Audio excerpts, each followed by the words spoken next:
in a 59-0 win over Mansfield Lake Ridge.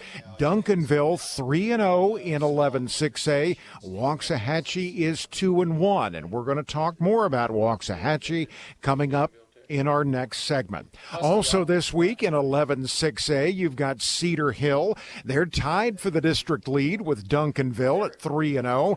They go to DeSoto. They're 2-1 in 11-6A. They call that one the Battle of Beltline, and it's always a good one.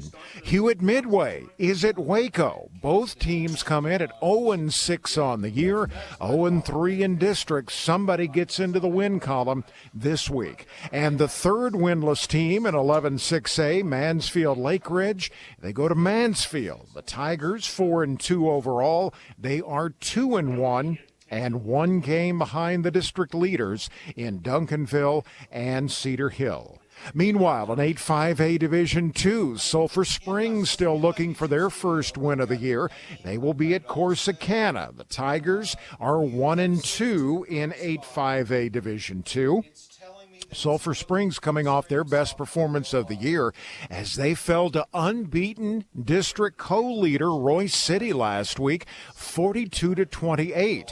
Corsicana, they've got some questions at quarterback. Last week they lost quarterback Adrian Baston to an injury, but thanks to their ground game, they were able to hold off Greenville 20-14.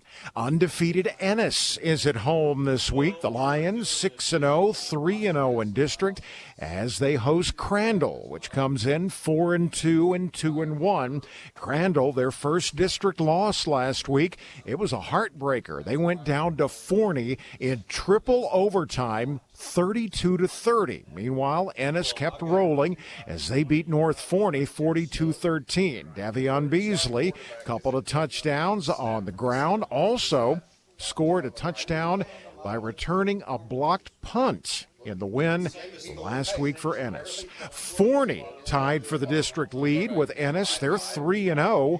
And Forney quarterback Josh Stevens threw for the game-winning two-point conversion in the third overtime last week in that win over Crandall. Then Stevens sealed the win by grabbing an interception on Crandall's conversion attempt in the third extra period. Again, Greenville coming off a 20-14 loss to Corsicana. And by the way, it's a three-way tie for the lead right now in 8-5A Division II. Don't forget about undefeated Royce City. They're also 3-0 in district. They'll be at home this week to take on North Forney. They're 1-5 overall, 0-3 in district. North Forney on a 5-game losing streak after falling to Ennis last week. Royce City, they beat Sulphur Springs again, 42-28. Waxahachie Life looks to even their district record as they go to state-ranked Midlothian Heritage, which is 5-1 overall. They are 1-0 in district competition. Waxahachie Life coming off a 35-14 loss to Alvarado in their district opener. Quarterback Colby Gramella, he's been solid all year long. Last week, 272 yards passing and a couple of touchdowns. Midlothian Heritage, they come off a 43-25 win over Brownwood. We'll hear from our special guest analyst coming up in our middle segment on the North Texas Preview. Stay right here. That's next here on the Texas State Network.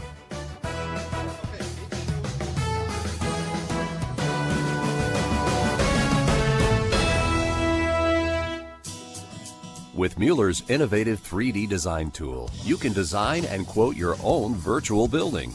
Hear Jessica's experience using the 3D design tool to make her dream building a reality.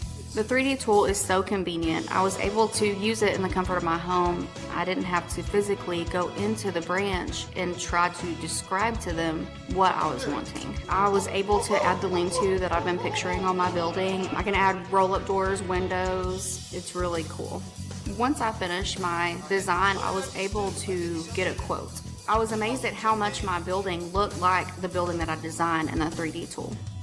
Design and quote your dream building with our online 3D design tool. Visit our website today at MuellerINC.com and get your building project started. Mueller Inc. Metal roofs, metal buildings, made in America and made to last.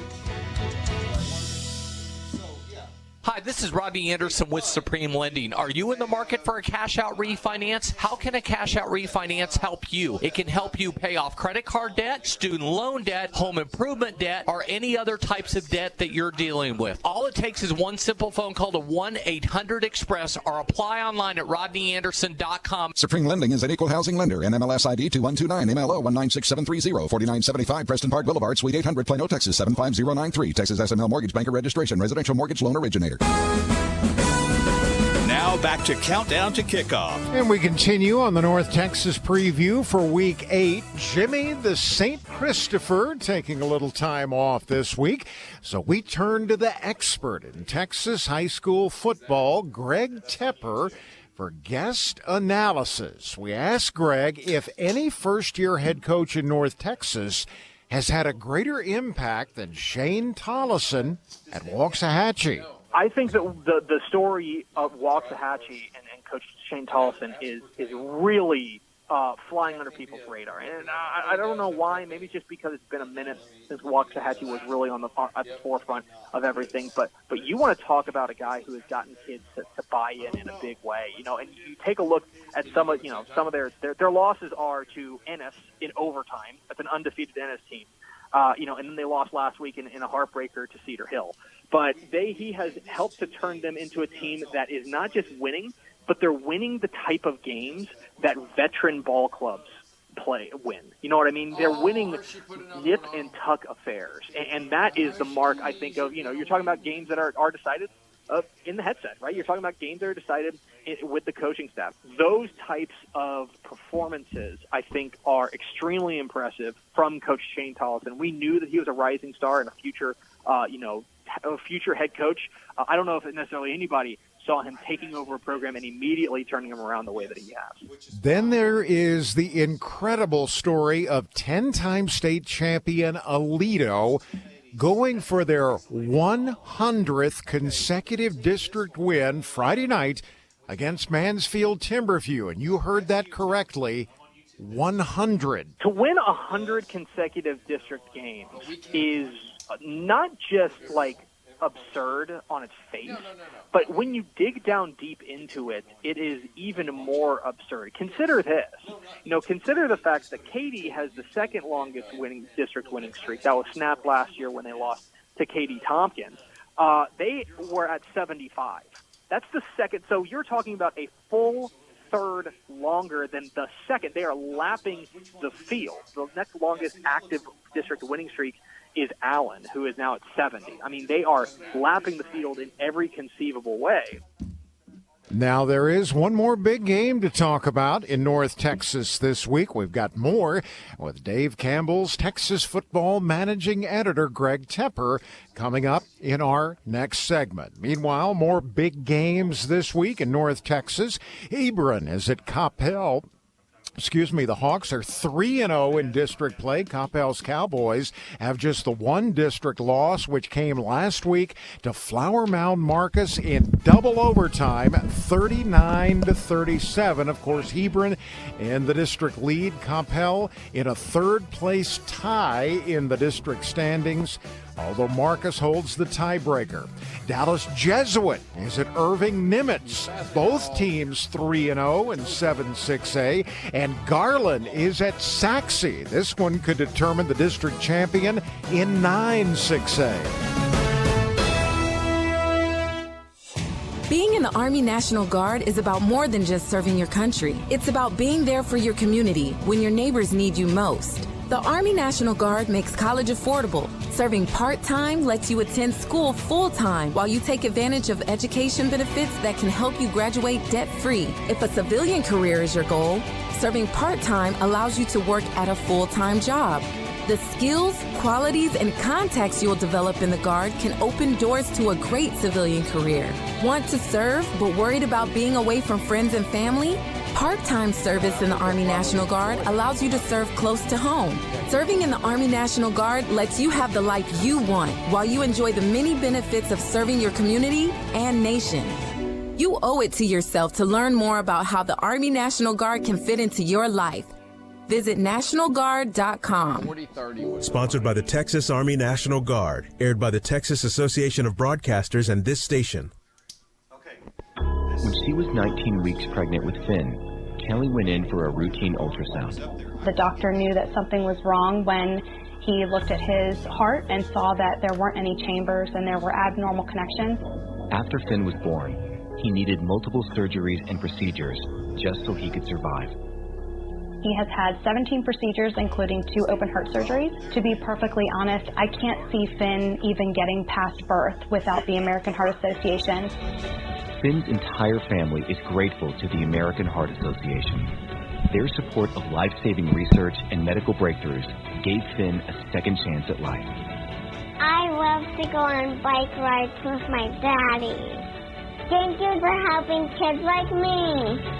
Learn how you can join us in a fight to help prevent death from heart disease and stroke at helpheart.org today.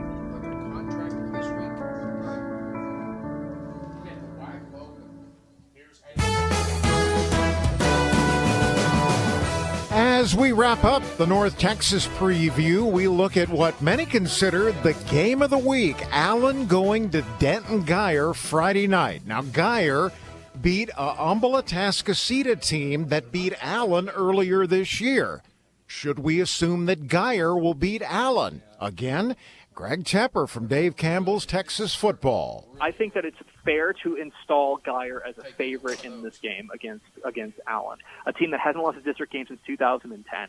But this Guyer team is serious business. So what really stands out to me about Guyer is I think they've got 4 D1 guys in the secondary. Their secondary is exceptional. And they have faced teams like Allen, most notably Atascocita, and they've beaten them. And I think that if you're Allen, I have concerns about their defense, plain and simple. And I have for a while. And I think that I wonder if Guyer is going to be able to expose some of the weaknesses of this Allen defense, and we may be seeing another long district winning streak coming to a close on Friday. I think Guyer is the favorite in this game, which is strange to say considering Allen hasn't lost a district game in more than a decade. But, you know, you also put in the fact that, you know, Allen hasn't lost a district game in more than a decade. That has to mean something, and they're not going to go quietly into that good night. Again, big thanks this week to Greg Tepper from Dave Campbell's Texas Football. A few other big games in North Texas. Fort Worth Brewer tied for the district lead. They host Abilene Cooper.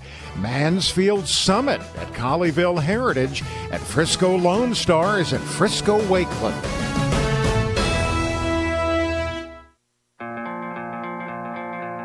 My name is Tom Thornton. And my name is Cindy Thornton. We've been married 38 years. We're retired, and this is how we live united. We play golf and we travel, but we also decided we were going to give to and volunteer with United Way at our community free health clinic.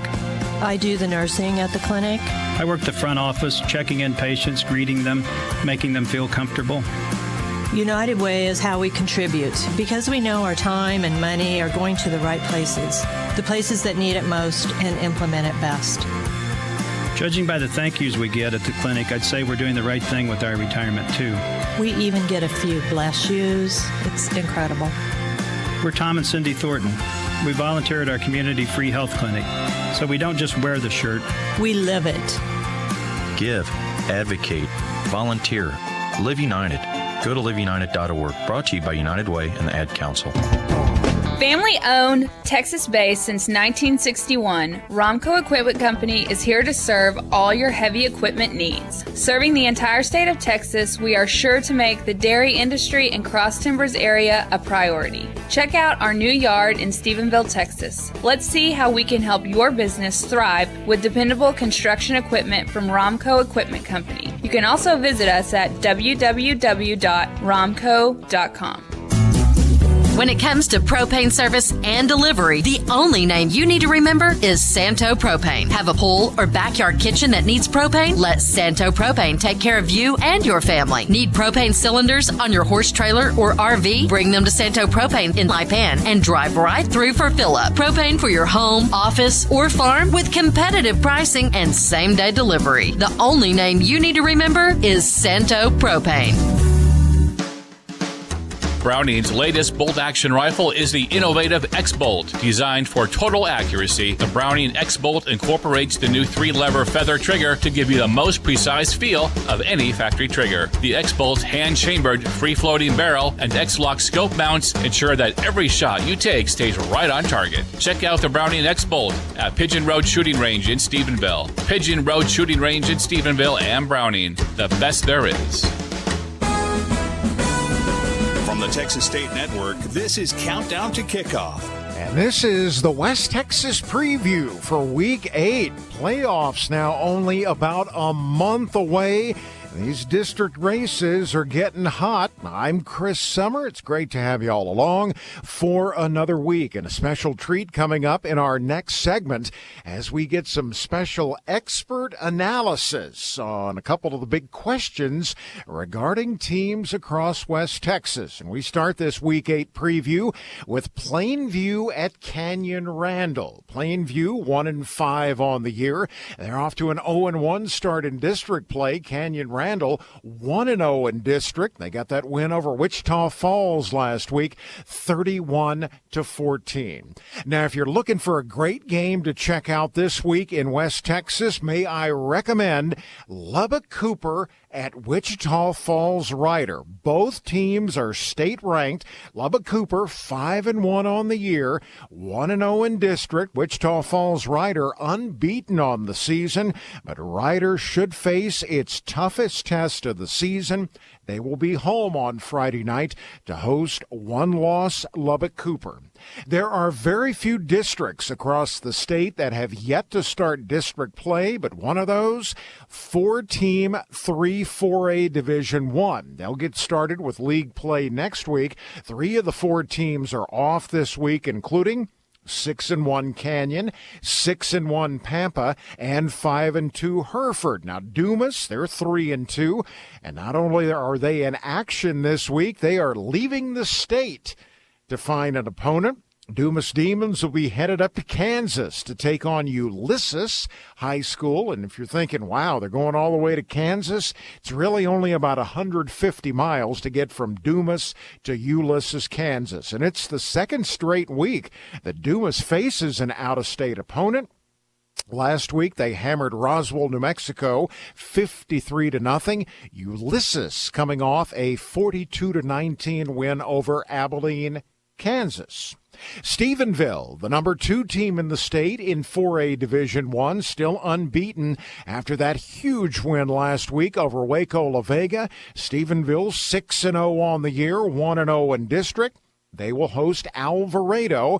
Alvarado's Indians are 2-4 overall, but they are 1-0 in district. After beating Waxahachie Life last week, Stephenville hammered Waco La Vega in their district opener, 35-7. Quarterback Ryder Lambert threw for 3 touchdowns, ran for a couple more, and the Stephenville defense, dominant last week, allowed 94 rushing yards to Waco La Vega. We're going to hear more about Stephenville coming up in our next segment. Waco La Vega looking to bounce back after that thrashing by Stephenville.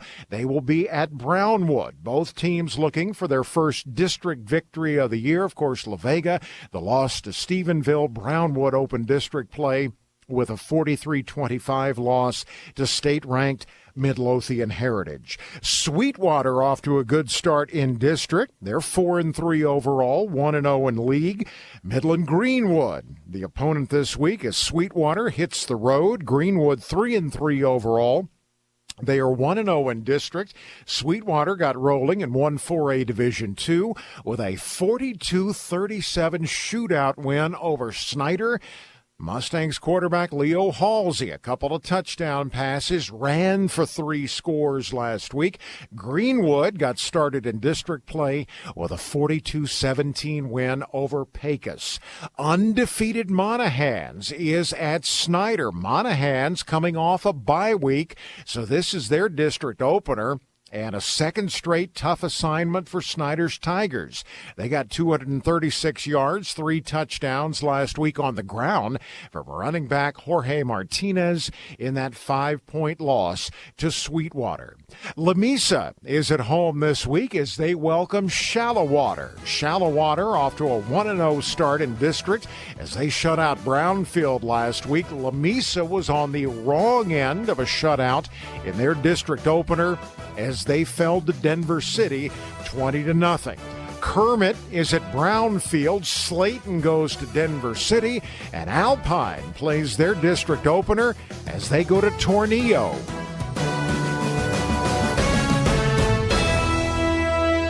Hi, everyone. It's Rodney Anderson with Supreme Lending. I'm here to tell you there are some wonderful opportunities in today's housing market for people to go out and buy homes and get good deals. The first thing you have to do is be pre-approved up front. Sellers want to know, are you for real? Realtors want to know, are you for real? And I want you to know where your finances sit right now and what is the best loan option available for you. We handle loans for people buying primary residences, vacation homes, or investment properties. If you're in the market to buy a home, our goal is to close your purchase in 8 to 15 days. All it takes is one simple phone call to 1-800-EXPRESS. That's 1-800-397-7377. Or you can always go to rodneyanderson.com, and our goal is to close your purchase in 8 to 15 days. Supreme Lending is an equal housing lender. NMLS ID 2129, MLO 196730, 4975 Preston Park Boulevard, Suite 800, Plano, Texas 75093. Texas SML Mortgage Banker Registration, Residential Mortgage Loan Originator.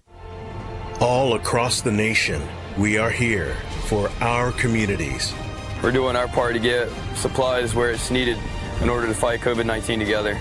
It feels good to be out there to assist our community. I would like our friends and family to know that your National Guardsmen are always ready and always there. Visit NationalGuard.com to find out more. Sponsored by the Texas Army National Guard, aired by the Texas Association of Broadcasters and this station. Now back to Countdown to Kickoff. Welcome back to the West Texas Preview, and this week we are honored to have special expert analysis from Greg Tepper at Dave Campbell's Texas Football when it comes to the top 2 teams in the state in 4A Division I. We asked Greg how wide or how narrow the margin is between number 1 Austin LBJ and number 2 Stephenville. It is as razor thin as you can get.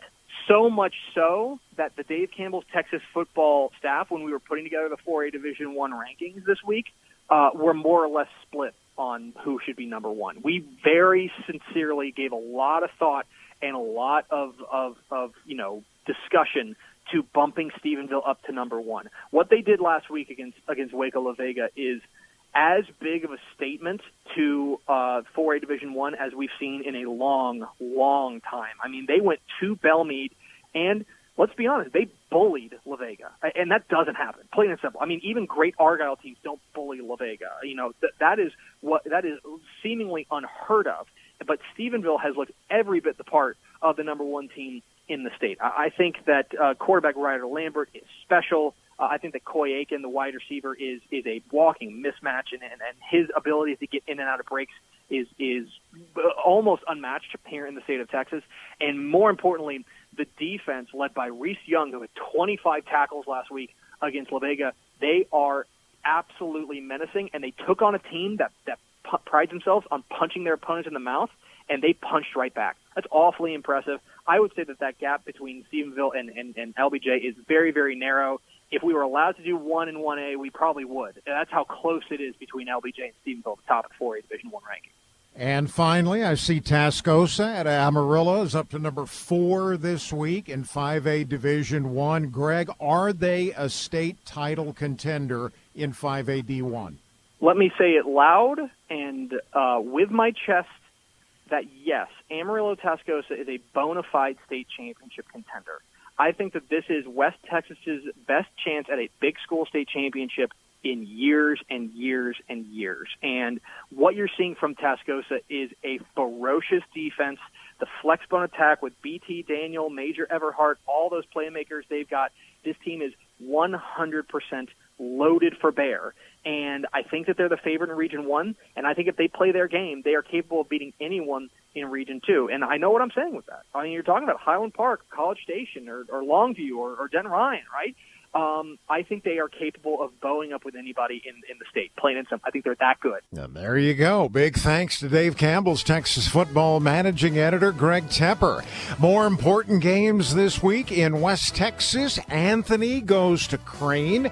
Both teams 1-0 in district. Comanche looks to even their district record as they go to Eastland. It was a great effort last week for Comanche against Dublin. Colorado City goes to Haskell. Both teams looking to get into the district win column.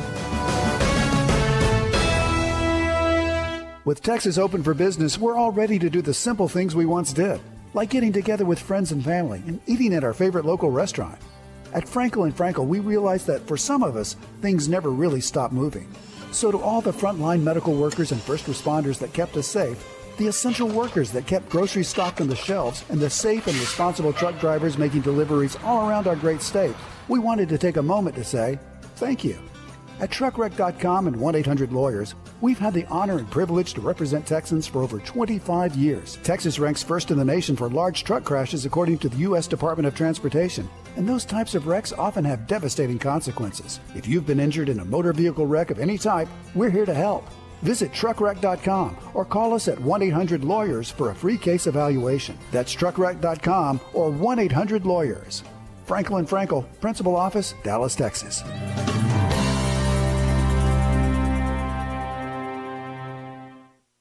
Adopt US Kids presents What to Expect When You're Expecting a Teenager.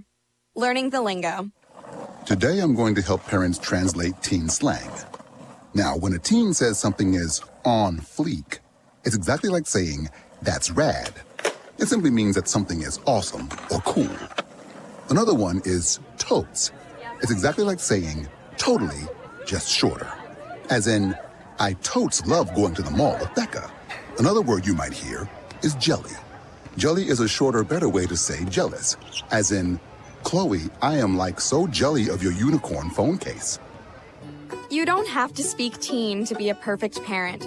Thousands of teens in foster care will think you're, rad just the same. To learn more, visit adoptuskids.org. A public service announcement brought to you by the U.S. Department of Health and Human Services, Adopt U.S. Kids, and the Ad Council.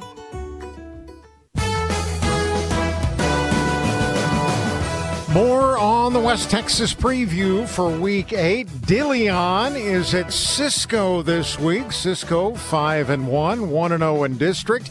DeLeon looking for their first victory of the year. The undefeated Coleman Blue Cats go to Goldthwaite. Both these teams are 1-0 in district play. Coleman in a three-way tie for the lead in 4-2A Division I. After last week's shutout win over DeLeon, the Blue Cats got a couple of touchdown runs apiece from Rylan Gentry, Devin R. Roberson, and Jaden Jackson. We saw a big story unfold this past week in District 2-6A. It was determined that Wolforth Friendship, in their victory earlier this year over San Angelo Central, improperly used a player who had been ejected from the game the week before. So Friendship forced to forfeit their win over San Angelo Central. That knocks Friendship back to 0-3 in 2-6A. All of a sudden, San Angelo Central is 2-1 in district. Now they're tied with Odessa Permian, just a half game behind leader Midland Legacy. Odessa Permian is at Midland this week. Legacy at Odessa High. San Angelo Central has the week off. Abilene is at Wolforth Friendship. Lubbock Coronados at Amarillo. Abilene Cooper at Fort Worth Brewer. Breckenridge at Early, and Tuscola Jim Ned goes to Wall.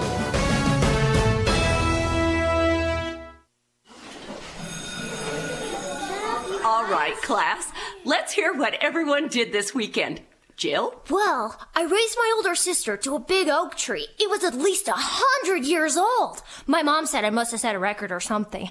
And then we went down by a stream and perched up on this huge rock and saw all these little minnows swimming around way below us. And then I rescued my little brother from an evil slug king who was guarding him at the bush fortress. And my sister and I brought him back to our super twig fort for safety. And then we all laid out and told stories until it got dark. And the Big Dipper led us all the way home. Wow! Awesome. Where were you, Jill? Yeah. We went to the forest. It's not that far away. Anyone want to come this weekend? Ask your parents to take you and your friends to the forest this week and find the fun, adventurous you. It's closer than you think. Check out discovertheforest.org. Brought to you by the U.S. Forest Service and the Ad Council. Dreams of a grand entrance? Call Entrance Outfitters. We design and fabricate custom entrances along with professional installation, sales, and service of gates, access controls, and gate openers. Family owned and operated with an A+ rating by the Better Business Bureau. At Entrance Outfitters, you'll get quality work, competitive pricing, and a 2-year warranty on all new systems. Find Entrance Outfitters on Facebook to see some of the grand entrances we've made all over the area. Or call 254-485-5714. Entrance Outfitters. We'll get the gate. Parenting is full of surprises. You never know what to expect. So after our son was born, I called my Texas Farm Bureau insurance agent to set up a life insurance policy in case something happened to me. Sawyer is now 2. And we'll soon have a sister. There's no one else I would trust with protecting my family. Call 254-445-0303 or visit the office at 115 South Patrick Street in Dublin to speak with an agent today. Coverage and discounts are subject to qualifications and policy terms and may vary by situation.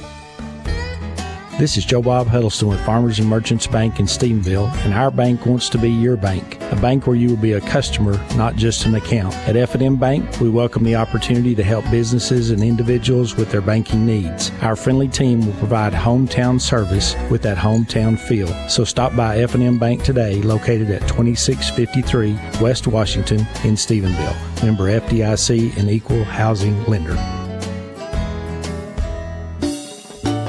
Hear that grumble? That's your stomach telling you it's running on low. Head on over to Taco Casa and grab 8 items for just $12. Choices include crunchy tacos, soft tacos, tostadas, frijoles, bean burritos, and chili burgers. Save even more money with happy hour drinks all day, every day. That's any fountain drink or tea for only $1. Taco Casa. Real fresh, real food, real good.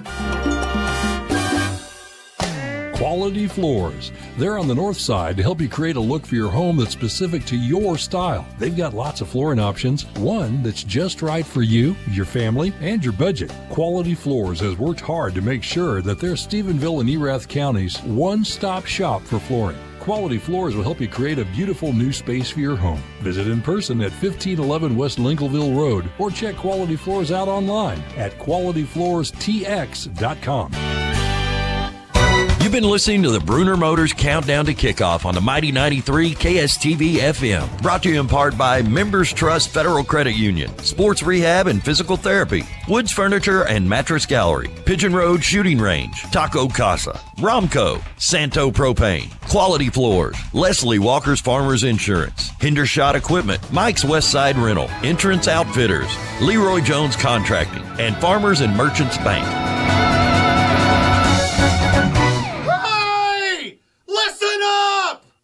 The following is a production of Vilcom and KSTV Sports. Jake and Dorothy's is the place to be. Homemade cooking for the family. From the bakery, fresh homemade pies. Forget fast food, just give me that chicken fry. Since 1948, Jake and Dorothy's Cafe has been serving their famous chicken fried steak, waffle fries, and so much more to hungry Yellow Jacket and Honeybee fans. Stop by today and feed your hungry bunch before or after the game at Jake and Dorothy's Cafe. Hey, it's Greg Bruner from the Bruner Auto Family. This year, it's more important than ever to support your local community, and at Bruner, we're proud to support all of our hometown teams, especially our Stephenville Yellow Jackets and Honeybees. If you're looking for a new or pre-owned vehicle, trust your hometown team at Bruner. We're your one-stop, no-hassle shop for all vehicle needs and no hidden surprises. Plus, you'll get a free lifetime powertrain warranty with the Bruner Advantage. Come see us online at BrunerAutoFamily.com. Buy better, buy Bruner. This is Amanda Treese with Members Trust Federal Credit Union. Are you looking for your first-time home? Let Members Trust Federal Credit Union help with our new first-time homebuyers program. For as little as 5% down, you could be moving into your first home. Call Stacy Simpson today to discuss your home buying options at 254-968-8543 or visit us at mtfcu.coop for more details. Come experience the credit union difference at Members Trust Federal Credit Union. Nobody cares like your hometown doctor. Dr. Kelly Doggett, your hometown doctor, is someone you can depend on for your health care needs. Call 965-5888 or visit yourhometowndoctor.com for more information. Nobody cares for the hometown team like your hometown doctor. Nobody cares like your hometown doctor. Convenient care, family medicine. Welcome to Stephenville Yellow Jacket Football on KSTV, the Mighty 93. Pre-game is brought to you by Jake and Dorothy's Cafe. Yellow Jacket Football is on the air. Let's send it out to the stadium with the voice of Stephenville Athletics, Boots Elliott. Good evening and bless you. Welcome in to Game 2 of district play for your Stephenville Yellow Jackets as they here at Memorial Stadium host the Indians of Alvarado. Hello, everyone. Boots Elliott. Glad to have you along, and it is good to be home. It has been a while since we have been at Memorial Stadium, as it has been 3 weeks, a matter of fact, as there has been 2 trips to Waco and a bye in between there. And so it is good to come home and take on an Indian team. And to my right, Mike Davis. Pep, good evening to you. It's the first time this year Stephenville has been a 7-touchdown favorite coming into a game. How do you keep the focus of a bunch of young men with that situation? Well, I think one thing you can do to make that situation come up a little better for Stephenville is show them that Alvarado is, yes, 2-4, but they've won 2 straight, but they've ran for over 300 yards a game. They're averaging 34 points a game on offense, and they've gotten over 30 points in every single game except one this year. So they are a much better 2-4 team. Now, this is probably the first time all year we've said this opponent is not better than the last opponent we played. Yeah, we have gone through that scenario for 6 weeks going into the La Vega game. This is one of those games that as a Stephenville team, you need to keep the momentum going. And one thing that I know the La Vega coaches and even the Waco Conley coaches and a lot of things have talked about this Stephenville team that didn't surprise them, but both La Vega and the Conley coaches were talking about this Stephenville team is the most physical team we've played all year. And that's one thing we've talked about all season is just how physical they are, not just on offense or defense. I mean, but the team collectively and just the way they're playing. And you're exactly right. A team that can score points can always pose an upset threat. And the Jackets getting off to the good start tonight and playing that same physical football they've been playing, very important tonight. Yeah, and you wonder why. Well, if they are averaging 33, 34 points a game, why don't they have a record significantly better than 2-4? It's because they're giving up more than 34 to 35 points a game on average, and that has been the challenge so far this year for Alvarado. Yeah, one of their losses is to Kaufman, who's ranked in the top 10 and undefeated on the year. One to Decatur, who a lot of people may think could win Region 1. So they have played some pretty good teams. But I don't think they've played quite the caliber of opponent Stephenville has. But you're right. The fact that they're scoring 34, giving up 35, that has been the issue, the side of the ball they're having issues on. Looking at your Jackets, who I believe averaging 43, giving up just over 12. Yeah, that's the best defense Stephenville has had in several years. Maybe the best since 99. There was the one year here a few years ago when we went to the semis, lost to Kennedale, a great defense that year as well. But to be giving up 12 per game, that is pretty crazy in today's high school football. And what this defense to me, and of course that's 20-plus years ago, talking about those great defenses in 98 and especially the one in 99, they had some spectacular players. This team does as well, but it seems like everybody on the defense is contributing each and every week. Last week, I don't know that you could say anybody contributed more than Reese Young last week. If you didn't hear the actual final stats, I know he was all over the field. 15 solo tackles, was in on 25 tackles. But a linebacker doesn't get that many tackles unless your defensive line is doing their job and keeping the offensive line from getting to the linebackers. And a lot of people talked about the way the defensive line played, is they're getting better each week. But that game they had last week against a big, strong Waco-La Vega offensive line, by far their best game of the year, and that's what led to Reese Young being able to basically do whatever he wanted. There were some accolades for Reese as well coming out of Abilene. He was the Big Country Player of the Week, and they made a big deal of the fact that normally it goes to an offensive player, but for someone to have 25 tackles in a game, matter of fact, only 47 plays for La Vega in the game last week. So he was in on the tackle in more than half of the snaps. Basically, every other time the ball was snapped, Young made the tackle. Well, very, very good. A lot extra going on together tonight with this game. Besides the fact that it is Heart of Gold, we'll talk more about that in a little bit. It is also Athletic Hall of Fame induction night. Seven more go into the hall. We'll talk about those at halftime. In pregame, we'll be talking about the Heart of Gold recipient. As the recipient for this year, I just got some final numbers in, and so Sherry Martin. We'll get to that as Sherry Martin, the mother of a couple youngsters in this one who has fought through some challenges. We'll talk more about that in pregame right before the flip. I should say the flip of the coin. Yes, she will be out there. Today, the final number I got, over $17,000 raised for Sherry and her family with the struggles that they have got going on through the T-shirt sales that were spearheaded by Barefoot Campus Outfitters. Again, Barefoot for the 13th year doing a great job with this one game a year charity in which a special person is sought out and then the recipient of those funds. Again, over $17,000 in T-shirt sales with all the proceeds going to Sherry Martin. Yeah, you'll see the Team Martin shirts all throughout the Tarleton Memorial Stadium tonight, and you just cannot say enough about how incredible it is each and every year and what the Heart of Gold game means to families throughout Stephenville and in the Cross Timbers area, but just the job that everybody does to put this together, especially the Copelands, have always done just an unbelievable job at Barefoot Athletics. We'll take our second break here. Wait, what's wrong? Something new happened today. Uh-oh. You're not going to believe it. So, tell me. Because I threw a tantrum, I made them go by Jake and Dorothy's. Oh, yes, we did do that today. Went to Jake and Dorothy's. It was awesome. LaVonna took care of us. Of course, the executive chefs always take care of us, but I was going to get a piece of pie. And they said, we have cheesecake. I was like, what? You have cheese? I've never had cheesecake at Jake and Dorothy's, but I cannot say that anymore. You had strawberry? I had cherry. Cherry, I had the blueberry. It was awesome. Cherry cheesecake, pies, burgers, waffle fries, chicken fries. It's all good at Jake and Dorothy's, so make sure you go there.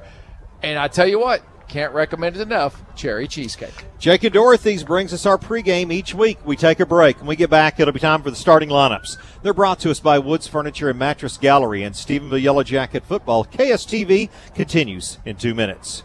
The holidays are quickly approaching, but you don't have to worry about on-time shipments with Woods Furniture and Mattress Gallery's inventory reduction sale with queen mattress sets starting as low as $299.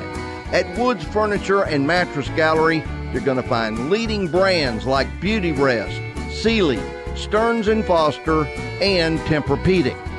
You don't want to miss Woods Furniture and Mattress Gallery's inventory reduction sale going on now. That's Woods Furniture and Mattress Gallery on the South Loop in Stephenville. Fall is right around the corner, and Bradbury's Best is here to help you with your fall and winter seed needs. From your lawn or garden to your pasture and food plots, we have you covered. We have wheat, oats, rye for your cattle, or Pennington Rackmaster fall mix to put around your deer feeders. Call us today to place your order or come by Bradbury's Best in Dublin or Stephenville to schedule your delivery. 254-431-3450. Hey everyone, it's Boots Elliott. I want to tell you about my experience at Stephenville Iron and Metal. We We at the Mighty 93 recently swapped out the 500 foot of cable on our tower and didn't know what to do with it. We decided on Stephenville Iron and Metal and couldn't have been more pleased. We pulled a trailer onto their lot, moved it onto the way station, they cleared the cable for us from our trailer, and then wrote us a check. It was that easy for us, and it will be for you too. Stephenville Iron and Metal, recycle, renew, that's what we do. Have you heard the weather reports? Of course you have. Highs in the 90s, heat indexes in the hundreds, and of course that familiar humidity. Just another day in paradise, right? Maybe for you. But what about your air conditioner? It's out there, working overtime. If you want to stay cool, you better keep your air conditioner happy. To make your AC unit happy or to buy a new one, turn to the experts. Turn to your local Carrier dealer, Mangrum AC, for maintenance, repairs, and sales. Go to MangramAC.com. License number TACLA 1A197C.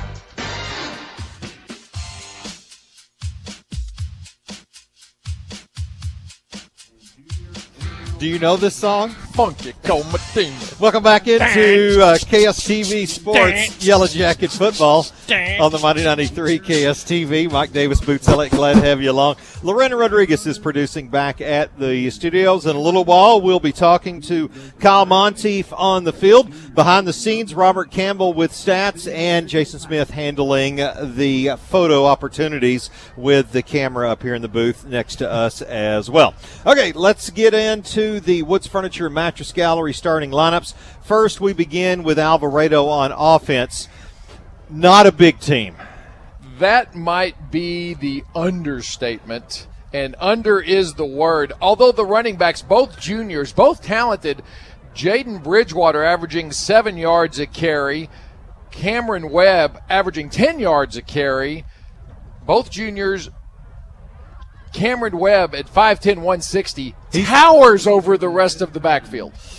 So when you look at it, the starting quarterback, Wes Connor, is 5'5", 130. That's what he's listed. And I think they're being generous. And then the other tailback, Jaden Bridgewater, number 14, is listed at 5'2", 140, a junior. But he is quick, he is fast, and what I heard Coach Doty talking to some people about what he does. He gets lost behind the offensive line because he is so small, and they use that to their advantage. And Alvarado will try to run the ball.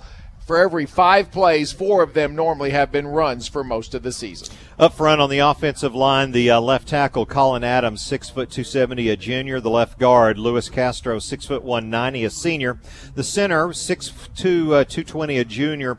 That's Cole Sullins. The right guard, Calagero Moore, 5'11", 215, a senior. The right tackle, Austin Golding, 6'1", 282, a senior. And the tight end, 6'4", 205, a senior. That is Blake Bledsoe. Receivers, Preston Ross. We mentioned earlier, we forgot to mention earlier, the fullback, Josiah Ponce.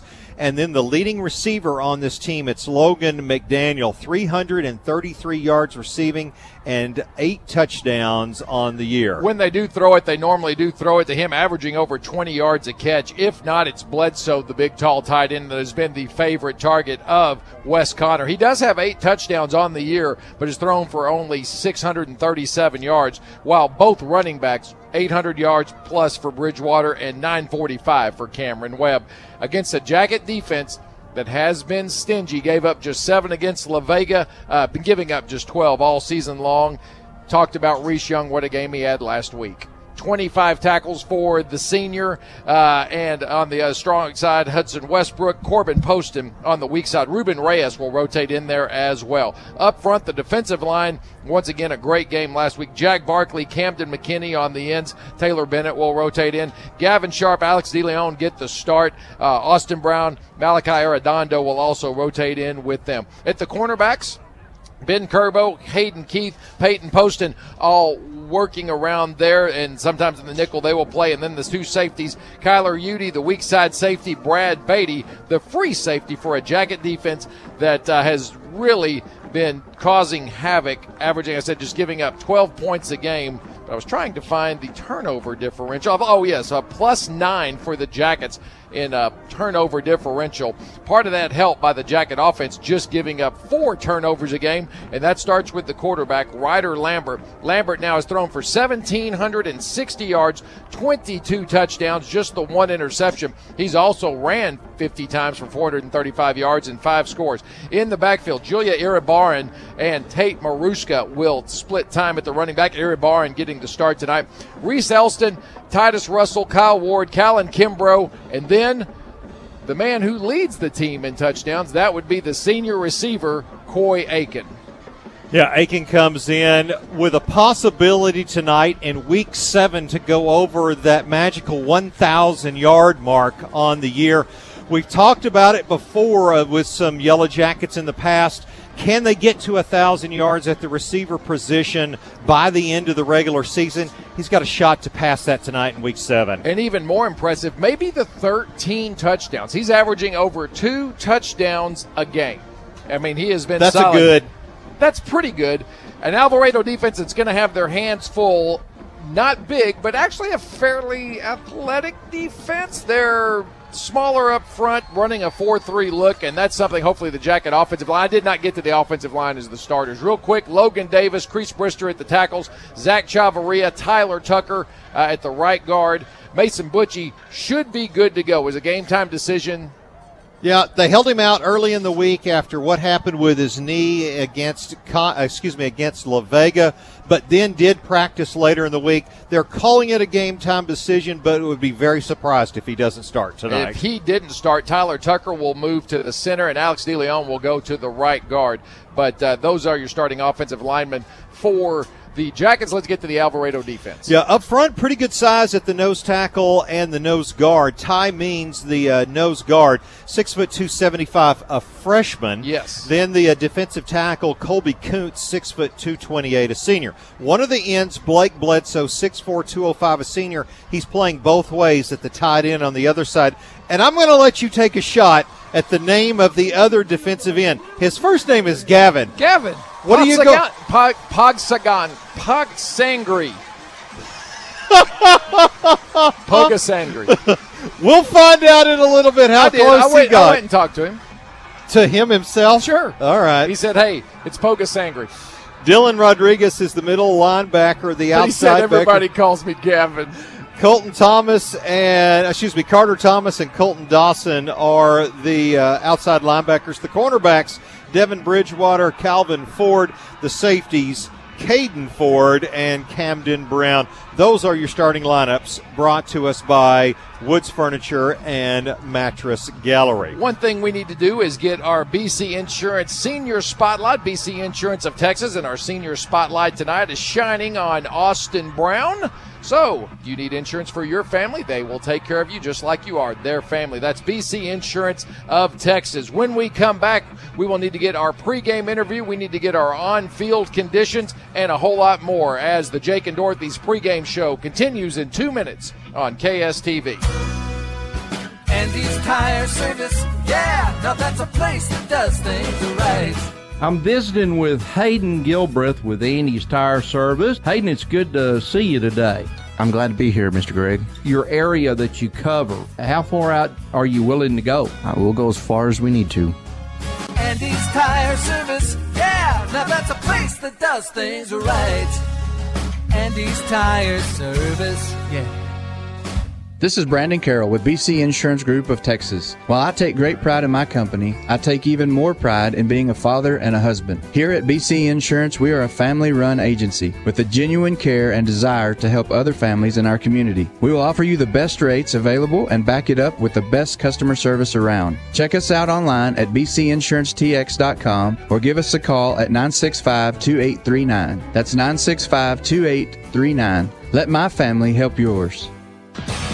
The 2021 and 2022 youth basketball registration deadline is November 12. Divisions, boys and girls, 6U, 8U, 10U, and 12U. Individual fee, $55 for residents and $60 for non-residents. Practices begin November 29th and break during SISD holidays. Games are played on Saturdays, January 8th through February 26th. If you're interested in coaching or want more information, contact Ashley at 254-918-1205 for the 2021 and 2022 youth basketball season. Hendershot Equipment in Stephenville is your number one source for Case IH tractor packages in the DFW and surrounding areas. With big savings plus 0% for 60 months financing on all Case IH Farmall tractors and tractor packages, now is the perfect time to experience the red power of Case IH. Shop the Hendershot lot at 935 East South Loop in Stephenville or shop online at hendershotequipment.com. A farming or ranching or just plain fun, Hendershot Equipment gets the job done.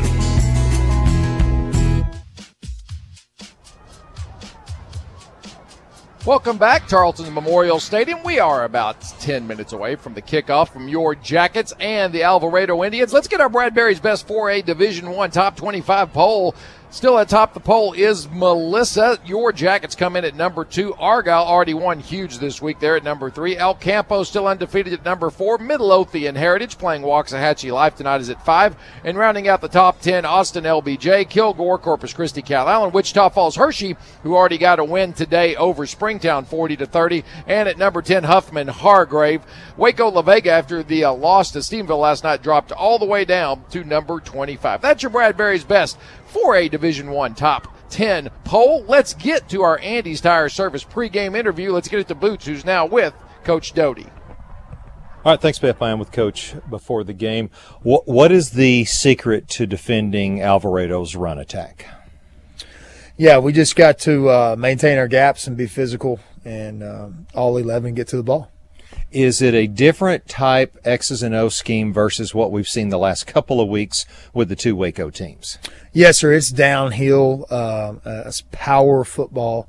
With what we've seen is a more lateral speed and put your foot in the ground once you get everybody to over pursue. This one's be coming right at you. Old school tight end, fullback, toss sweep, power, ISO, all those good things. As far as your team coming in, it's the first time you've been a 7-touchdown favored coming into a game. What do you do to make sure these kids don't overlook this particular week? I think you just enjoy the process within this week. It's a special night with being Hall of Fame and Heart of Gold, and we only have 4 more opportunities to play that's guaranteed in district play, and so we want to go out there and progress and get better every week. We have lofty goals, and if we want to reach those goals, we got to take advantage of every time we cross the lines. All right, Coach, best of luck. We'll talk to you after. Thank you. All righty, Pat, back up to you. That is your Andy's Tire Service pregame interview. Let's get down to the field. We need our Mangrum AC on-field conditions, and I think once again you have hit the lottery on a perfect night for football, Kyle Monteith. What's going on, Pepper? It is fantastic. It's football time in Texas. It's 61 degrees down here. Wind's coming out of the north, and it is a perfect football night. And also, perfect night for the Heart of Gold. We've got Hall of Fame. You almost got in the Hall of Fame, right? Yeah, they told me that I'm 6. They were comparing my stats to Boots. I'm 6 receptions short, and I didn't even play football. So there you go. But you were right there at it. I was right there on it. Want to shout out to our girl LaVonna at Jake and Dorothy's real quick, and then one of my neighbors and Sherry Martin, the Heart of Gold, contributed tonight that her son Hayden is getting his first start for the Jackets tonight as well. And Jason Smith has a big anniversary. How do you refer to him? The Big Easy, and God bless Maddie. That's 11 years of misery she's had to put up with. Those are our Mangrum AC on-field conditions. And, of course, we'll have Kyle with us all night long, including at the coin flip coming up here. Let's get our Spard kid tonight. Now, Stephenville Parks and Recreation, that's where Mason Butchie got his start, and your future Yellow Jacket or Honeybee can do the same. Hey, youth basketball getting started. The deadline to sign up November 12th, so make sure you do that. They're still looking for coaches as well. Practice will begin towards the end of November, and you can get a hold of Ashley Snyder if you are interested in coaching or getting your future Honeybee or Yellow Jacket into Stephenville Parks and Recreation Department. Maybe they can be a sparred kid just like Mason Butchie. Speaking of Mason Butchie, he is our Tanglewood Pharmacy injury report. Didn't practice the first part of the week, but did towards the end, and looks like he will be ready to go here for the game tonight. And so as we like it, it's a Tanglewood Pharmacy injury report with no injuries to report. How about our keys to the game? Brought to us by Stephenville Iron and Metal. For the Jackets, it's play physical, the same game they've been playing all season long. Get off to the good start. Don't let a good offensive team hang around, and don't get sloppy. You're in first place in district and have a chance to get to 2-0. That is a huge thing for the Jackets, so just play your game and should go well for Stephenville tonight. Those are your keys to the game, brought to us by Stephenville Iron and Metal. We've got one more timeout to take, so let's get that timeout in. When we come back, we should be just about ready for kickoff and our Heart of Gold festivities that'll be going on in midfield. We'll want to bring you that as well. So, as we're wrapping up the Jake and Dorothy's pregame show, we'll be back with Stephenville football in 2 minutes on KSTV Dublin Stephenville. Hi, my name is Malin Basket, and at First Financial, we understand the home buying experience can be both exciting and stressful. Let our experts help take the stress out of the mortgage process. From application to closing, we'll work hand in hand to make your financial decisions easier and smarter. You'll be enjoying your new home in no time. So call us today. First Financial Bank, you first. Member FDIC, equal housing lender. Do you have an old rusty metal heirloom sitting around? Superior Powder Coating wants to help you bring it back to life. SPC is a full sandblast operation featuring a full automated and batched powder coating line. Choose from a variety of colors to re-energize your rims, bumpers, signs, gates, fences, and metal patio furniture. We partner with fabrication companies, both commercial and industrial. Superior Powder Coating is a proud supporter of the Stephenville Yellow Jackets and Honeybees and is locally owned and operated by Stephen and Melissa Novak. Stop by 645 West Lingleville Road in Stephenville or give us a call at 254-968-5601. Tanglewood Pharmacy, Tanglewood Medical Supplies, caring for you personally. Your restaurant and grocery store provide contact-free delivery, and your hometown Tanglewood Pharmacy has always provided contact-free delivery. I'm Case Horton with Tanglewood Pharmacy, letting you know that since 1986, Tanglewood Pharmacy has been providing contactless delivery for both prescription and other over-the-counter medications to our patients. Tanglewood Pharmacy delivers Monday through Saturday to both Dublin and Stephenville. Call 254-968-7657 to learn more about our contact-free delivery. Hey everyone, this is Dustin Rogers, General Manager here for the new Triple Crown Ford and Lincoln here in Stephenville, formerly Techstar Ford. I want to introduce myself to the community and let everyone know how we intend to continue running this dealership with the same hometown family values that you have come to expect. You see, I was raised here in North Texas. My dad was a high school football coach, so I get what is important to you and your experience at Triple Crown Ford and Lincoln. Please come by and introduce yourself, check out our inventory, and take advantage of our great service department. Look us up online at triplecrownford.com. Got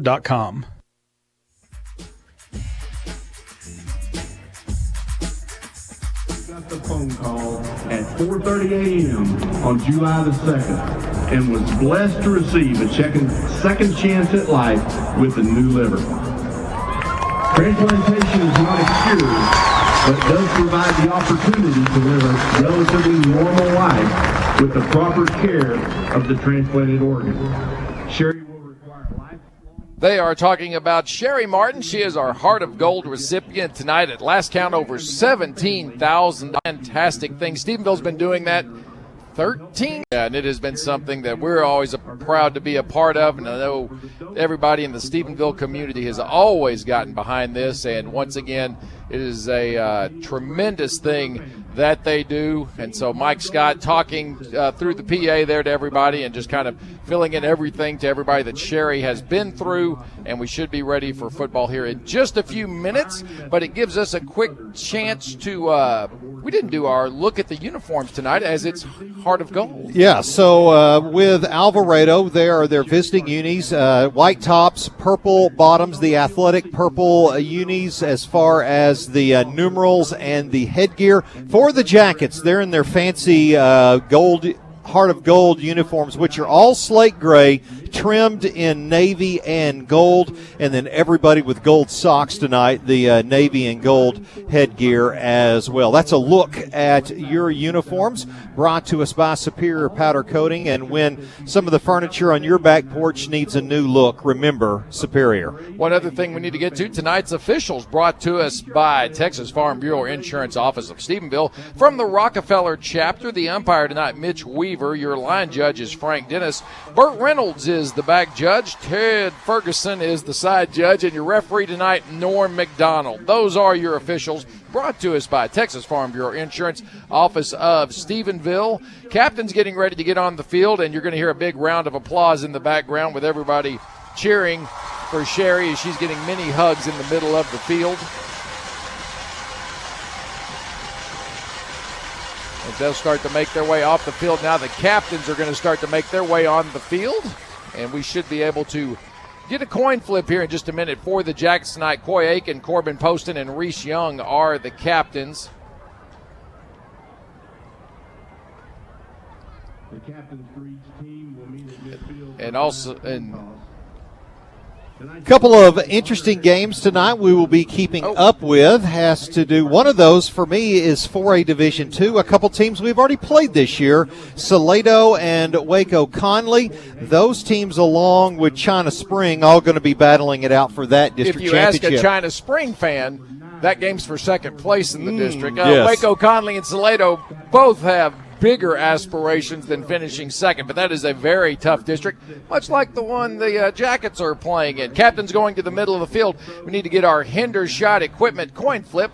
Kyle Monteith out on the field with them, and if he would get over by the white cap, that would be the guy doing all the talking. That's Norm McDonald on the other side of Thank Texas. you. Look at that he's move going over from there. El Paso. If you could get to Did Dallas, you see the look great. he gave me? And you got to put the microphone up by the mouth. And then I want you to help each other up. All right. The Yellow Jackets, you're the home team tonight, and you'll be gray. Alvarado, you're the visiting team, and you'll be white. I've got a standard silver dollar. That's tails and heads and tails. It's your call. Call it loud enough he can repeat it. Tails. What did he say? Tails. I will let the coin hit the ground. Guys, we have You have heads. tails. You won the toss. You would like to defer? Alvarado has won the toss. All right, that is our Hendershot equipment coin flip. As you heard, Alvarado has won the toss, and they will defer. So Stephenville is going to start with the football, and we've got Kyle down on the field. Kyle, what's our wind condition right now? It looks like none. It's about a 2-club wind coming out of the north. Oh, it's still breezy, pretty good down there. And I would like to file an official HR complaint when we get done with this. Well, you know, I don't know that our mic can pick up all the way across that huddle over to the white cap. But if it could, it would, because here at KSTV, we spare no expense when it comes to equipment. As Kyle can tell you by those fancy headphones he has on his ears. Well, we say that when Bob's out of town about that's a stuff good like point. that. So there you go on that one. All right, we are just about set and ready to go here for kick game 2 of district play. Both these two teams coming in at 1-0. Jackets coming off the 35-7 victory over Waco La Vega last week, and with Alvarado coming on off of their 35-14 win over Waxahachie Life. We talked about them averaging, 33 points a game. They scored 35 in their first, then 14. The only time they've been held under 30, 42, 34, 41, 35. When we say they're averaging basically 34 points a game, it's that they're scoring almost exactly 34 points each and every game. Another game of interest we'll be keeping up with in this district is Brownwood and La Vega. That game down in Brown County tonight. Other game, Midlothian Heritage is hosting Waxahachie Life. Dylan Cox set to kick for the Indians. 2 back deep for the Jackets. It's probably Aiken and can't see the other. These are great uniforms, but you can't see the numbers. Deep end-over-end kick will be taken out at the goal line and bringing it out. That's Aiken across the 10, the 15. He's across the 20, and he's got a seam to the outside. 30 flags have been dropped. Another flag has been dropped across midfield and tackled at the 40-yard line. This one is coming back. Yeah, the flag probably at the 35 is the one where they're going to have the hold against Stephenville. And so instead of starting at the Indian 38-yard line, they're probably going to start around their own 25. I'm going to say it's less than that because there's a flag at the 22-yard line, which was the first illegal block. And so that will be half. Wait, is this against Alvarado? That was did you say a personal foul? But then there's another, okay, so that was the one that was on the far side. The one you saw early, that does look like to be the... might be offsetting here. Yes. And if so, it's probably re-kick. Burt Reynolds and Ted Ferguson talking this over to decide. It's a hold against Stephenville. That is declined. It is a tripping against Stephenville. That is accepted. So there was no penalty against Alvarado. Sorry, when he pointed for the first down... Not at the team, but at the direction. Yes. So this one will be taken from the 22 and half the distance back to the 11, and that's where the Jackets will start they're first and marching 10. him inside. Okay, they're putting it down now. Yeah, 22 to the 11, half the distance, and that's where the Jackets start first and 10. All right, all that settled. We're ready to go. It'll be Lambert in shotgun. 2 to the near side, 2 to the far side. Both receivers are stacked. Straight drop, looking, throwing a deep fade ball on the far side, and it is caught across the 50, inside the 40, inside the 30. This is Coy Aiken, and he'll take it the distance. 89 yards on the opening play of the game, and the Jackets score first, 6-0, extra point upcoming. So don't be surprised if the Jackets try to go up top to start the game. That was a nice throw because it was perfect on throw. the money with Coy Aiken. Had pretty good pressure on him as Calvin Ford, the corner on the far side, was running stride for stride, but the outstretched arms by Aiken caught the ball in stride. Perfect throw from Lambert, 89 yards on the opening play. Members Trust Federal Credit Union extra point. Poston is set. Kick on the way, and it is good. 28 seconds into the game, Jackets already on the board. First quarter brought to us by Texas State Optical. It's Stephenville 7, Alvarado nothing. Back in a minute on KSTV, The Mighty 93. I'm dialing this phone number all by myself. Wow. Now I can use those smartphones like the rest of the kids. Next, you'll be logging on to all the social media sites. Yeah.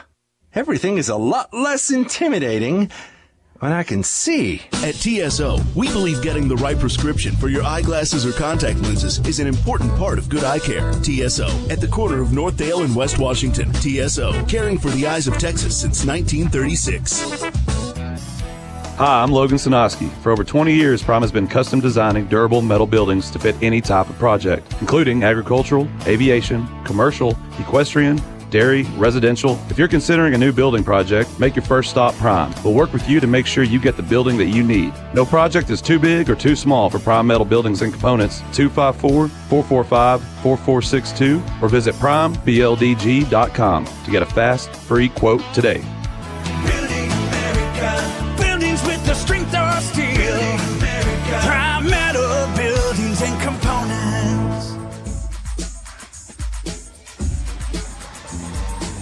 Welcome back. Poston getting set to kick for the Jackets, already leading 7-0 after one play from scrimmage. We'll get a scoring summary after this kick. High kick that will be taken at the 15-yard line, coming to the near side and drugged down by, that'd be Young. Camden Brown, the returner for Alvarado, and Reese Young down there very quickly to make that stop. Scoring summary brought to us by Bruner Motors. It's one play. It's 89 yards. It's Ryder Lambert to Coy Aiken. 14th time that combination is hooked up this year with a touchdown pass. Poston adds the extra point. Stephenville leading it 7-0. Scoring summary brought to us by where you can get the Bruner Advantage, the lifetime powertrain certificate. You know where to find your advantage. BrunerAuto.com. Wes Connor is the quarterback. He will bring the line.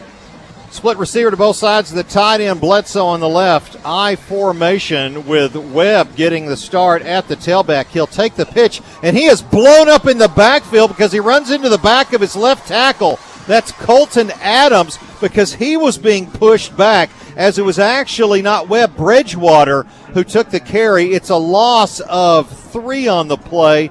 On that far side, that was Jack Barkley, I think, over there who was pushing him back. Yeah, and he plays it perfectly. And Bridgewater averaging almost 7 yards a carry starts off with a -4. Connor under center. Now a jump by the tight end on the right side. That'll be a 5-yard penalty against the Indians that will push them inside their own 10-yard line as Alvarado starts inside the Dr. Kelly Doggett red zone. It's 7-0 Stephenville, 10:51 to go in the TSO first. Stephenville on top 7-0. And we've seen this a few times this year. The Jacket defensive line does shift down the line of scrimmage before the play will be snapped, and every once in a while an offensive lineman will flinch, and that was the case there. So now 2nd down and 18 at the 9-yard line are the Indians. Bridgewater at the tailback. Connor under center. Long snap count.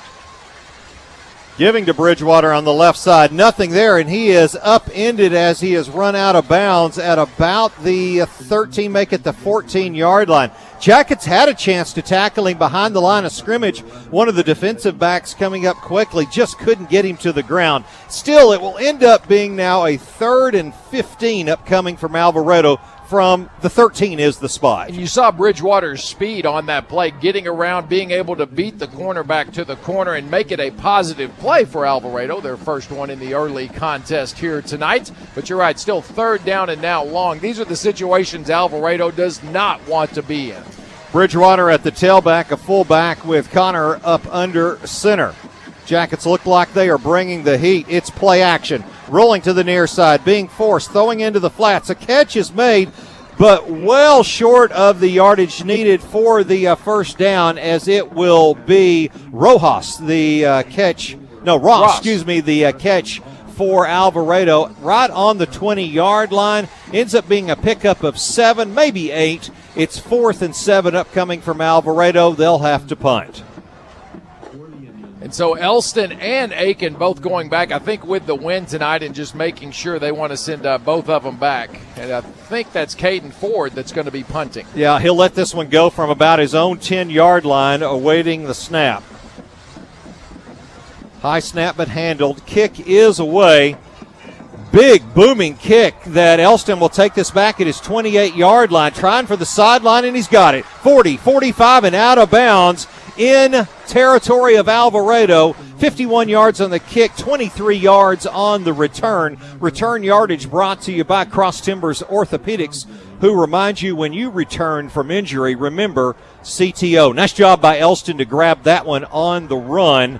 And I guess punting with the wind, a 2-stick wind helps. Yes, and Caden Ford, it was a great punt. Almost really kind of out-kicked the coverage there, and that gave Aiken room to get up the sideline, as you said. And starting Stephenville once again in much better field position than they did their first drive, but let's see if it takes more plays. Iribaran will take this one to the 42-yard line. That is a gain of 6. It's a 2nd down and 4 for Stephenville. 42-yard line of Alvarado. 9:15 and counting here in the Texas State Optical first. Stephenville 7, Alvarado nothing. And, Julian and Tate kind of rotate possessions. Do you think Julian came to the sideline after the one play in the past and said, hey, I get another possession here? I need another. Lambert in shotgun, drops the ball, picks it up, in trouble, flush to the far side, now reverses to the near side, looking for a block, gets it, looks to throw, keeps it, and now will run out of bounds. Once he looks at that on film, Ryder's going to say, before I step out of bounds, I got to throw that one away because it ends up being a 5-yard loss. Yeah, and I think it was Kyle Ward who kind of tried to get here, and he had his hand up, but then I think Ryder was about to throw it, and then Kyle kept going downfield, and I think the coaches are going to tell Kyle, hey, just sit there, let him throw it to you, turn it into a positive play. It's a loss on the play. Almost was a huge loss for the Jackets. 3rd down and 9. Straight drop. Lambert throwing out into the flats. Catch is made. Turning it up, looking for running room. Brought down at the 42-yard line. Catch was made by Iribaran. And so it's going to set up a 4th down and 4 upcoming as Dylan Rodriguez, the middle linebacker for Alvarado with the stop. Jackets will keep the offense on the field here on 4th and 4. Yeah, you're right in no man's land. Too far for a field goal, and you don't want to punt here this in Alvarado territory. They're going to try to get them to draw off sides and see if they can pick this up. Hard count, Alvarado does not budge. You could tell that they have been practicing against the hard count this week. So 2 receivers to both sides. Iribarren again to the left of Lambert. He will throw it on the near side. Catch is made by Ward, and he's got the Schlotsky's first down and more, and he's pulling away inside the 20, the 10, and the 5, and he's upended at the 4-yard line. Kyle Ward with that one as the touchdown-saving tackle made by Blake Bledsoe reaches out and swipes and just gets enough of Kyle's leg to knock him down at the 3-yard line. 30 yards, 39 on the pickup there. Stephenville 1st and 10 inside the Dr. Kelly Doggett red zone. So Lambert in shotgun, looking to throw the fade on the near side, up with it, caught by Reese Elston, a touchdown. We've been looking for that one between Lambert and Elston all year. Had some trouble getting together. They don't there. It's 13-0 Stephenville, extra point upcoming. And that is the 3rd perfect pass that Ryder has thrown tonight. That, as you're talking about, that's one thing they've had a little bit of trouble connecting on is the fade in the end zone, and that time it was thrown perfectly, and Reese goes up and grabs his 3rd touchdown of the season. Members Trust Federal Credit Union extra point is on the way, and it is good.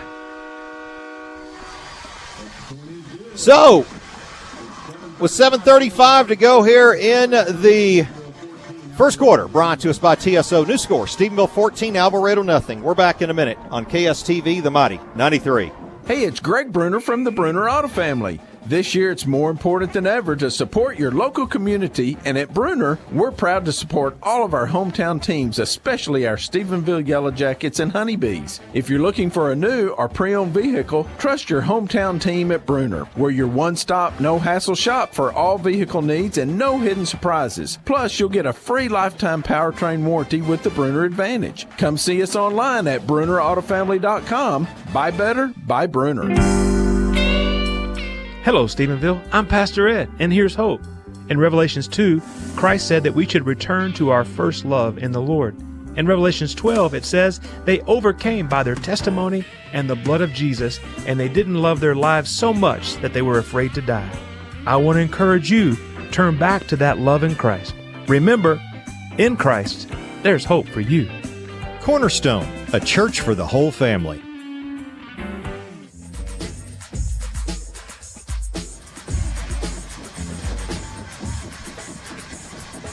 So the Jackets will get set to kick off.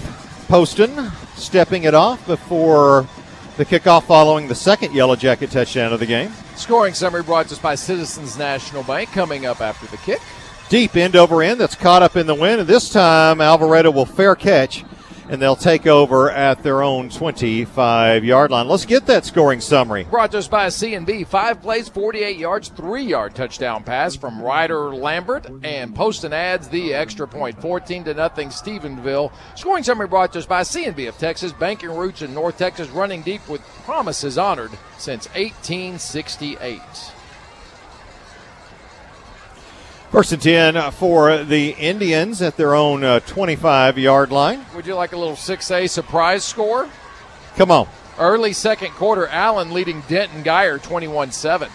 Hey, Chad Morris, how you doing?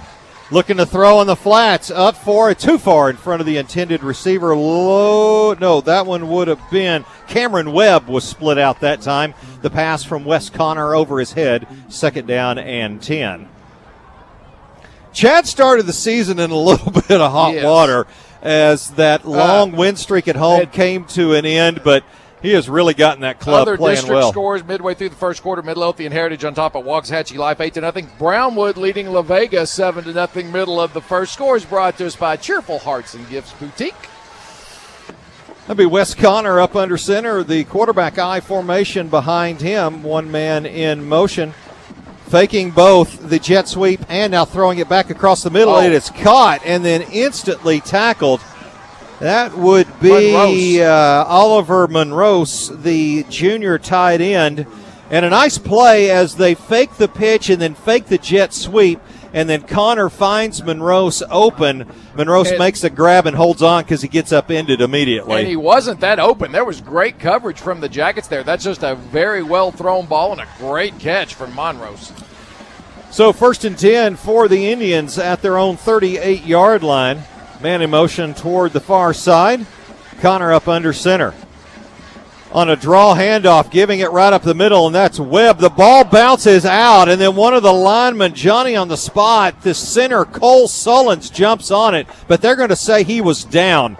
Back at the 45-yard line, a gain of 7, second down and 3. Yeah, and that's Webb's first carry. He's their leading rusher, and a little surprised that Bridgewater got the first few carries of the night, but Webb showing you, even though 5'10", 160, very talented back, getting 7 on his first carry of the evening. Stays at tailback. It is Wes Connor with a couple tight ends, split receiver to both sides. The Jackets will shift. Handoff on the left side, and now illegal procedure against the Indians as the defensive line shifts parallel with the line of scrimmage just before the snap.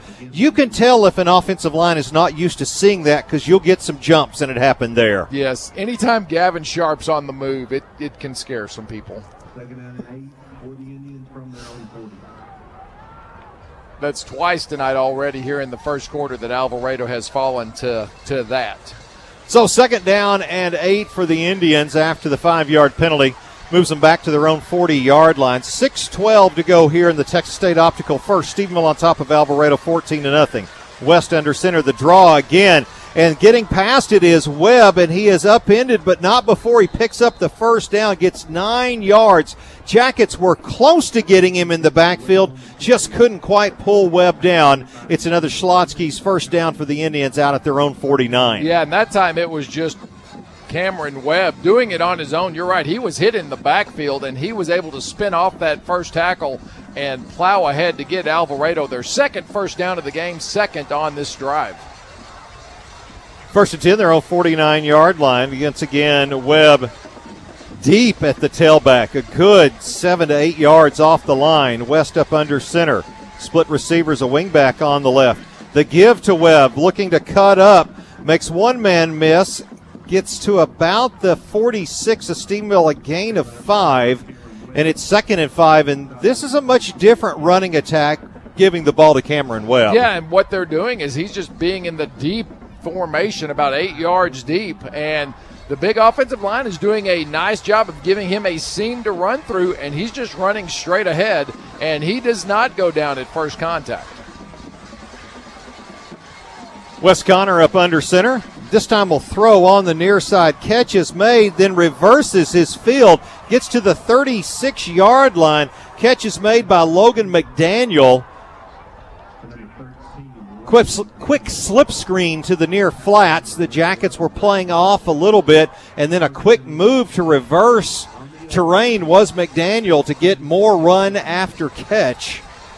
And so a Schlotsky's first down to the 36 of Stephenville. Yeah, and Brad Beatty probably saved a touchdown there by making the ankle-grabbing tackle to bring him down.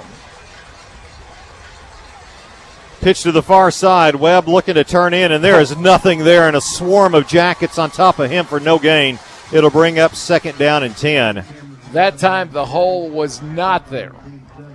And you're right, he had nowhere to go on that. First time I believe he's been held to no gain. That was his, he had first rushes of 7, 9, and 5 yards, and then that time finally the Jacket defense, I think, had seen enough of that and did a good job of getting through the line of scrimmage. 3:58 counting here in the Texas State Optical first. Stephenville on top 14-0, but a nice drive being put together here by the Alvarado Indians. Wes Connor up under center. Now 2 backs in the backfield. Faking the draw, rolling to the near side. Connor looking, throwing this one up to no one as he was outside the pocket and get the ball past the line of scrimmage. Let's get a Santo Propane call to the sideline. Kyle, did you have a chance of catching that ball? No, Dr. Vandenberg went and got it. I do have a question. I was talking to Dr. Doggett, and we were talking about his advertising budget and think that you should be able to buy me some new headsets. Why do you bring our problems to other people? And they're not problems, they're your problem. And on the backside, Barkley is tearing it up on that outside defensive end. He's managing that well. High snap over the head of Connor. Will scoop and score for the Jackets. No, they will be brought down, but it is a turnover as Stephenville will come up with it. I think it's Hudson Westbrook with the ball. It's either Westbrook or Poston, 8 or 9, hard to tell. No, it was Hudson Westbrook that picks it up. The snap went over the head of Wes Connor, and when he turned around to try to pick it up, he stumbled. The ball was loose. Hudson scooped it and was trying to take it the distance, and one offensive player for Alvarado makes the tackle. If you've ever been in my kitchen and seen me drop my keys and bend over to try to pick them up and then kick them across the floor. And fall down, that's exactly what Connor did on that. Yeah, the snap, not good. He did good to get up and even tap it to slow it down some, but Westbrook gets in there quickly. Nice turnover for the Jackets, and now a quick flag again, as this time I think it's Burt Reynolds throwing the flag over there, and another false start, this time against Stephenville, and I believe that's the Jackets' first penalty of the night. Second penalty of the night, had the one on the kickoff to open the game. 1st and 15 for the Jackets. The ball will be placed at the around the 47-yard line. For the defense, that is on the year their 14th forced turnover against 4 for the offense, so a plus 10 right now. Lambert, straight drop, blitz coming, steps up, looks to run, now will keep it, and on the back cut is brought down at the 40-yard line. Ends up being a gain of about 7, and it will set up 2nd down and 8 as Ty Means is the one that circles back from his defensive line position and brings down Ryder. That is the freshman, and that's a great name for a defensive player. Ty Means. 2nd down and 8. Business. Ty means business. Ty means business. Split twins far side, one to the near side. Lambert in shotgun. We'll look. Now we'll fake. Now we'll throw it in the flats. Catch is made. The cutback is that Kimbrough, and a flag has been thrown. And this is going to either be something wrong with the tackle or an illegal block downfield. Yeah, it was either a face mask or a hold. So Callan Kimbrough was the one that made the grab. It is enough for the Slotsky's first down, but let's see what the hanky is for here. It's at the 30. And so, yeah, it is going to be an illegal block downfield. I think it was a block in the back. So it is actually they're calling offensive pass interference. So that's a tough call, being how late the flag was thrown, and because of that being a 15-yard penalty, it will go all the way back from the original line of scrimmage. Yeah, so this one will be put into Stephenville territory, so it's going to set up 2nd down and 19 upcoming for the Jackets now. Ugh. So trips near side, a tight end on the far right. Lambert waiting for the snap. He'll look to the sideline. That's Tate Maruska now in the backfield with him. Still waiting on the snap. Has it. The give to Tate. Looking for running room. Breaks a tackle. Gets to the outside and gets to the 44-yard line.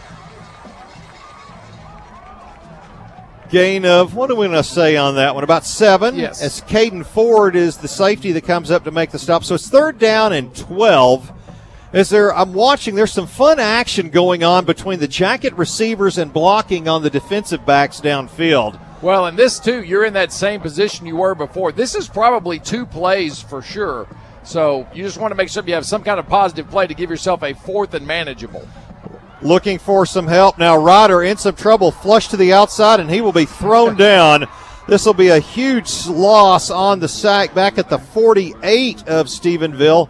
So this ends up being a loss of about 9 yards, and it's going to set up 4th down and a bunch, maybe 20, and here comes the punt unit. I forgot about my powers of jinx. Yep, need something positive here, not -8. Yes.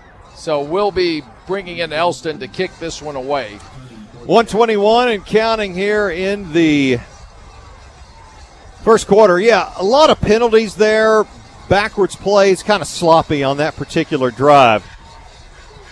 Kick is away end over end into the wind at the 30-yard line, and this one goes backwards at the 33. Only 22 yards on the punt.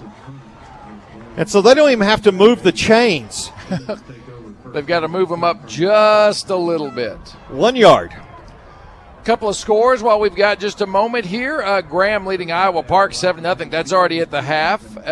Glen Rose tied with Hillsboro 7-7 at the half. Cisco having their way with the DeLeon Bearcats tonight 48-0. That also at the half. This one a bit of a surprise. Comanche and Eastland. Eastland leading it, but only 7-0 as they go to half.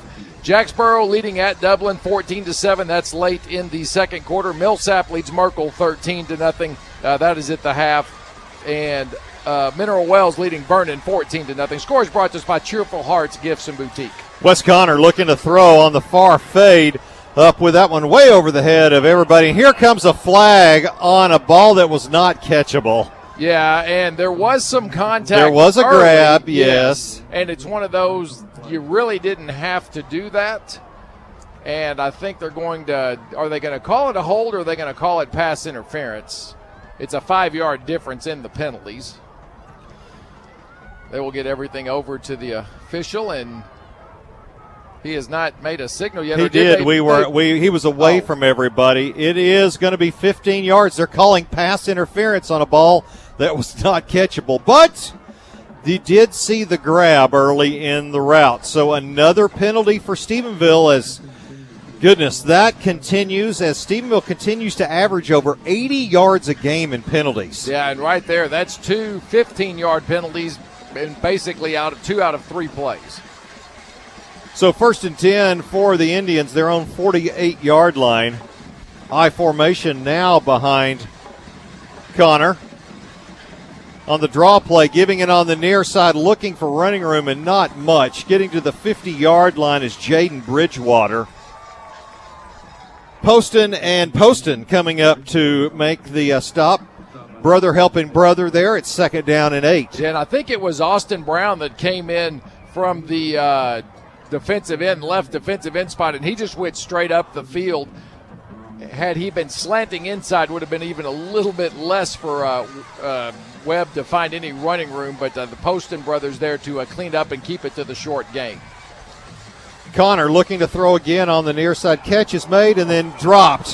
What a hit coming up. Poston on top of Preston Ross to drill him when he had the ball in his hands momentarily. Ball pops out. It's 3rd down and 8. Yeah, the officials right there said he never had control. It was hard to tell because he hit the ground hard if that's when the ball came out. Ross was trying to say that he made the catch and then was down. Would have been just a very short gain, but great hit from Peyton that time to knock the ball free. Yeah, it would have been at about the 47-yard line, so a gain of 2 or 3. Instead, 3rd down and 8. Again, the I formation for Alvarado. West, straight drop. Now giving the ball on the near side, that is Bridgewater. He is stopped at the 42-yard line. This will be probably enough for the 1st down. Will they move the chains? And they do. The deep draw play continues to hurt the Jackets to the tailback that's 8 yards behind the line of scrimmage, and the first quarter has come to an end. Stephenville 14, Alvarado nothing. Thanks to TSO for the first. We're back in a minute on KSTV. Hey Stephenville, this is Leslie Walker with Leslie Walker Farmers Insurance. Let's discuss how switching to Farmers Insurance can help you save. We can cover your auto, home, farm and ranch, your business, toys like travel trailers, boats, motorcycles and ATVs, life and health, and even your prized livestock. If it is important to you, we can cover it. When you're dealing with real-life bumper cars, Farmers Accident Forgiveness can help. Leslie Walker, Farmers Insurance, just off the square. Like us on Facebook, 254-918-2020. Stephenville Medical and Surgical Clinic proudly supports the Stephenville Yellow Jackets and Honeybees. When you need medical care or preventive medical treatment, visit the clinic located at 150 North Boulevard in Stephenville, or give them a call at 254-968-6051. Serving ERAP and surrounding communities since 1929. Stephenville Medical and Surgical Clinic. Go Jackets! Welcome back. We begin the second quarter, brought to us by the Western Wear Store Saddle Rags. Stephenville on top of Alvarado 14-0. Second drive of the game for the Indians into Stephenville territory. Wes Connor up under center. Again, this will be Bridgewater, the tailback. Split receivers to both sides, a wingback on the left as well. The give to Bridgewater. Gets to the 40-yard line. They'll spot the 39, a gain of 3. Not very big in Bridgewater, 5'2", 140. And once the Jackets get him corralled, he does go the other way, but has a nice burst to get the yardage that he and the other tailback do. Well, and this is a phrase you will hear a lot from running backs. He runs bigger than he is. That may not be more true than it is with Bridgewater at 5'2", and they have him listed at 140. Second down and 7. The ball just outside the 39 of Stephenville. Early in the Saddle Rag second. Stephenville on top of Alvarado, 14-0. West with an I formation behind him. Sends a man in motion to the near side. That is the fullback. Pitch to the near side, looking for running room, and then a big hit is made. And then running forward, Jaden Bridgewater, 5'2", 140, gets drilled and then takes the defensive backs of Stephenville forward far enough for Schlotsky's first down. Yeah, Kyler Udy came up and made a big hit on him, but you're right, Bridgewater falls forward, and that's enough for another Indian first down all the way down to the Stephenville 32-yard line. So first and 10, the 32. This was about the spot earlier when Alvarado had their one turnover. Connor West up under center. Bridgewater behind him, the lone back. Bridgewater will take the handoff, is busted to the outside. Instead, no, it's a fake. Throwing to the near side is Connor. It's incomplete. Intended recipient was Blake Bledsoe. Give credit to Wes Connor.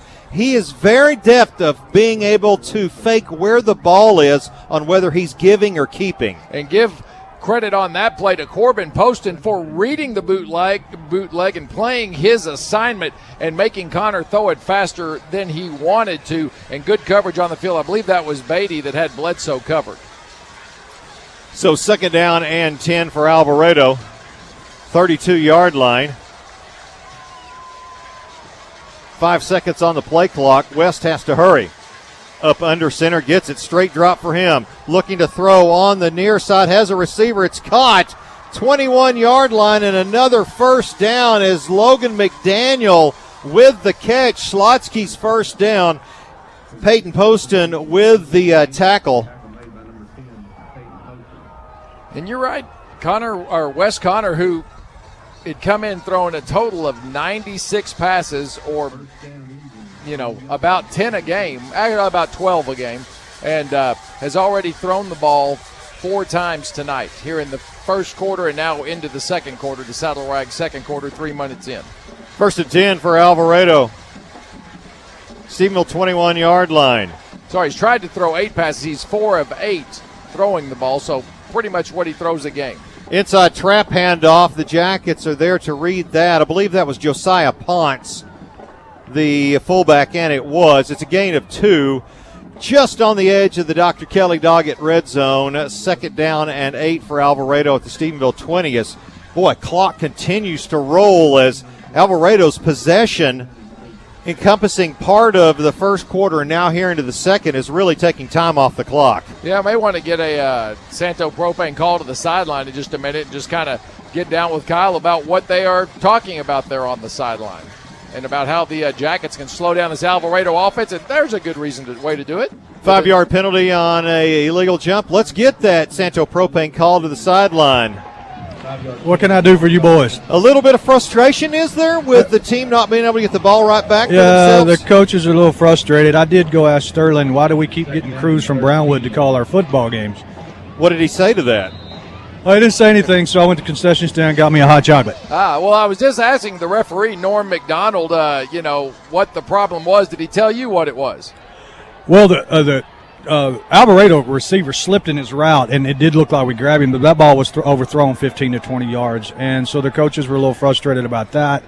And then I thought the kid caught it, and he fumbled the football, but evidently the officials once again disagreed with me.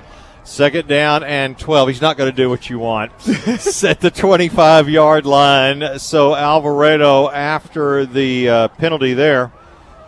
Stephenville getting some substitutions going right now as we are down to, they haven't started the play clock yet after the 5-yard penalty.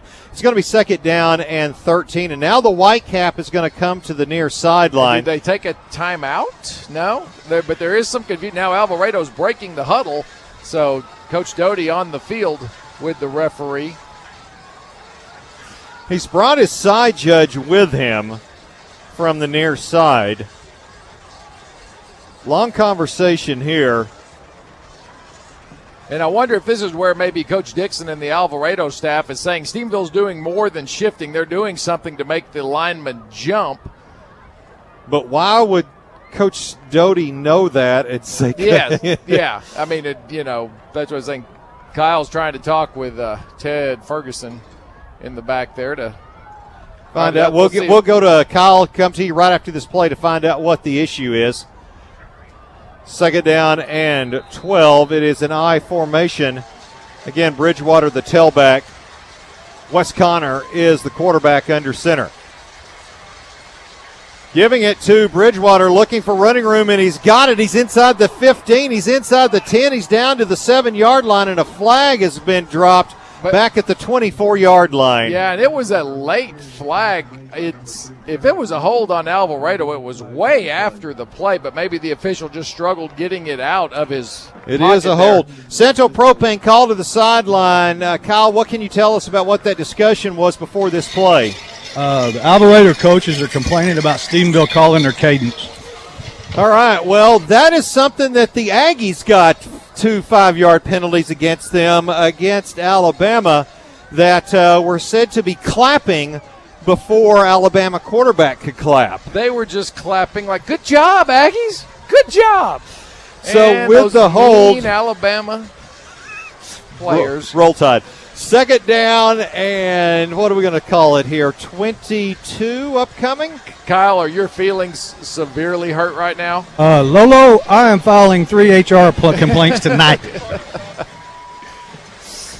She is rolling her eyes at you right now. For the first time in the shotgun, it should be second time, throwing it up for grabs. It's up and it's picked off. No, it's caught. Then picked off. Who has the ball? The referees are talking about it. Stephenville's got the pick. Brad Beatty. So it was originally Poston had the ball, and then it was caught then it was fought away and taken by Calvin Ford, and then Beatty comes up with it. 3 guys almost simultaneously had the ball. It's a pick for Stephenville to take it away. Weather Guard Roofing. That's Beatty's second Weather Guard Roofing, 254-431-1626. Now that's good coverage. Well, for the second time, Alvarado takes the ball into Stephenville territory. For the second time, the Jacket defense has taken it away. First and 10, Stephenville, their own 15-yard line. Giving the ball on the near side, looking for running room, getting to about the 20-yard line is Irabaran. That is a gain of 4, second down and 6. And this is one thing we thought the Jackets could probably do tonight is run against the Alvarado defense. They have, but they haven't tried to run it a lot. 10 yards for Iribaran, and now with that one up to 14. Tate just the 1 carry for 7 yards. Throwing this on the slant across the middle, caught in the middle of the field. Out to the 43-yard line. That's Reese Elston with the grab, wide open at the 43 on the deep end. Great throw from Ryder Lambert that time, and a nice route from Reese as he got big separation away from Calvin Ford, and Lambert just put it in there. For Ryder now on the game, he is 5 of 5, 2 touchdowns, 149 yards. Throwing on the near side, Coy Aiken looking for running room. Not much there. Does break a tackle to get to the 45 and make it the 46, a gain of 3. Just had a chance to watch the replay of the interception. Yes, 3 people had the ball in their hands, and in the end, Udy is the one that comes away with it for the Jackets, and that's why this drive is where it is so far. Second down and 7 for the Jackets. Twins to both sides. Throwing out into the flats. Caught is made. Lots of running room for Elston. A Schlotsky's first down and out of bounds at the 37-yard line of Alvarado. Great throw again from Ryder, and a nice job this time from Kyle Ward of doing a good job of getting his man cleared out and then basically blocking to allow Elston to just take the catch and easily get into Alvarado territory and get another Stephenville first down. Throwing out in the flats again to Elston. Lots of running room and gets another Schlotsky's first down. As long as Alvarado is going to continue to play that far off of Reese, Ryder's going to continue to throw him the football. And once again, Ward does the same thing. He just basically gets in front of Calvin Ford and shadows him, and nothing he can do. And now they're bringing him out of the game. And Elston and Ward making a nice combination on the left side of the offense. Lambert with it, throwing deep far side, going up for this one, and it's caught. Coy Aiken in the back of the end zone. Touchdown, Stephenville. What a throw from Lambert to catch him on the deep post. 15th touchdown of the year from Lambert to Aiken. Wow, that is now 8 of 8 for Ryder Lambert. 3 touchdowns, 180 yards receiving. 180 yards passing. More than that. That was before the touchdown. So now 206 yards with that touchdown pass. Coy Aiken, how much in receiving right now? Members Trust Federal Credit Union extra point. 115. Snap, hold, kick on the way, and it is good. 15 yards away from 1,000 yards for Coy Aiken already here in Game 7. It's Stephenville 21, Alvarado nothing. Back in a minute on KSTV, the Mighty 93. Hello, I'm David Baskett with the Prestige team at Supreme Lending. Being born and raised here in Stephenville, Texas, I know the value of working hard to see your dreams come true. I understand that one of life's biggest goals is to own a home. I offer many financing options such as FHA, VA, USDA, conventional, and some specialty loans. My goal is to find the right home financing to fit your mortgage needs. I take pride in the fact that my team and I will work to close your loan as quickly as possible and will walk you through the process every step of the way. Call me, David Baskett, 254-413-8315, and let's talk about how you may qualify to become a homeowner today. With approved credit, terms subject to change without notice. Equal housing lender, NMLS ID 2129. Not affiliated with a government entity. MLO, NMLS ID 652280. This is Bert Thompson with Mike's Westside Rental. We've moved to a bigger location to serve you better. Come see us at 1511 Highway 108, just south of 377. We've got you covered for all of your equipment, tool, and party and event rental needs. And don't forget, we are a full-line dealer for Skag commercial mowers, Echo Power equipment, and Toro mowers. Check us out online at mikesrental.com or find us on Facebook. That's Mike's Westside Rental.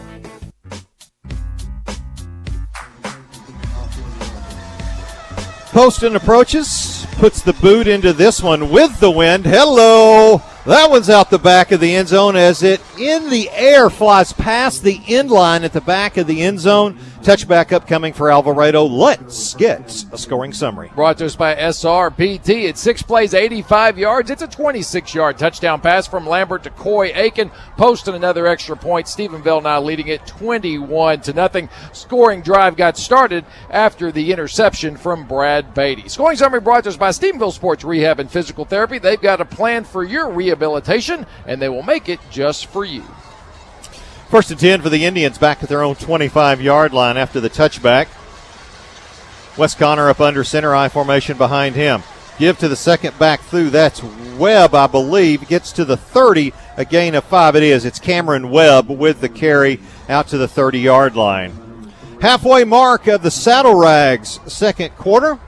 21-0. Stephenville on top of Alvarado here in the first home game of district for the Jackets, who both teams come into this one 1-0. Would you like a district scoreboard update? I would like to know the Brownwood-La Vega score, sir. 14 apiece. 5 minutes to play in the first half at Brownwood. Second down and 5. Midlothian Heritage on top of Waxahachie Live 29-0. That midway through the second quarter as well. Wes Connor up under center. Giving on the near side, looking for running room, and there is for Webb. He gets out across the 40 to the 41-yard line. Good job that time. Blake Bledsoe doing a nice job from his tight end position of getting a block on, I believe that was Poston that time. And as he got an arm on him, but couldn't bring Webb down with that, but able to pick up another running first down for Webb.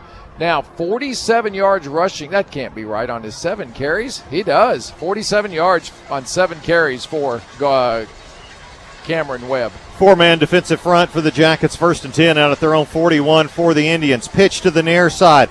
Being forced to the sideline. Not much room there as the swarm of Jackets on him at the 43 of Webb with the carry. a gain of maybe a couple. It's 2nd down and 8. Peyton Poston won't get credit for the tackle, but he's the reason it was such a short gain as he comes flying up, takes on a block, and makes Webb cut back in. Arredondo makes the stop along with a couple of other Jackets, but Peyton Poston playing a very physical corner tonight and leading that Jacket defense. 2nd down and 8, I formation. New fullback in the game. Webb still at the tailback. Straight drop. It's a draw play to Webb again. And this time the Jackets were ready for it. I believe that was Brown that reached over and slung down Cameron Webb, and it was.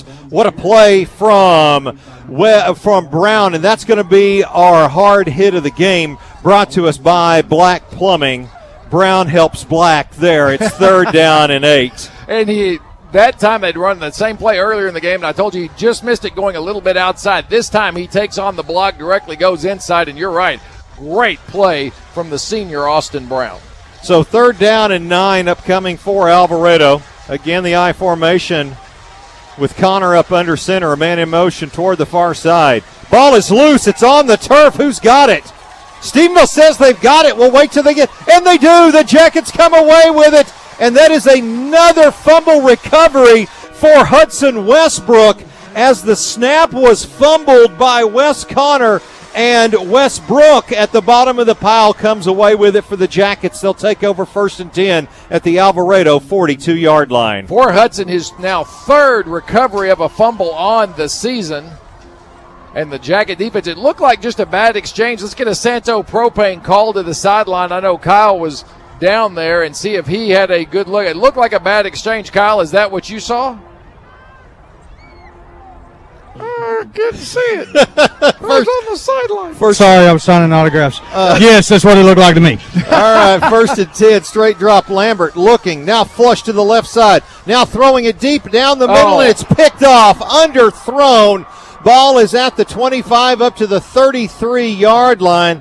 That will be for Lambert, his 2nd interception of the year, and that was an unforced error that time because Lambert had all kinds of running room if he had wanted it.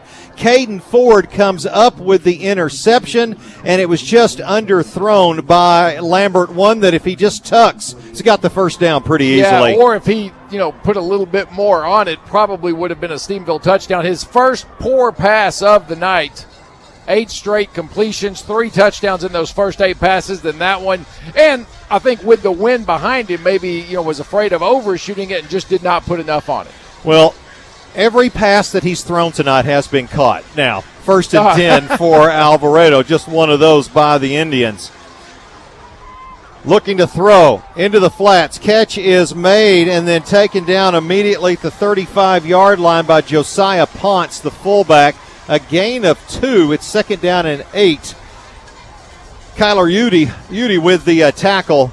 Wonder if the Jackets want to think about timeouts here in a moment as we're at 2:57 and counting. Well, one thing about Alvarado, as you've noticed, the game is flying by. This is their 4th possession, I believe, of the night. 5th possession, 3 and out and 3 turnovers, and now their 5th possession, and we're about to be at 2 minutes play, and as we said, Alvarado's going to take a timeout. We'll take it with them. 2:39 to go. Back in 1 minute on KSTV. Saddle Rags, the Western Store. Extreme fashion, extreme deal, extremely good. That's how Saddle Rags will make you feel. Get yourself down to Saddle Rags, they're gonna do you up right. You'll be turning heads morning, noon, and Friday night. Open Monday through Saturday, 10 to 7, and Sunday, 12:30 to 5:30. Cross Timbers Orthopedics provides a wide variety of treatments. For children, CTO treats fractures, sprains, strains, lumps, and bumps. For athletes, CTO performs shoulder and knee arthroscopy, including ACL reconstruction. For adults, arthritis treatment options ranging from conservative management with therapy, medication, injections, and bracing to the latest techniques in hip, knee, and shoulder replacements. CTO aggressively treats injuries from hand and wrist fractures to the latest in hip and bone trauma techniques. The team of physicians at Cross Timbers Orthopedics wants you to live better, play better. Go online to crosstimbersortho.com. 2nd down and 8. Draw play in some trouble, being thrown down behind the line. Well, they'll give him back to the line of scrimmage. The Jackets read that draw as it was the carry was made by Bridgewater, and it sets up 3rd down and 8 as Gavin Sharp and Alex DeLeon with the tackles. Stephenville elects not to take a timeout here, and so time will drop below 2 minutes remaining here in the Saddle Rag second. Stephenville on top 21-0. I think they just want to let's see what happens on this 3rd down play. You've still got 3 timeouts. I think this is just to make sure Alvarado does not get a 1st down. So Connor throwing on the near side, incomplete. That'll stop the clock. Throw a little bit behind Logan McDaniel.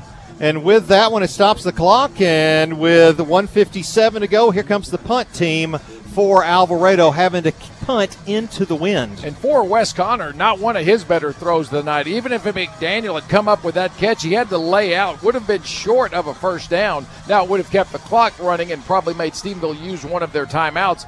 Does not. So now kicking into the wind will be Gavin Caden Ford. Ford will let this one go at about his own 25-yard line. It's Aiken and Elston back for the Jackets. Gets caught up in the wind, and this will die at about the 43-yard line of Stephenville. 22 yards on the punt, 0 on the Cross Timbers Orthopedics return yardage. Jackets with 1:47 left, and this is something Stephenville has been really good at this year. Scoring right before the half to take the momentum into halftime, and then gets the ball to start the third quarter. Well, Alvarado will get the start to start the 3rd quarter, but you're right. Finishing halves has been a huge part of the Jackets' success this year, and this would be a great time to build on that as well. 1:47 to go, the ball at their own 44-yard line. Stephenville does have all 3 of their timeouts remaining. Lambert looking, throwing in the flats. Catch is made by Elston, breaks 1 tackle, but not a second. Gets overrun at about the 47-yard line, a gain of 3. It's 2nd down and 7. And that time Alvarado is selling out for that now. If you want to fake it out there and either have Ward or Elston break off that and go deep, I think you're going to have a shot on the pump and go. Lambert awaiting the snap. Has it. Looks on the wheel route. Now throws on the near side. Catch is made up to the 40-yard line. That is Kimbrough. Callan with the catch at the 41 of Alvarado. That moves the chains. And now a timeout is going to be taken because of an injured player for Alvarado near midfield. 1:15 to go. Let's take a 30-second timeout. This timeout brought to you by Affordicare Urgent Care Clinic, who reminds you when your health takes a timeout, remember Affordicare Urgent Care Clinic back in 30. It's time for Autumn Breeze and Pumpkins Please. Stop by Cheerful Heart today and check out all of the fall home decor, fragrances, fashions, and more. Whether you want to dress up, dress down, or just lounge around, Cheerful Heart has soft tees and sweatshirts that have you covered for fall. Cheerful Heart is your happy shopping place with locations in Granbury, Glenrose, Meridian, and Stephenville. Find what you're looking for at Cheerful Heart. You'll find what you're looking for at Cheerful Heart. Straight drop for Lambert, looking, stepping up, now throwing a fade on the near side. Not able to hold on to that one is Coy Aiken, who pounds the turf, frustrated with himself, not able to grab the back shoulder fade. And it'll set up now a 2nd down and 10 at the 41 of Alvarado. 1:09 to go here in the first half. Stephenville on top 21-0 on Alvarado, trying to get some more on the board before the half. Yeah, that was a good throw from Ryder that time. Corey, it had been a very tough catch. Bridgewater had pretty good coverage on him on the play, but a well-thrown ball. Tate Maruska looking for running room, and he's got some. Bounces to the outside, inside the 25, the 20, the 15, the 10, the 5. 2nd touchdown of the year for Tate Maruska, and what a run from 41 yards out. The Jackets extend 27-0. Extra point upcoming. Jackets taking advantage of that Alvarado defense, playing the pass, and a bit of a delay draw there to Maruska. And you're right, he found the outside seam, got to the corner, and then was gone. Another good job of Jacket receivers blocking downfield and leading the way. Reese Elston with a good one as Tate is heading into the end zone at about the 10-yard line, sealing the deal for the Jackets to get that score right before half. Corbin Poston on for the Members Trust Federal Credit Union extra point. Callan with the hold, kick on the way, and it is good. 57 seconds remaining here in the first half. Saddle Rag second quarter. It's Stephenville now 28, Alvarado nothing. Back in a minute on KSTV, the Mighty 93. It's a great life if you don't weaken, and since 1973, Peacock's Restaurant in Stephenville has been serving comfort classics to weary and hungry patrons. Favorites like our made-from-scratch waffle sandwich to our popular corn nuggets. Peacock's is open 24 hours on the South Loop, and breakfast is served all day, so we have something for any appetite whenever you decide to stop in. So on your next lunch break, breakfast for dinner craving, or just late-night munchies, stop at Peacock's and get the food you need. Visit us at eatatpeacocks.com and let us help you keep your cup full. When it comes to propane service and delivery, the only name you need to remember is Santo Propane. Have a pool or backyard kitchen that needs propane? Let Santo Propane take care of you and your family. Need propane cylinders on your horse trailer or RV? Bring them to Santo Propane in Lipan and drive right through for fill-up. Propane for your home, office, or farm with competitive pricing and same-day delivery. The only name you need to remember is Santo Propane. Poston approaches. Deep end over end. This one will go out of the back of the end zone as well. Before that scoring summary, let's get a Santo Propane call to the sideline. It is Hall of Fame night tonight, Kyle Monteith. Were you one of the candidates for this year? I don't know why you're asking me rhetorical questions just to try to get me fired up and say a bad word on the radio. Is there anything else you'd like to say that's not a bad word on the radio right now? I would like to file another HR complaint with the Roll Tide comment earlier in the quarter. Well, at least they don't deal with awful orange colors. All right, so 1st and 10 for Alvarado. We'll get that scoring summary right after this play. Hunter up under center, hands over the right side. That's Webb looking for room. He gets out to the 30. Gain of 5, and let's get that scoring summary. Brought to us by Bradbury Builders Supply. 4 plays, 56 yards. It's a 41-yard touchdown run for Tate Maruska. Poston adds another extra point. Stephenville now leading at 28-0. Scoring summary brought to us by the real deal for steel in Texas. That's Bradbury Builders Supply in Dublin. Another draw play, and this time the Jackets smell it out as it's Brown and Arredondo with the tackle at the 30-yard line, and a timeout's going to be taken by the Jackets with 29 seconds left. Now knowing that it's 3rd down, wanting another opportunity maybe here, especially with if you get the stop, they got to punt into the wind. We'll take a 30-second break. We're back after this on KSTV. Jack and Dorothy's is a place to be. Homemade cooking for the family. From the bakery, fresh homemade pies.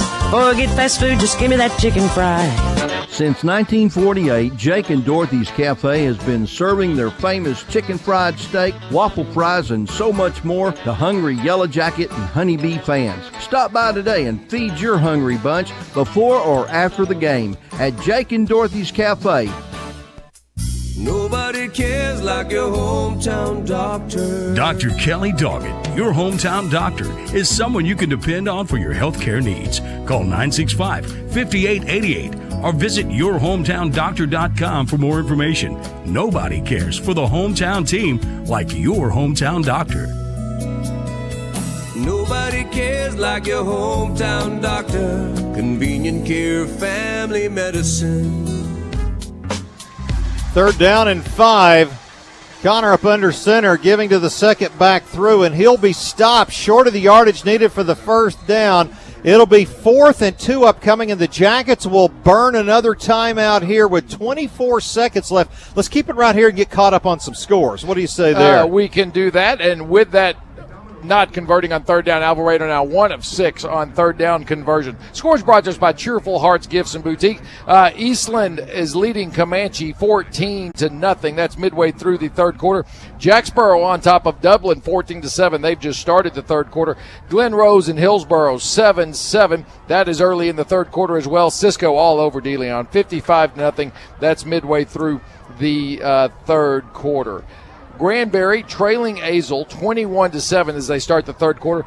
Going to the 3rd quarter, Mansfield Timberview, number 9 in the state, taking on number 1 Aledo in the state in Division II 5A. 14-14 at the half. Let's get you some Hico Albany all over Hico 42-0. Toller leading Hamilton 40-0. Both of those going. They're going for it. Yeah, going to the third quarter. Fourth quarter here, Alvarado now going to go for it, but probably trying to get the Jackets to draw off sides. Yeah, because if they don't make it, they are going for it. In the backfield, Webb is in all kinds of trouble. It'll be thrown down, and the Jackets will take over at the 30-yard line as Alvarado goes for it on 4th and 2 from their own 34 with now only 19 seconds left. Real quickly, the district scores right now, Midlothian Heritage all over Waxahachie Live, 43-0 with 2 minutes to play in the first half there. Brownwood and La Vega, 5 minutes to go in the first half at Gordon Wood Stadium. Still 14-14, Pirates and Lions. So the Jackets now with a chance to put another score on the board. 19 seconds left to go in the first half. Stephenville still has 1 timeout. So Lambert is in shotgun, twins to both sides. Irabaran in the backfield, straight drop. Throwing out on the flats. Catch is made by Elston. Then he'll get out of bounds at the 17-yard line. A Schlotsky's first down and inside the Dr. Kelly dog at red zone. And if they weren't already in field goal range, they are now with 13 seconds left. And the nice thing about keeping that timeout in your pocket and Elston getting out of bounds, you can still use the entire field. And if you don't score, go down and use that timeout. Lambert with it. Quick throw. Fade on the far side. Going up for it, and it's caught. Coy Aiken touchdown. Coy Aiken his third touchdown grab of the night with 8 seconds remaining, and the Jackets will extend 34-0. Extra point upcoming. His 16th touchdown of the season. And he goes over 1,000 yards receiving on the year through 6.5 games. Ooh. He's had 3 catches tonight. 3 touchdowns. It's a pretty good percentage if you can keep that. All he does is catch touchdowns. Chris Carter, is that who used to be that? Yes. Members Trust Federal Credit Union extra point.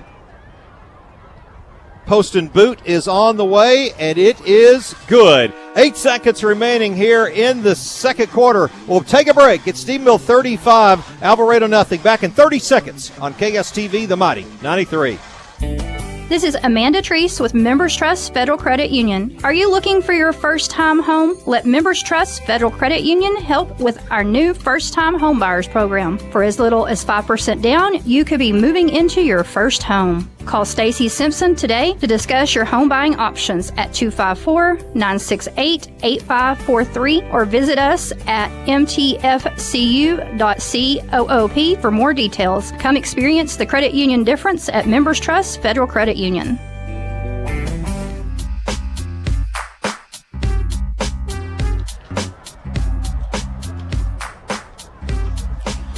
Would you like a scoring summary? Yes, 8 seconds remaining in the Saddle Rack second quarter. Give it to us. Cool Time Refrigeration, Heating, and Air. It's 2 plays after the 4th down stop, and it ends up being a 17-yard touchdown pass to Coy Aiken. 3rd touchdown of the night from Ryder Lambert. Posting another extra point. Stephenville now leading at 35-0. Scoring summary brought to us by Cool Time Refrigeration, Heating, and Air. You want to sing the jingle. So Poston getting set to kick here with the wind. Watch out, band behind the field goal post. Approaches, and this is more of the high pooch variety that will go to the goal line and then out of the back of the end zone. Well, that ball was high to have traveled that far. So with 8 seconds left, Alvarado will probably get one more snap on this one with the Jackets leading 35-0 before halftime. Got a lot going on at halftime tonight, besides our normal stuff like the flashback, and we've also got chat with Jared Womack, the athletic director. Then we're going to be talking about the recipients the inductees going into the Hall of Fame. 7 this year. 7 this year. 1st and 10 upcoming. Hey, look, it's Kyle Monteith, everybody. A big part of halftime. Always. The favorite part from what I hear. Handoff to Ponce, the fullback. He will get out to the 31-yard line, a gain of 6, and that will do it for the first half. Thanks to Saddle Rags bringing us the second quarter. As we go to half, we will have first flashback. Then that is followed by coming in will be the Triple Crown Ford and Lincoln halftime report. We'll visit with Jared Womack. So a lot going on at halftime. We've got scores, we've got stats, and we got so much more. Stay tuned. All of that coming up with the Jackets leading 35-0 over Alvarado. We go to the half, and we're back after this on KSTV. Hey everyone, this is Dustin Rogers, General Manager here for the new Triple Crown Ford and Lincoln here in Stephenville, formerly Techstar Ford. I want to introduce myself to the community and let everyone know how we intend to continue running this dealership with the same hometown family values that you have come to expect. You see, I was raised here in North Texas. My dad was a high school football coach, so I get what is important to you and your experience at Triple Crown Ford and Lincoln. Please come by and introduce yourself, check out our inventory, and take advantage of our great service department. Look us up online at triplecrownford.com. This is Kerry Frazier with Frazier Agency in Stephenville. Our staff hopes that your family is staying safe and well during these trying times. We appreciate the hardship our community has experienced, and we want to remind you that now more than ever, we are here to give you the peace of mind that you deserve. Frazier Agency is a one-stop shop for all your planning and protection needs, and you can be confident that we will get you the right coverage at the best rate offered. So give us a call, check us out on the web, or stop by our office. Frazier Agency, with servants' hearts as big as Texas, we make insurance easy. If your doctor says you need an imaging exam, tell them you want the convenience of local CTI, Cross Timbers Imaging, located across the street from the hospital. You no longer need to drive out of town for improved pricing for MRI, CT, ultrasound, bone density, or digital x-ray exams. We are confident you will find our pricing hard to beat. Every procedure is overseen by a specialist. Visit our website or Facebook page for more information at crosstimbersimaging.com. For the true taste of Texas, y'all get on over here. You're gonna love our cooking and the friendly atmosphere. We're serving out comfort food at the Cotton Patch Cafe. We satisfy your appetite each and every day. Texas style cooking, fresh from the start. Cotton Patch Cafe. Now it's time for your Stephenville Yellow Jackets halftime flashback. Brought to you by ARC Insurance Agency is your Germania insurance provider in Stephenville. When looking for auto, home, life, or ranch and farm insurance, remember your locally owned Germania agency, ARC Insurance Agency. The same dedicated team that has served you for years are here to serve you now. The good things in life. Trust Germania. And now the flashback. Remember this? 3rd down and 5 for Stephenville Twins now to the far side. Lambert has it. Play action. Looking. Rolling to the near side. Picks it up. Throws it deep. Has a clear receiver. It's caught. It's Kyle Ward. He's behind the defense. His second touchdown of the game. And the Jackets have answered. It's 34-7. Extra point up. Kyle Ward with his second score of the game, his second of the year. That was your ARC Insurance Stephenville Yellow Jackets halftime flashback. Hi, this is Chris Black from Black Plumbing, and we appreciate you for using Black for all your plumbing needs. We hire plumbers and employees and have offices right here in your community, and we like to support your local events. We hope that you are as proud as Black Plumbing as we are to serving you every day. Please give us a call or check us out at blackplumbing.com. The pros who know are ready to go. Call on Black Plumbing. Help is on the way. Affordicare makes it easy to get in. You can even check in online at affordicare.com, and they'll text you when it's time to show up. So when you or a family member have a need to feel better, count on Affordicare to get you feeling better fast. And be sure to ask about AffordaPass, an affordable membership that offers quality, cost-effective health care for minor illnesses and injuries for the entire family. Affordicare, located at 2857 West Washington in Stephenville.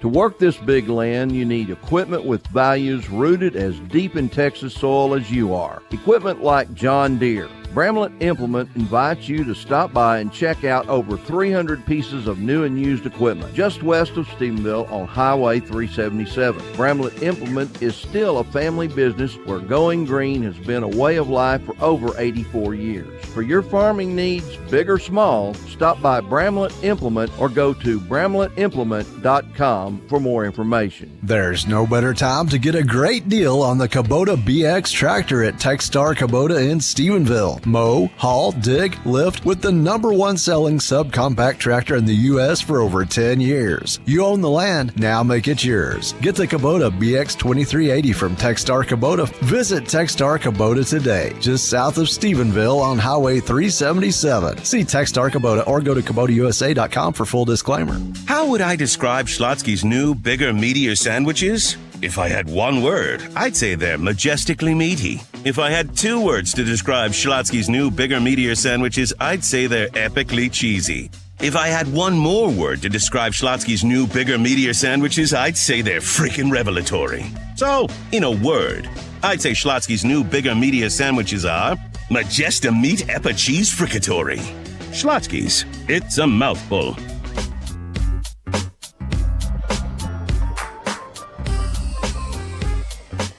Welcome back into the Triple Crown halftime with Stephenville leading 35-0. It's the time we have every halftime, boys and girls, when we invite the athletic director of the Stephenville Independent School District, Jared Womack, in. It's brought to us by David Baskett of Supreme Lending. Coach, good evening to you. Good evening, Boots. Well, it started out fun as far as the proceeds going over to Sherry and everything that happened beforehand with all the T-shirt sales, all the things that Barefoot to do. The last number I was told by the Copelands was over $17,000 was given to the family, and what just a great thing that the Stephenville ISD does with this. Absolutely, and I guess we're 13 years into this tradition, and it was a great moment before the game started with the Martins down on the field, and just to continue that tradition here at school. And it's kind of a buzz around school during the week as T-shirts are being sold and kids are getting excited about who the recipient is. And then this morning at the pep rally, Coach Doty did a great job of talking, about the Martins and and their strive to endorse the donor world, and just how one donor can save up to 8 lives, and they're blessed to have that donor in their family, and providing her with an extended amount of time to be healthy and to do the things she needs to do, and just a great moment, like I said, and just very excited to continue the tradition. Well, and speaking of the pep rally, did we have some Chicago fans that made their way into the into the pep rally today? Yeah, an old skit, which Saturday Night Live back when it was good, and commentary there, and so I told Hodges, Chad was he did the Bears, when in his own version, and I told him, hey, about 95% of the people that were in that gym this morning had no idea what was going on, but the first 5% that did were loving every minute of it. So, no, it was a great, again, just the excitement that happens at those pep rallies and the way that our student body is grasping on to all the successes we're having right now in athletics just makes every Friday morning at the high school a great experience. Well, and speaking of success, there was a lot of it on display at lunch today, as it was the Hall of Fame luncheon by the Lions Club and the SISD, as 7 new inductees go into the Stephenville Athletic Hall of Fame. And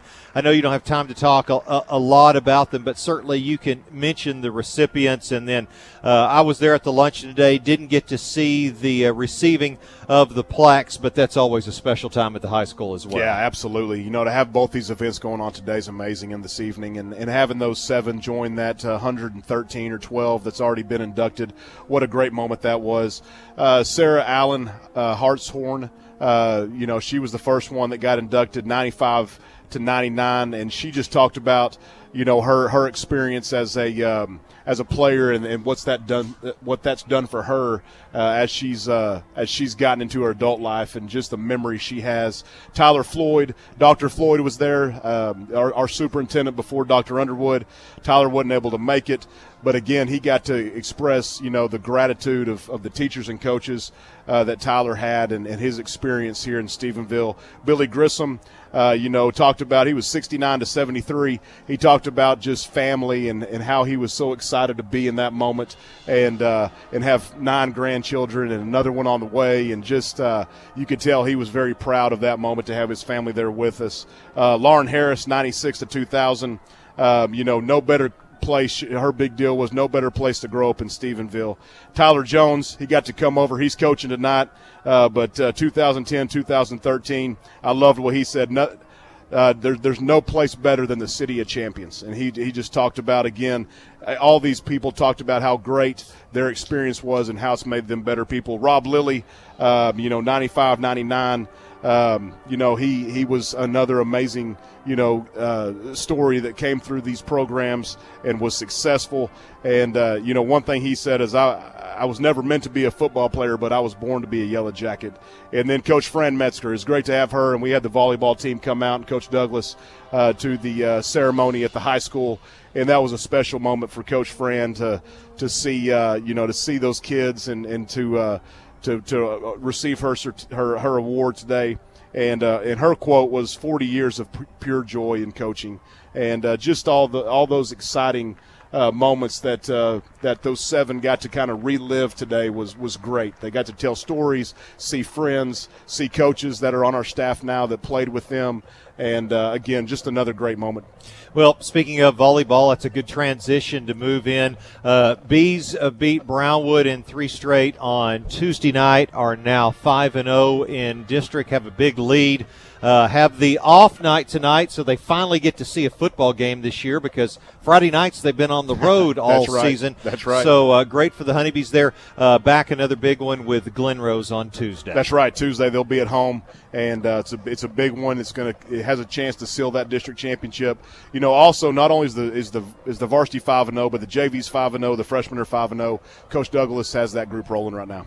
All right, and then finally, kudos to cross country, as we got a bunch of kids that qualified and they're going to regionals. Yeah, got our first district championship yesterday with the Jackets winning district, and expect a lot more of those this year and this fall from our other sports. But got our Bees out too. They finished 3rd, so they're all headed to Lubbock. Some individuals there. Cameron Plaxco for the Bees finished 5th. Mitchell Pack was 4th. Edward Juarez was 3rd. Raj Gautam was 5th, and Jabez was 8th on the boys' side. That regional meet in Lubbock is on Monday, October 25th. Am I leaving anything out? Wrapped up tennis this week. They got beat by Argyle on Monday. We're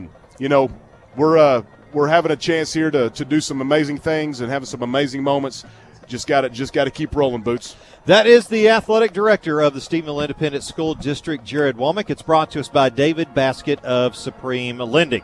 The Triple Crown Ford and Lincoln halftime report rolls on. When we get back, we'll look at scores, we'll look at stats. It's 35-0 Stephenville over Alvarado, and we're back in 2 minutes on KSTV. Venture 19 in Stephenville has expanded their men's and women's section and have new arrivals daily. The #1 gift shop in Stephenville for clothing, shoes, accessories, books, jewelry, home decor, gourmet food, and unique gift items you won't find anywhere else. Shop Venture 19 on West Washington Street in Stephenville. Venture 19, the place to go whether you're looking for a gift for someone else or even if you're shopping for yourself. Follow them on Facebook and shop Venture 19 in Stephenville. Flooring and interiors, we got you covered. Great selection as far as you can see. We got you covered. Danny's got you covered for the latest styles and best quality. We got you covered. Danny's got you covered. Carpet, tile, windows, and more. Great designs from ceiling to floor. Danny's Flooring and Interiors, we got you covered. Andy's Tire Service, yeah, now that's a place that does things right. Shoot, we're here to help you with any tire need you got. Flat tire on a lawnmower, to a loader, to a car tire, to your truck tire on the highway, commercial, passenger, fixing the tire, getting you a used one, a new one, foam filling them, putting stop leak in it, anything you got. Andy's Tire Service, yeah, now that's a place that does things right. Andy's Tire Service, yeah. Since we've been here, our eyes have seen the Dust Bowl and the Super Bowl. Everything from Big Bend to big changes. The oil boom and the baby boom. Our eyes are the eyes of Texas. The doctors of TSO have provided quality eye care to more Texas families than any other provider. Trust them with your vision. TSO, caring for the eyes of Texas since 1936. Located at 101 North Dale or call 968-4133. Welcome back. Triple Crown Ford and Lincoln halftime report. Stingerettes getting ready to get on the field, do their thing. Any special sting you'd like to shout out to? Is there anyone at all? Shout out to the greatest, well, the second greatest after her daddy, Ella Monte, dancer I've ever seen. Stingerettes doing that. We are here, got some halftime stats, and Ryder Lambert, 13 of 15, one incompletion, and actually it got caught. Well, I was going to say that was the interception. Then Coy had the one on the sideline. He didn't come up with it. It would have been a great catch had he come up with it. But I'll give Coy a break since he does have 3 receptions tonight and 3 touchdowns. Jackets. Pretty good stat. Yeah, 13 of 15, 252 yards, 4 touchdown passes, does have the 1 interception. Jackets haven't tried to run the ball a lot. Lambert has struggled tonight running the ball, a couple of sacks in there, but Julian only 3 carries for 14 yards. Tate only has 2 carries. Of course, one of them is a 41-yard touchdown run. Well, it's a little bit difficult to get the ball established, Pep. The only thing that stops Stephenville is Stephenville. With the 1 interception there. But, I mean, what's the time of possession? We haven't had the ball very long, have we? 16 minutes and 10 seconds is what Alvarado's had it. We've had it 7:50. In the second quarter, had it for 3 minutes. And put up 21 points? Yes. 20 – yes. Was it 21 to – it was 14-0 after the first quarter. Yeah, right? So we got 21 there in the second quarter, yes. And 2 of those in the final minute of the first half. Correct. So Jackets, the only thing the Dragons have, if you wanted to look for a couple of things, I guess time of possession 1. But penalties, another couple of penalties, and that's the one thing that stopped the 1 Jacket drive that they didn't score. And I guess they did have 1 turnover now, but they've taken it away 4 times. Correct. And I've been told I'm a little bit too pro Stephenville, but the pass interference the first time I thought was not a very good call. I did think, when we got the offensive pass interference, that looked more like holding to me. But it is what it is. I mean, they've done that, and I think that one drive, that's the only time we punted, wasn't it? Yes. Is that when that happened? And I'm sorry, I'm trying to watch my daughter and talk at the same time. Well, I will let you watch her, and I will talk a little bit about what Alvarado has done. Webb has done a nice job running the ball, 13 carries on the evening for 52 yards, but the Jackets have come up and gotten some big stops on him when they've needed to. Bridgewater, the junior running back, both of them are juniors, but the one that is really amazing at 5'2", 140, he's had 5 carries tonight for 11 yards. But he is harder to bring down than you would think at the 5'2", 130. Yeah, he's hard to get a hold of. He's hard to see. But once they get him, they've got him down. He's not broken. I think he's broke 1 tackle. But I'll tell you also, 22 is impressive. Yeah. He's got some speed when he goes outside. He hasn't been successful at the middle, but the little guy, he can scoot now. Well, and Cameron Webb, you were just talking about him. Yeah, we talked him about the 13 carries for 52 yards. Still well behind his season average. He's averaging over 10 yards a carry is what Webb has been averaging through their first 6 games. Jackets holding him well below that tonight, but he is a very talented running back. Alvarado, just a couple of penalties. That's the one thing that's helped him in the game, but some costly turnovers, 3 fumbles and the interception that Brad Beatty picked off there in the start of the second quarter. And that's really what Alvarado has done. They've only punted the ball twice because they've turned it over 4 times. Correct. And first of all, that interception, I think everybody but the referee touched that football. It was tipped around quite a bit. But I will tell you one thing about that running game, Pep, you talked. When we came in this and the scout report said that, they were more I formation straight up the middle and all that. And they've added that draw, and then they've been going outside. It's interesting to see how Stephenville adjusts to that in the second half. Yeah, and one thing, the Jackets are very solid at the defensive tackle spot. They've been solid at the defensive ends as well, and Jack Barkley really got off to a great start tonight. Austin Brown made a couple of plays late. You're right. I think the Jacket defense was adjusting some to that running game as the game went on, and we will see what second half halftime adjustments the Jacket coaches will make. You're going over some stats here in the Triple Crown Ford Lincoln halftime report. When we come back, we'll get you caught up on some of the scores from the area as the Triple Crown Ford and Lincoln halftime report continues with the Jackets leading at 35-0 in 2 minutes on KSTV Dublin Stephenville. Are you concerned about the cost of dental care and treatment? At Barbary Family Dentistry, we offer in-house dental plans for patients without dental insurance. These plans lower the cost of treatment and include free teeth cleanings. Our patients with dental insurance also receive free teeth cleanings and the benefit of our in-network fees. Remember, we are open late on Tuesdays. Look at our Google reviews and schedule your next appointment with our practice. Call 254-968-CARE or book online at drbarbary.com.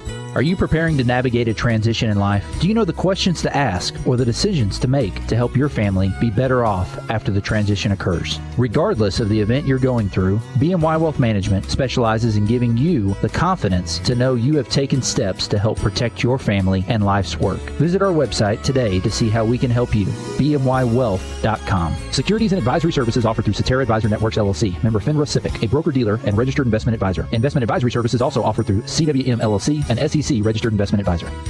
We here at Cool Time don't sweat the small stuff, and neither should you. There's no problem too big or too small. Let Cool Time Refrigeration, Heating, and Air take care of it all. We make repairs fast with new installs affordable. Starting at only $99 per month, you can get a brand new heating and air conditioning unit that's made right here in the United States for your home or office that will cool it better and faster and lower your energy bills considerably. Call Cool Time about the new Amana and American Standard units today. Don't sweat the small stuff. If you're hearing this message, you can cool down with Cool Time Heating and Air. Just give us a call at 254-965-COOL. Cool Time Refrigeration, Heating and Air for expert service and personal care.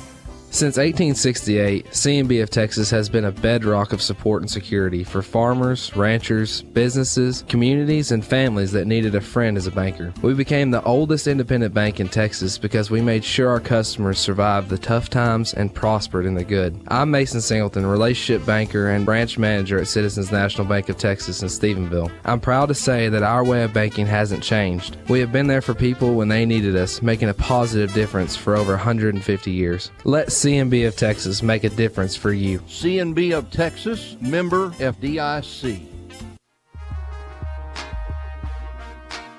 Time and your Jackets looking strong, 35-0 over Alvarado. Let's get some scores here. Of course, scores during the game brought to us by Cheerful Hearts Gifts and Boutiques. And Dublin taking on Jacksboro tonight, and many people thinking the Tigers are going to run away with this. And right now it's 20-14. Jacksboro leading it at Dublin. That's going to the fourth quarter. And Comanche giving Eastland a game, a bit of a surprise right now going to the fourth quarter. Indians trailing the Eastland Mavericks 21-14, down by 7. This one to me one of the bigger surprises tonight. Even though Hillsboro did start district off 1-0, they're leading Glen Rose right now 19-14. Wow, that is. Breckenridge on top of Early, 31-14. That's midway through the fourth. Not a big surprise here, but Everman looking like they're kind of bouncing back to a pretty good start right now. 41-0. They lead Cleburne. 4 minutes to play in the third quarter there. Half my fraternity's from Cleburne, so let's go Bulldogs. Joshua and Arlington Seguin.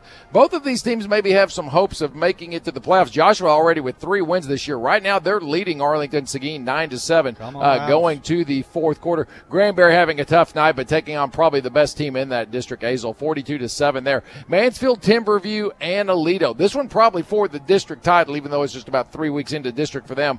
But Timberview leading it now 21-20 as they go to the fourth quarter. That was tied up at 14 at the half. Mineral Wells leading Vernon 28-6. That's late in the fourth quarter.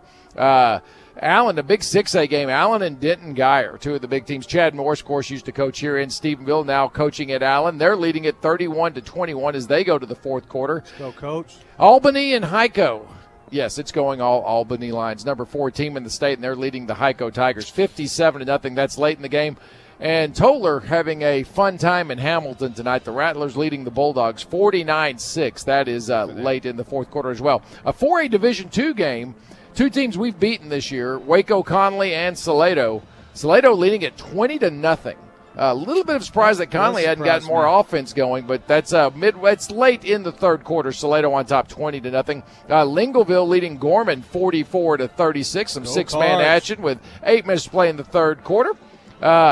Other district scores at the half, Midlothian Heritage, as many people expected, having no problem with Waxahachie Life tonight. 43-0 is the score there as they go to the third quarter.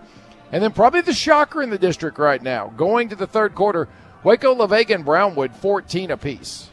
You know, with Boots being in the Hall of Fame and that score right there, this is an awful day. A couple other scores from some districts in Region 2. Paris and Terrell are tied 7-7 as they start the third quarter. Melissa struggling a bit tonight with Anna. Now, Anna is better this year, but Melissa, number 1 in some polls in the state. Number 4, I think, is their lowest ranking, but they're leading Anna 21-6. That's going to the third quarter. Argyle already with a big win this week against Carrollton Ranchview. I don't believe Ranchview's won a game, and Argyle beat them something like 77-7. Another 4A Division II game, China Spring leading Gatesville 28-3. That's in the third quarter. And Lubbock, Cooper, and Wichita Falls Rider. This one a big one in their 5A Division II. They've gone to half. Wichita Falls Rider has the 6-3 lead against Lubbock, Cooper. That is some 1952 football scores right there. Absolutely. A couple of finals from earlier in the day and last night. Abilene Wiley falling to Wichita Falls Old High. That's Old High's second win, and that's a bit of a surprise there. Wiley's been playing pretty well. 41-25 Old High wins. That's Cason's old basketball coach, Grant Freeman. Good for him. Kennedale, a big winner over Diamond Hill Jarvis, 63-0. This one kicked off at 4 o'clock today in Wichita Falls. Hershey and Springtown, so that the Lubbock Cooper Rider game could be tonight. Okay. Hershey getting the win, and that's a big win for Hershey. They stay undefeated in that district. Springtown now 0-2 in that district, leading it 40-30. Lake Worth and Decatur, that's a final 2 in that district. Decatur beats Lake Worth tonight, 42-21. So Decatur also 2-0 in district. Another final in the Cross Timbers. Cisco, no problem with De Leon tonight. 69-0 was the final there. So we've talked that Boots Elliott is in the Stephenville Hall of Fame, the Athletic Hall of Fame, the very notorious Stephenville Athletic Hall of Fame. When are you going in? You know, and what do you think it's going to take? First of all, before we go there, I do want to throw a shout out that I think Julie Foster Mulata, the best point guard in the history of Stephenville girls basketball, needs to be in the Hall of Fame. So, okay, we get past that. Okay. I spent the rest of my life, Pep, up until that time, thinking, you know, I had a fun time in Stephenville and was about as good as I could be as an average athlete, and didn't belong in the Hall of Fame until a guy with 6 receptions and 66 yards and averaged 2 minutes a game during basketball, and he's 6'8" and couldn't score. And then was on the JV B-team golf team that went to regionals, and but he got in the Hall of Fame. But I believe in track that he actually held the high bar up for people to jump over, and I think that might have been the difference of what got him in. When you're 6'8" and can't dunk it, there's some challenges, Pep. But anyway, I think if he got in, I should at least get talked about. I mean, I would just throw my name out there once or twice. Now, I don't know why Coach Hodge is just laughing so hard behind me, but yes, you know, I do. I mean, I averaged 6 or 7 points, or maybe it was minutes a game. I can't remember which one it was. So well, that was a long time ago. Yes, you know, it was. We were playing 3-on-3. Absolutely. Well, it is Hall of Fame night. 7 worthy candidates going into the Hall of Fame. I know Athletic Director Jared Womack was just talking about it with Boots, and all of them great. They all deserve to be in the Hall of Fame. They absolutely did. And I don't know that you're going to get in, but you know what? You'll get my vote. And I think that's what they said put Boots over the top was my vote. That's why I don't have a vote anymore. Absolutely. You're listening to the Triple Crown Ford and Lincoln halftime report. Stephenville on top, 35-0. When we come back, we'll have the second half for you, and it comes your way in 2 minutes on KSTV.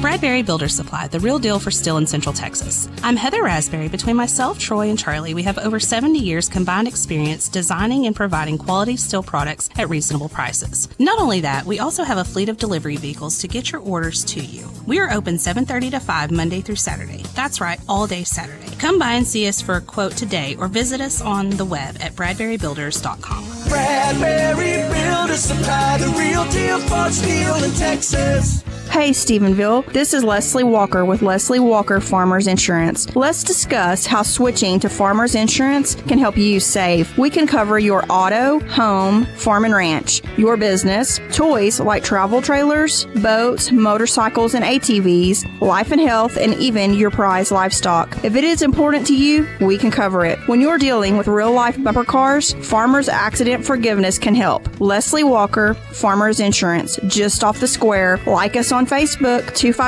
254-918-2020.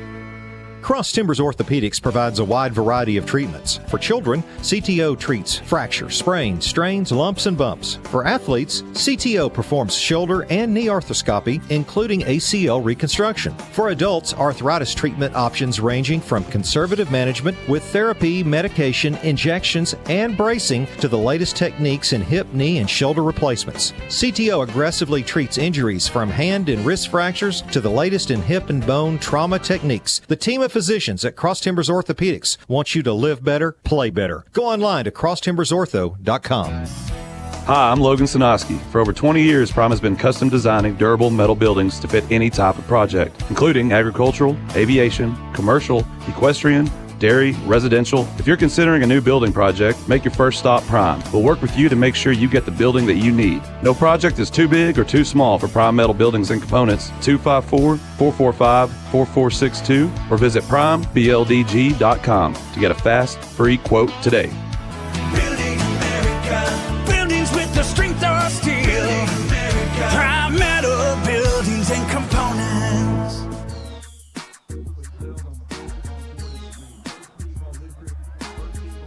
Welcome back, Charlton Memorial Stadium. They are introducing the 7 that made it into the Hall of Fame tonight. And I know the list is somewhere. I'm afraid if I start making, I know there's a couple. Tyler Floyd and Tyler Jones have already had. Tyler Floyd wasn't able to make it to the luncheon tonight. Tyler Jones was at the luncheon, couldn't be here tonight. I know Coach Fran, I think, is out there. They're introducing all 7 of them. Do you have the other list over there, or do you remember? Because I know I'm going to. Lauren Harris. Yes. A guy that's got 9 grandchildren from the 69. I don't know where he Billy. Yeah, we don't. I don't even want to. Billy Baru. It was not him. What did he do with it? I don't know. Boots took it because he thought we were coming back. He got rid of it, but I know Coach Womack and Boots talked about them all there during halftime, and it's really cool what Stephenville does with the Hall of Fame game and bringing everybody back and getting their plaques. Billy Grissom. Useful. Yes. And Sarah and Hallen Hartshorn. I told you Tyler Floyd, Tyler Jones, Rob Lilly, and then, of course, Coach Fran Metzger. Coach Fran coached volleyball, state championship. No, yeah, I'm trying to think how many years. A plethora. I want to say it was like 40. It was a lot of years that she coached. She brought volleyball to Stephenville. Absolutely. And the state championship, I want to say 2003. Yes, and then I talked to her down on the field a while ago, and she had her daughter Adrian down there as well, who's one of, probably the best volleyball player next to Doggett and Gracie that we've ever had. Yeah. And so they're, like I said, Billy Grissom, Lauren Harris, Sarah and Alan Hartshorn, Tyler Floyd, Tyler Jones, Rob Lilly, and, of course, Coach Fran. And then we've got the Bears here. The Bears. With their Ditka jersey. Oh, and the Bears hat. And that's old school right there. That's got water stains and everything else on it. Sure, that's water. That Coach Hodges takes it to the next level. Absolutely. I wish his brother Jason could be that cool. Well, we are just about – they've stopped the halftime clock here. We thought we were coming back, and then they decided that, oh, wait a minute, we've got to space out halftime here a little bit longer. So they're giving all of the Hall of Fame inductees their time.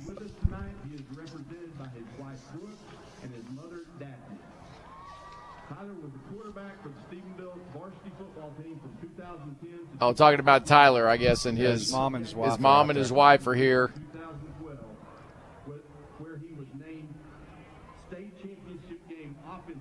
Yep, the offensive MVP. The 2012 game, were you at that game?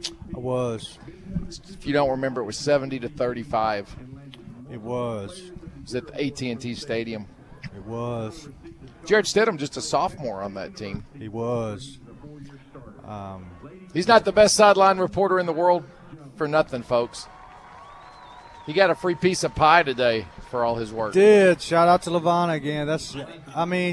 If you rank Jason all the Smith's a little bit mad. He didn't get to make the Jake and Dorothy's pregame run He today. ain't gone through the whole initiation process and all that yet. But it was good. I had breakfast, as you know, because I've been said that I eat more, but it was great as always down at Jake and Dorothy's. They take great care of us. They always do. And who also takes good care of us? Well, that is Lolo Rodriguez. Lolo, we're going to throw it back to you for a 1-minute timeout, and then we'll be back and hopefully be ready for the second half. And if not, we will go over some football scores from different things going around here. Right now, our halftime score, Stephenville 35, Alvarado nothing, and we are back in 1 minute on KSTV. This is Catherine Demetrat from Texas Bank. When you purchase a home with Texas Bank Mortgage, you're helping seniors in high school receive a scholarship. You're helping nonprofits be able to feed hundreds of people. You're helping your local animal shelter stay open. Your Texas Bank Mortgage isn't just about buying a home, it's supporting the neighborhood around you. When you choose Texas Bank, you're investing back into the community you call home. Apply with us online at texasbank.com. Texas Bank, proven, local, strong. Member FDIC and equal housing lender.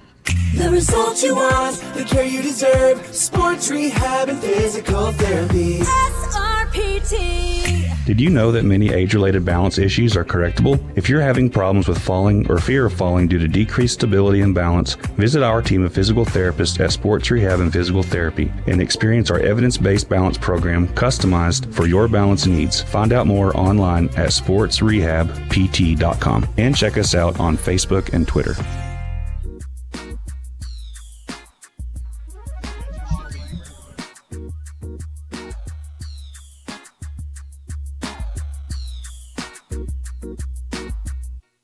Halftime festivities wrapping up here, but we've got a few minutes. We can give you a couple of other scores going on. Aledo has now come back and taken the lead over Mansfield Timberview. 28-21 is the score there. Mineral Wells looking like they're going to get the victory tonight, leading Vernon 28-7. That's gone 4 minutes to play into the fourth quarter. Weatherford on top of Fort Worth Boswell, 36-22. That's now in the fourth quarter. Of course, scores throughout the games brought to us by Cheerful Heart Gifts and Boutiques, and you can hear the Jackets coming back in the background. Couple other scores late third quarter. Eastland still leading Comanche by a score of 21-14. Jacksboro still leading Dublin 20-14 midway through the fourth quarter. Glenrose has come back and tied up Hillsboro. It's now 21-all, 2 minutes to play in the ball game there. Fort Worth Benbrook leading Fort Worth Western Hills 43-7. Joshua continuing to lead Arlington Seguin 9-7. That's now 3 minutes to play in the fourth quarter there. Granbury continuing to struggle at home tonight, taking on Azle 49-7. That's late in the third quarter. Hamilton has scored, but still trailing Toller 56-6. That's in the fourth quarter. Decatur leading Lake Worth 42-28. Had that game as a final earlier. I thought that had gone final awful early, but no, still 7 minutes to play in the fourth quarter there. Decatur leading Lake Worth. Salado scored again. They now lead Waco Conley 20-0 midway through the third quarter. Salina tonight, and they're going to be a tough out in 4A Division II. They are leading Crum 56-0. That's late in the third quarter. Midlothian Heritage has started their game in the third quarter. They've already scored again. 10 minutes to play in the third quarter. They lead Waxahachie Live 50-0. Brownwood has opened up the third quarter and kicked a field goal. Now lead La Vega 17-14. 8 minutes to play in the third quarter there. Paris leading Terrell 14-7. Caddo Mills on top of Farmersville tonight, 27-0 in the third quarter. And another 4A Division II team that's really good, that a little bit of struggling tonight, if you can say that, up 21-0. But Carthage struggling with Jasper just a little bit, 21-0. That's midway through the that's a struggle quarter. for Carthage, only being up 21-0. Yes, that's the thing.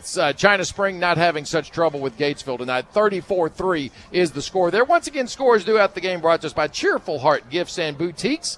And we are finally ready to get this third quarter going. Texas Bank will bring us the third quarter.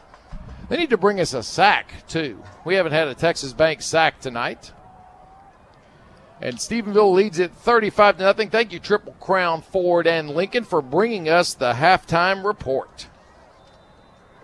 Are we good to go? We are good to go.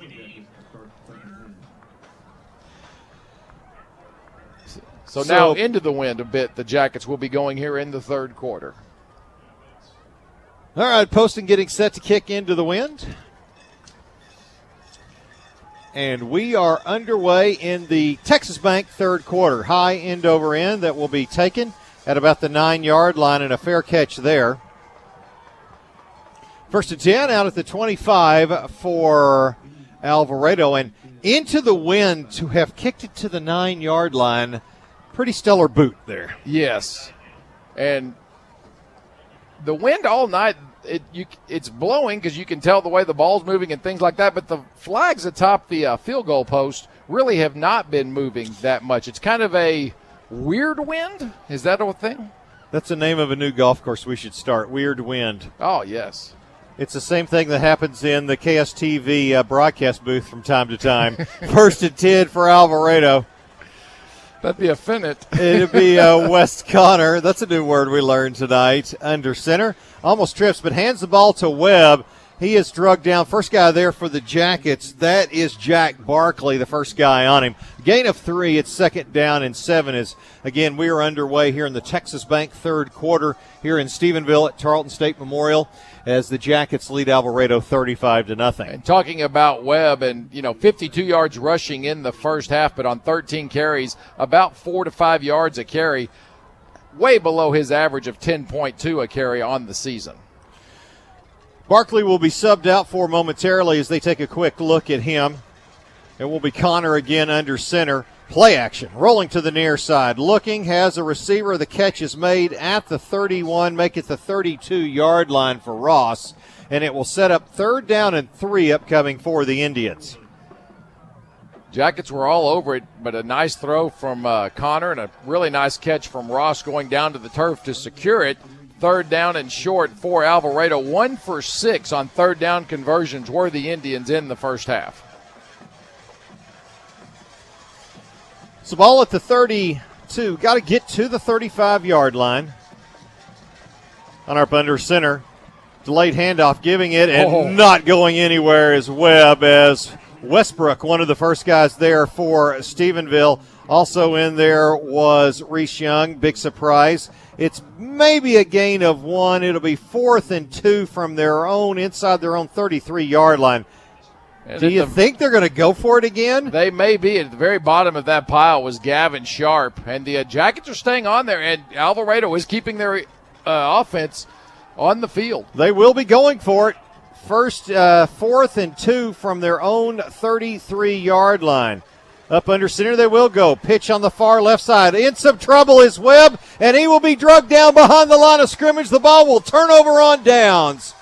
Stephenville forced Webb to the sideline, and once they got him going left to right, the pursuit got there. A swarm of Jackets take him down, and that's 2 straight possessions. Alvarado has gone for it on 4th down deep in their own territory, and 2 straight possessions. The Jacket defense has stood tall and gotten the ball back in great field position for the offense. First drive of the second half for the Jackets, and starting in excellent field position. Twins near side, 2 to the far side.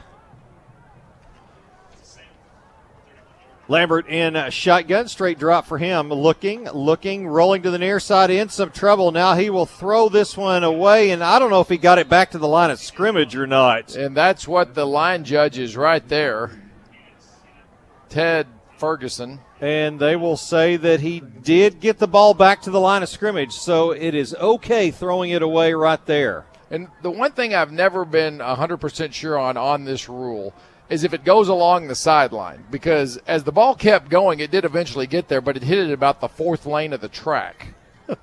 Second down and 10, Twins to both sides.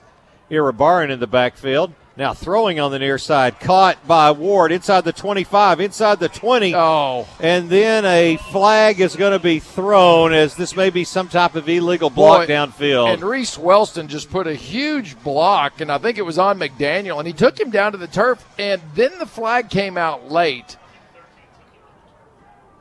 So we will see if it's a hold. It is against Stephenville. I tell you what, one thing, the referee tonight, Norm McDonald, very quick on his signals. If you don't see it, it's gone. So it is a spot foul. This is a good thing. So it was a hold, and they will move the ball to the 27. So they'll say the hold happened at around the 17-yard line. you'll do the down over again, and so it sets up 2nd down and 6 for Stephenville. Ball at the 27 of Alvarado. Yeah, so the Jackets will get 4 yards on the reception by Ward from Lambert. Lambert's trying to set up the screen. Not much there, so he'll keep it. Inside the 20, 15, the 10, the 5. Touchdown, Stephenville. It's the we think we're going to screen. It's not there. I'll take it to the house from 27 for Ryder Lambert. And what's funny, and I think it was Maruska that was in the backfield with him, who was like, just flip me the ball. There's nobody here. And Ryder just kept going. So the Jackets extend 41-0. Extra point upcoming.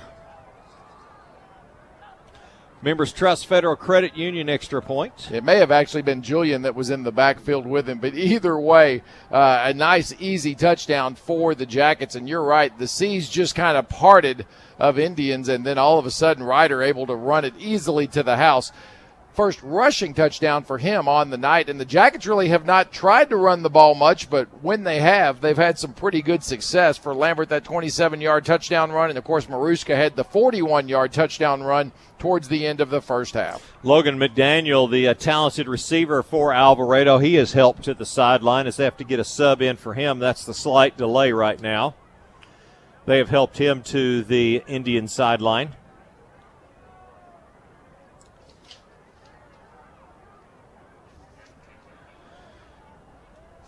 Deep snapping for the Jackets here on extra points. That is Clayton Smith, as Kimbrough will have the hold. Poston will have the boot. Snap, hold, kick on the way, and it is good. 9:28 to go here in the Texas Bank third quarter. New score, Stephenville 42, Alvarado nothing. We're back in a minute on KSTV, the Mighty 93. Gifford TV and Electronics in Stephenville has the LG TV for you. All the latest models of LG TV, including the OLED that creates the greatest, clearest picture you've ever seen. Gifford TV has 12 months same as cash financing available, free delivery and setup. Get the latest and greatest LG TV. Gifford TV, best price, best service, free delivery. What are you waiting for? Get your new LG TV from Gifford TV, 1493 West South Loop in Stephenville. Hey, it's Greg Bruner from the Bruner Auto Family. This year, it's more important than ever to support your local community, and at Bruner, we're proud to support all of our hometown teams, especially our Stephenville Yellow Jackets and Honeybees. If you're looking for a new or pre-owned vehicle, trust your hometown team at Bruner. We're your one-stop, no-hassle shop for all vehicle needs and no hidden surprises. Plus, you'll get a free lifetime powertrain warranty with the Bruner Advantage. Come see us online at BrunerAutoFamily.com. Buy better, buy Bruner.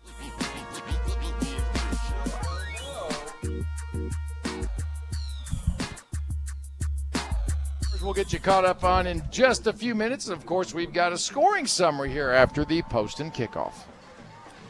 Hot pooch into the wind on the far side will be fair caught at the 23-yard line. So up to the 25 is where Alvarado will start 1st and 10. Let's get that scoring summary. 3 plays, 31 yards, 27-yard touchdown run from Ryder Lambert. Scoring summary brought to us by Bruner Motors. It's all helped by the Jackets starting in good field position after the defense got Alvarado off the field when they went for it for a 4th and short. Scoring summary brought to us by Bruner Motors, home of that Bruner Advantage, where there's so much more included and no charge with every new vehicle purchase. That's your lifetime powertrain certificate. Some new linebackers in the game for Stephenville right now. It is Ruben Reyes and Dirk Nelson in for the Jackets. 1st and 10.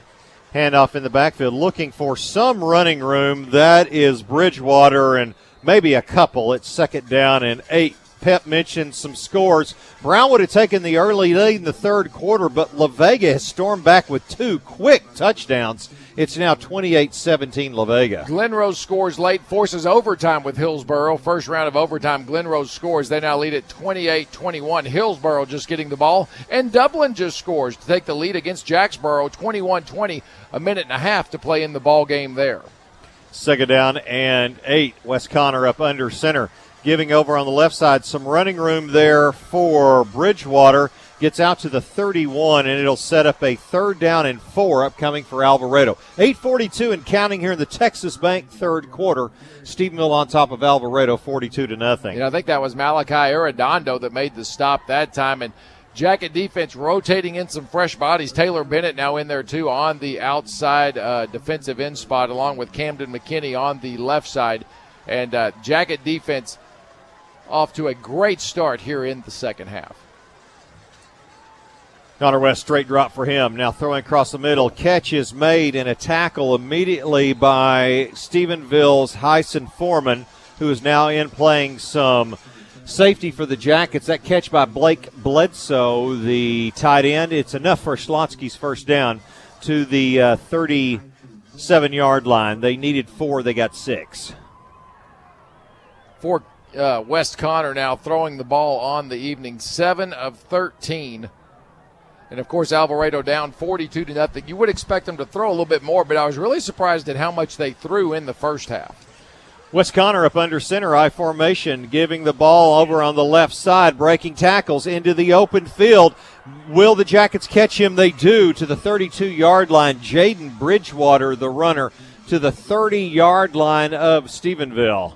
And the first time an Alvarado Indian running back has gotten completely free tonight, and it's the junior Jaden Bridgewater gets free, finally ran down at the 30-yard line, but the deepest penetration of the game now for Alvarado sets up a 1st and 10 at the Jacket 30-yard line. West Connor, up under center, 2 backs behind him. Long snap count as he sends a man in motion, giving it right up the middle. First back through, a gain of a couple. That will be Kevin Brown, gain of 3, and it sets up 2nd down and 7. 6:48 and counting here. Texas Bank third. Stephenville on top 42-0. Interesting score out of the district adjacent to us in the same region. Paris leading Terrell by the score of 21-7. Paris has had some struggles. Terrell a good score, a good record this year, but Paris leads by 14 that game at Terrell. That's the same district that has Kaufman and Argyle and Melissa all in it. 2nd and 7. Bridgewater, the pitch on the left. He will take this to the 21-yard line, and it will set up a 3rd and 1. And in the same region with Stephenville and La Vega, Midlothian Heritage, and Kennedale, that's a tough region in 4A Division 1. So, Pep, who wins Region 1 out of that? Well, Decatur's looking good tonight as they are leading Lake Worth. I wouldn't be surprised if maybe Canyon or Dumas come out of there. Hershey is undefeated in that region. Hershey did get a win tonight. 3rd down and 1. Handoff to Bridgewater on the left side. He has popped. The ball is loose, and I think Alvarado got back on the ball, and they did. It was the lineman Caligaro Moore that pops on that one. As speaking of popped, Bridgewater gets nailed in the hole. Ends up being enough for the 1st down as Moore, the right guard, gets on the ball past the line to gain, and so it is a 1st down inside the Dr. Kelly Doggett red zone. And I believe that's the first time Alvarado's been in there tonight. It is the first time by statistician Robert Campbell. He's never made a mistake.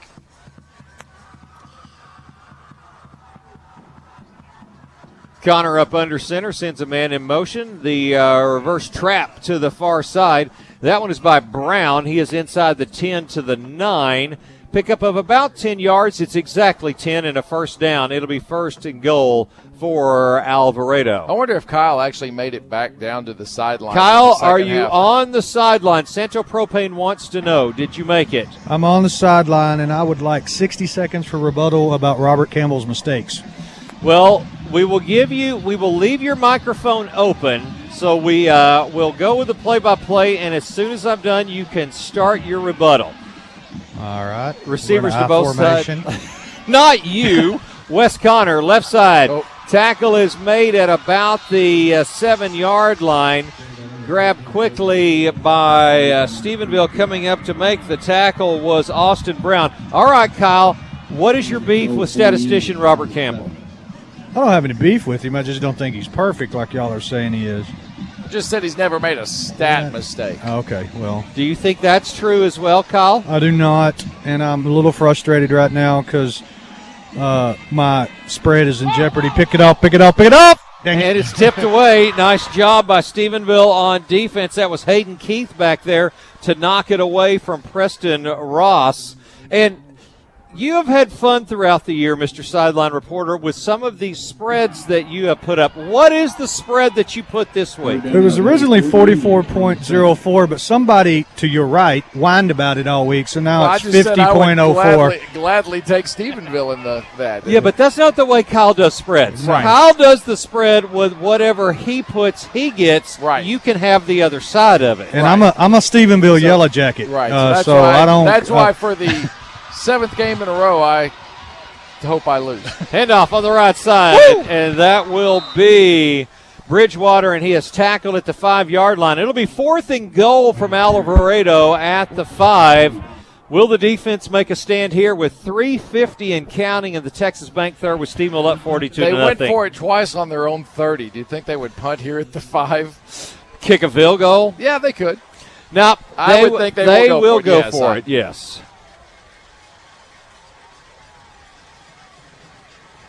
So Wes Connor play clock, they're still in the huddle down to 10 seconds. Breaks it now on their way. 3 backs behind him, almost in a wishbone look. Connor will send a man now in motion. Handoff on the right side. No, rolling to the near side, looking to throw into the end zone. It's tipped away. The Jackets have held on 4th down as getting his hand on the ball for the Jackets. That was Hyson Foreman again. No, it was Hayden Keith on the previous play. Hyson Foreman on this play as those two knock the ball away in the end zone. Ball will turn over on down. And I've got a feeling it may be the same thing. If you knock the ball away, you get to go in and play quarterback. And let's look and see. And it is. You knock the ball away on the last. Hyson Foreman will now come in, the sophomore, and run the twos on their offense as Tate Maruska is in the end zone standing next to him. And Tate will take the handoff and has some room across the 10. Breaks a tackle, gets out to the 15, out to the 17-yard line. Hard running for Tate Maruska as he picks up 12 and a Schlotsky's first down. Camden Brown, the safety, with the tackle for the Indians. A nice job from Tate. Only his 3rd carry of the night, but now 60 yards and the touchdown. And a few other Jackets in the game, and we will get those names to you as well. 1st and 10 for the Jackets. Foreman awaiting the snap. Has it. Once again, the give to Maruska and more running room, and he almost breaks that one across the 25 to the 26. A gain of 9. He was one broken tackle away from being in the open field. And Camden Ford made that tackle and slams Tate to the ground, but not after the 9-yard gain. But I think Camden Ford, who's played a little offense as well, getting tired in that free safety position. But a nice job from the Jackets, still firing off the line and opening up huge holes for Stephenville. Hyson Foreman in shotgun. Tate now to his right. Twins far side. The give to Maruska, looking for runner room, and he's got the Schlotsky's first down and more. Looking for the cutback. He's cross midfield to the 40, to the 35-30. Looking for blocks at the 20 and run out of bounds at the 15-yard line. 59 yards, the longest run of the year for Tate Maruska, and the Jackets have it inside the Dr. Kelly Doggett red zone. And a late flag has come in, and I think this just might be a little bit of frustration from Alvarado, as it looked like it was a push after the play. Not 100% sure, nothing happened before, but it looks like this could be a penalty that may take Stephenville even closer to the end zone. The spot was the 17. We thought he was out of bounds at the 15. It is dead ball unsportsmanlike against Alvarado. So from the 17, it'll be half the distance to the goal. 8.5-yard line, and that's where Stephenville will have 1st and goal right there. And for Alvarado coming in, 2 straight wins, got their first district win last week and hoping they had momentum on their side, and I think they've just kind of ran into a little bit of a buzzsaw, and that was just the frustration on that play there by Stephenville. Hyson Foreman in shotgun, Maruska to his left. Tate will take the handoff and has running room across the 5 and is down to the 3-yard line. 5 yards on the gain there as Caden Ford, the free safety, makes the tackle. 1:30 and counting in the Texas Bank third. Stephenville on top 42-0 and knocking on the door again. This drive's had a lot of a Maruska flavor to it. He has carried the ball the entire way from the 5 to the 3-yard line to the other side, with the exception of 8.5 yards of penalties. 4 straight carries for the Jackets.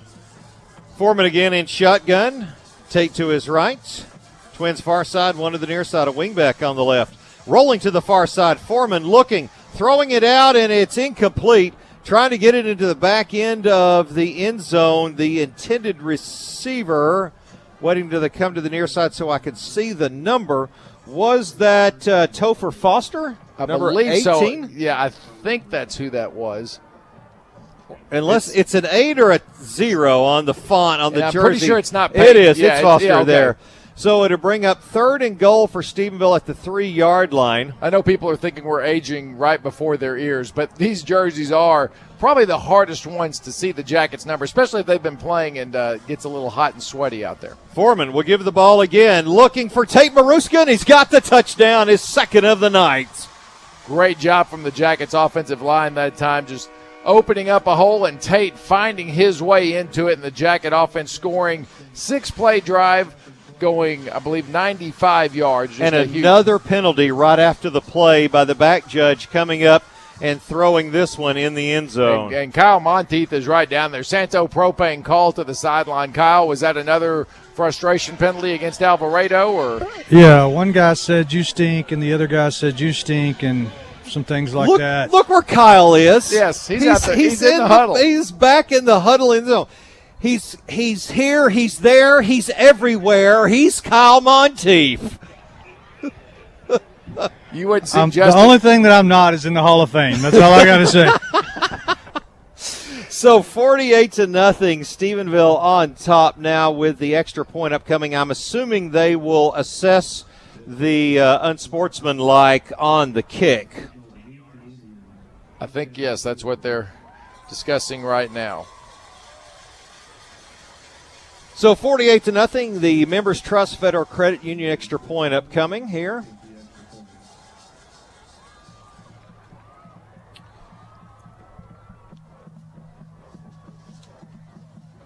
Smith will have the snap. Kimbrough the hold, posting the boot on the way, and it is good. 48 seconds remaining in the Texas Bank third. New score, Stephenville 49, Alvarado nothing. Back in a minute on KSTV. Hendershot Equipment in Stephenville is your #1 source for Case IH tractor packages in the DFW and surrounding areas. With big savings plus 0% for 60 months financing on all Case IH Farmall tractors and tractor packages. Now is the perfect time to experience the red power of Case IH. Shop the Hendershot lot at 935 East South Loop in Stephenville or shop online at hendershotequipment.com. A farming or ranching or just plain fun, Hendershot Equipment gets the job done. This is Brandon Carroll with BC Insurance Group of Texas. While I take great pride in my company, I take even more pride in being a father and a husband. Here at BC Insurance, we are a family-run agency with a genuine care and desire to help other families in our community. We will offer you the best rates available and back it up with the best customer service around. Check us out online at bcinsurancetx.com or give us a call at 965-2839. That's 965-2839. Let my family help yours.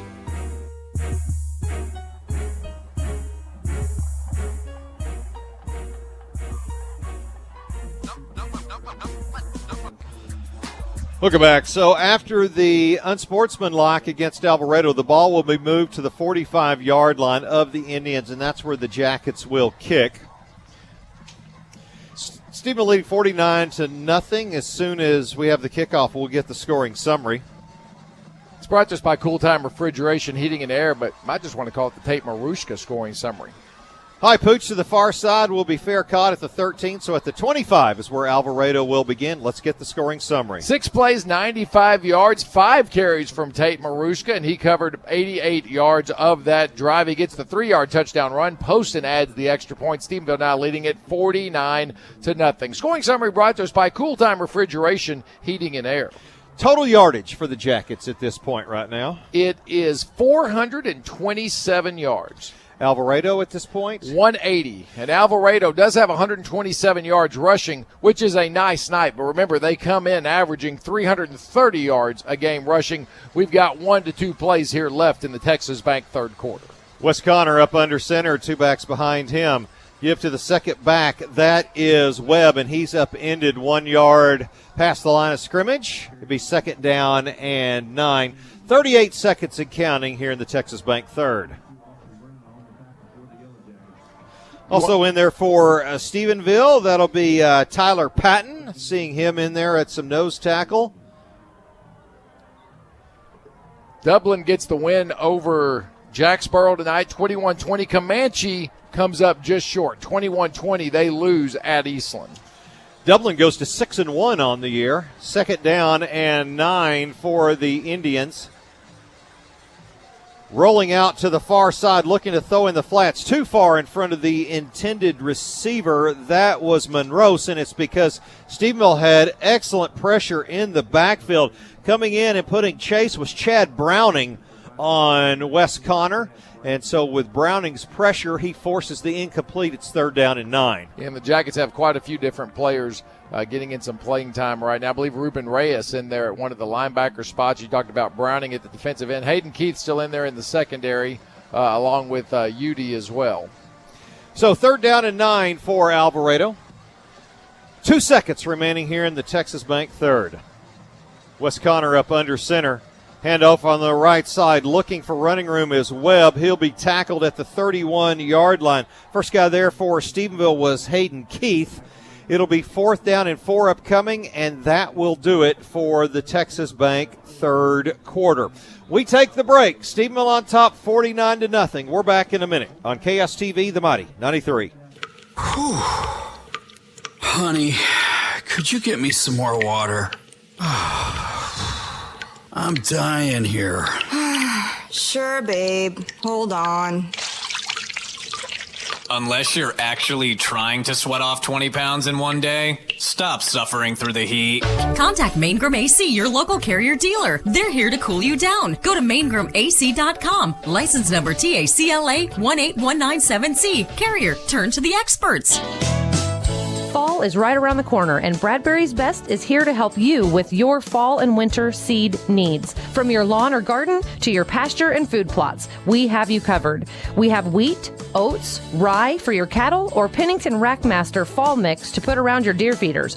Call us today to place your order or come by Bradbury's Best in Dublin or Stephenville to schedule your delivery. 254-431-3450. Have you had a bad claims experience? Does it seem that insurance has become more of a nuisance than a benefit? At Frazier Agency, we do things differently. Our agency sells over 100 A-rated insurance companies, and we won't stop until we find the right one for your specific needs. Aside from our experienced staff, our owner, Carrie Frazier, is an attorney, certified financial planner, and certified insurance counselor, which tends to give us an edge in dealing with claims, companies, and coverages. At Frazier Agency, we put our customers first, and with servants' hearts as big as Texas, we make insurance easy.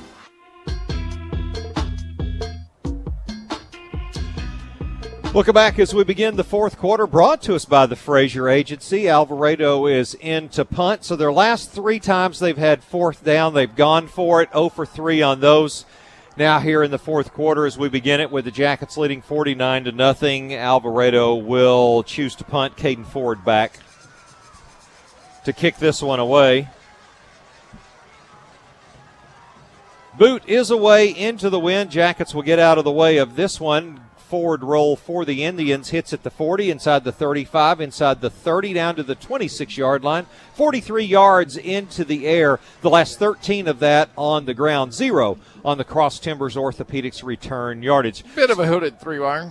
Stephenville will take over at their own 26-yard line, leading 49-0. 11:35 to go here in the Frazier Agency fourth.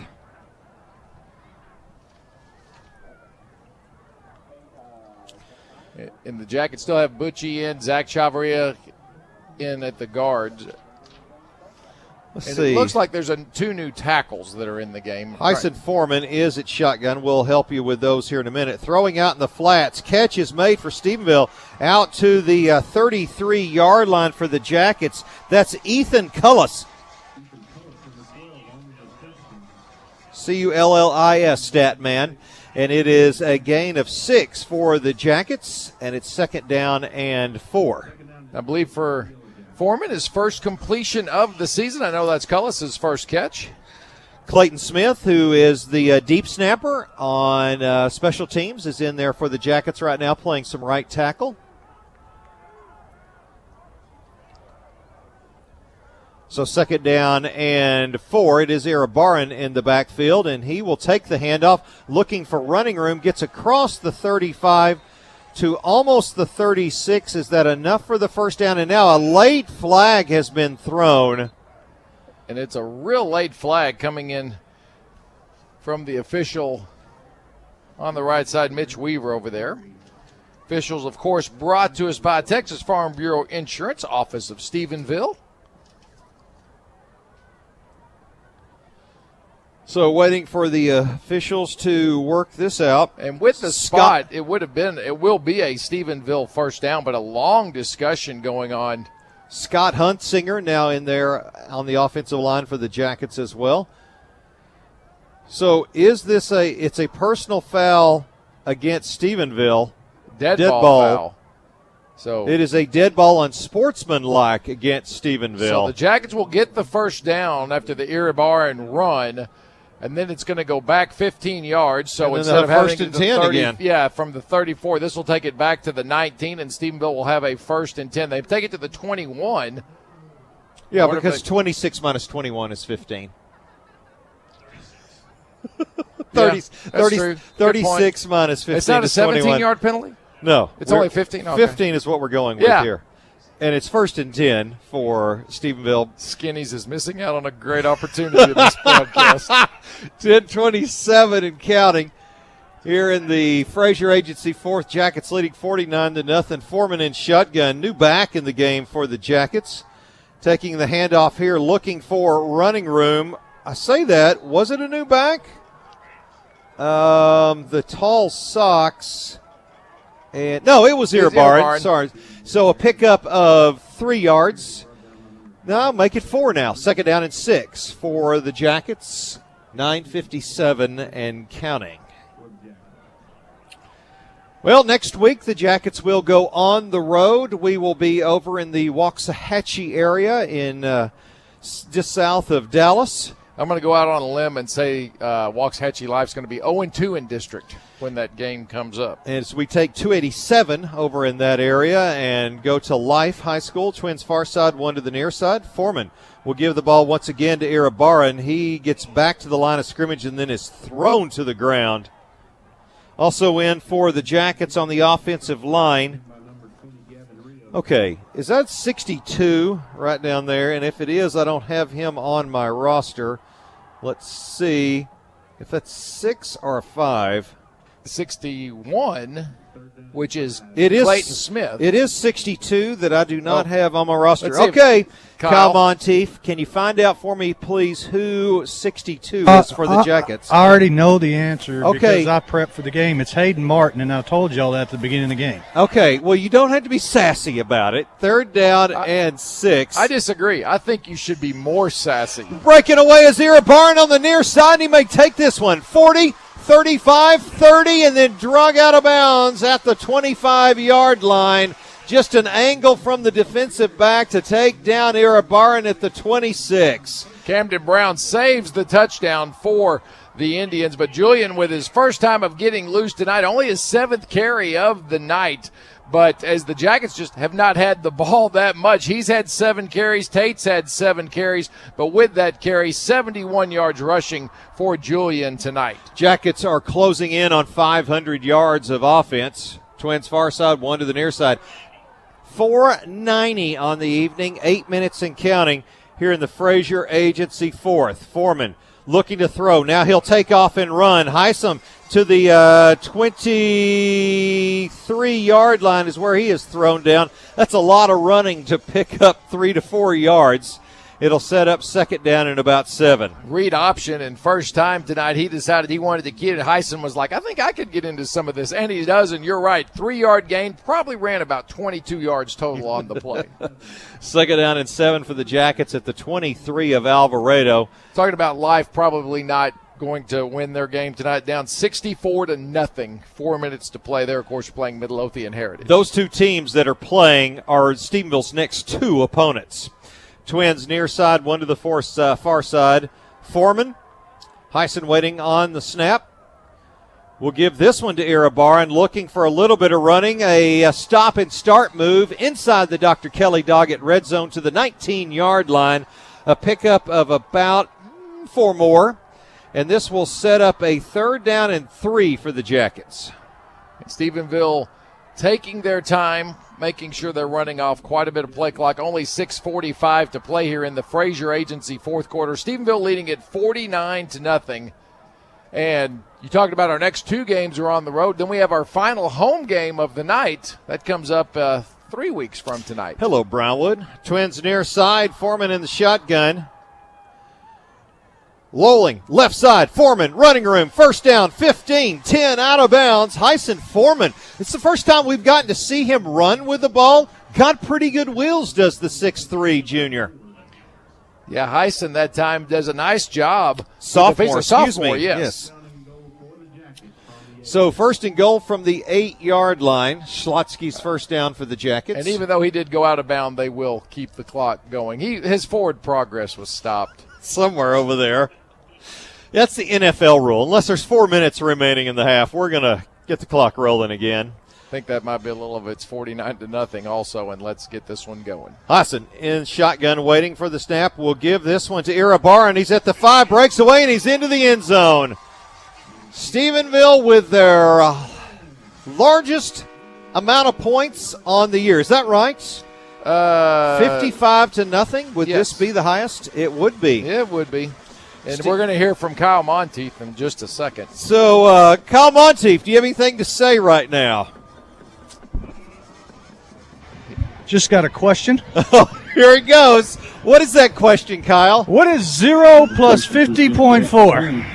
It's not 55. It equals 7 lunches if you do it in algebra. Oh, he did it again. Members Trust Federal Credit Union extra point is good. 5:39 to go in the ball game. It's Stephenville 56, Alvarado nothing. Back in a minute on KSTV, The Mighty 93. The holidays are quickly approaching, but you don't have to worry about on-time shipments with Woods Furniture and Mattress Gallery's inventory reduction sale with over 100 recliners in stock and available for delivery. Plus, Woods Furniture has a large selection of lift chairs in stock and ready to go as well. Recliners starting at just $3.99 and lift chairs at $5.99. Recliner brands include Ashley, Catnapper, Flex Steel, Lazy Boy, and Parker House.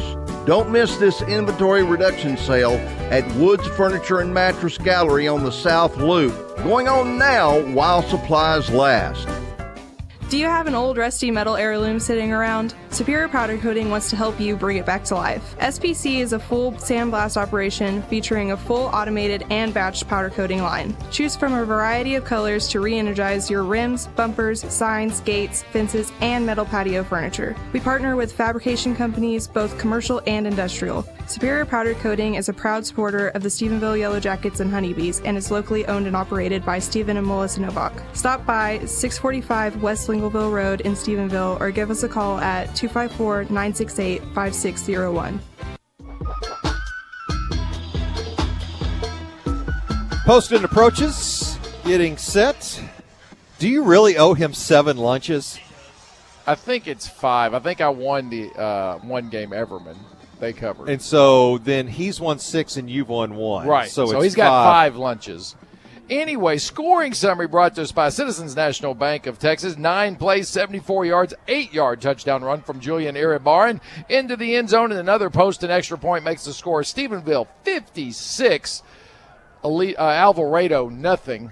That was that'd be real fun. But one thing about that last scoring summary. Yes. Stephenville had the ball for 5.5 minutes, basically combining what they had it for the second and third quarters combined. Santo Propane called to the sideline. Kyle, I saw you're bothering a referee again. What did he have to say?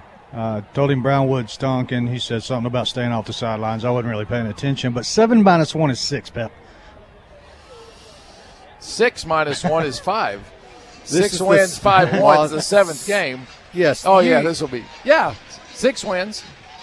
1 loss. Because this is the 7th game. So, yes, I will have to agree with Pep's math on this one. It is a 5-lunch lead for him right now. Okay. You're right.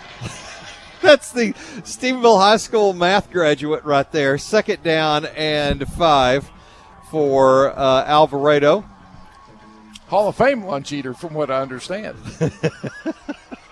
Did he get his mid-morning snack? That's what I wonder if that happened earlier today.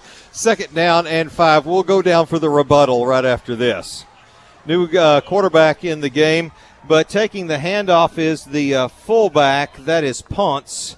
It'll set up 3rd down and 1. Yes, do you have a rebuttal, sir? Well, I'm standing here with Cheryl Hennick, who was my next door neighbor in high school, and we both agree that I do not belong in the academic Hall of Fame. So, do we know what the graduating transcript GPA was? 3rd down and 1. I don't know. I was willing to look about, when in doubt, look about theory, those type of things. 3rd down. Do I? 3rd down and 1 for Alvarado. Jackets leading 56-0 here late in the game. Handoff, and this one will be taken forward for 2 yards and the 1st down. As the carry made there that'll be Bridgewater for the Indians. So for him tonight, that's his 13th carry, and now a total of 64 yards for Jaden Bridgewater. Still, he's averaging about 120 a game as well. Alvarado, this rushing attack, which that's what they stick with, and they do have 144 yards on the ground tonight, but Jacket defense has done a tremendous job of keeping it contained. Handoff, this is Ponce again. He will take it out to the 43-yard line. A gain of about 7. It'll bring up 2nd down and 3, and by the time we snap it again, under 3 minutes to go in the contest.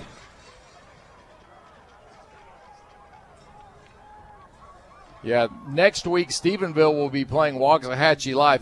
Waco La Vega will have Midlothian Heritage, and this Alvarado team will play Brownwood. 2nd down and 3. Handoff and then tackled in the backfield. First guy there for the Jackets. That may have been Arredondo, and it was. Brown on the carry that time for Alvarado. And that's going to be a big game because it looks like Brownwood's going to fall tonight to La Vega. And for Alvarado, both of those teams will be desperate for a win for a chance to get into the playoffs. Yeah, that will probably be the battle to decide who gets 4th place in the district on that one. 3rd down and 3. I say that if La Vega were to lose tonight to Brownwood, if they were to come back all the way on that one, but it is kind of getting late in that one. 3rd down and 3. Pitch on the right side. Webb looking to turn it up, and he's got the corner, and he may have this one. Oh, a great touchdown-saving tackle out on the edge, giving credit there. That is Poston for just a second. Stephenville. Kyle Monteith saw lunch flash before his eyes. Oh, as a friend of mine texted me one time as I was on the back end of one of several bad beats in my life, isn't gambling fun? So 1st and 10 for Alvarado at the 36-yard line of Stephenville. 1:40 and counting to go here in the contest. Frazier Agency bringing us the 4th. Jackets looking for something they haven't done as well this year, and that's a shutout. So 1st and 10 for the Indians. Handoff, Webb looking for running room. He is tripped up. Helping with the trip up, that is Austin Brown right there. Bramlett Implement has always brought us our drive of the game, and if the Jackets want to preserve the only shutout of the year, this defensive team right here has got to pitch the shutout in this final minute if they're going to do that. So to finish this off for the defense, we'll thank Bramlett Implement with that traditional catch, the drive of the game. You're getting me confused. 2nd down and 6. For over 30 years. Play action. Looking to throw. Now turning it up and in some trouble, being thrown down about the line of scrimmage. That'll be backup quarterback Harrison Denham. Harrison Jean. brought down at the 31-yard line. They give him a gain of a couple, and now another jacket is a little bit gippy. And no, will have Alvarado's to taking a timeout. But there is a jacket that is a little bit hurt. They will work him to the sideline. Let's get a 30-second timeout right here. We're back after this on KSTV. In the studio today, Stephenville Iron and Metal. How you doing, guys? Doing great. What do you most want people to know about Stephenville Iron and Metal? We're a recycling facility. A lot of people don't realize that we cover a large range, from buying copper, aluminum, car batteries, to all types of iron. We're located at 3229 South US 377, which is the south loop going towards Granbury. Once you pass Twisted J, we're right across the street from Diamond R Trailer. Stephenville Iron and Metal, recycle, renew, that's what we do. Third down and 4.5 upcoming for Alvarado. They're just outside the Stephenville 31-yard line with 36 seconds left. The Cans are showing their appreciation to the defense, trying to throw the shutout. You talked about Brownwood maybe coming back. Doesn't look like that's going to happen. La Vega has scored again. It's now 49-33 with 4 minutes to play in the ball game there. Gene up under center for Alvarado, looking to throw. Throwing this one up for grabs. It's up and it is incomplete. No flags. It'll bring up 4th down and 4. Cameron Webb was the intended receiver on the near side. So that was Gene, the pass from, incomplete, and the coverage for the Jackets, that was Hayden Keith. And so 4th and 4, 29 seconds left. Alvarado will stay on the field. This will be the fourth time out of the last 5 fourth downs they have gone for it. And with that, they're now 4 of 13 on third down conversions, all in 2 drives, and 0 for 4, yes, on 4th down conversions. Handoff in the backfield. Webb misses one, trying for the cutback, looking, and he will not get the first down as the defense holds, and the ball will turn over on downs. First guy there for the Jackets, that'll be Taylor Bennett.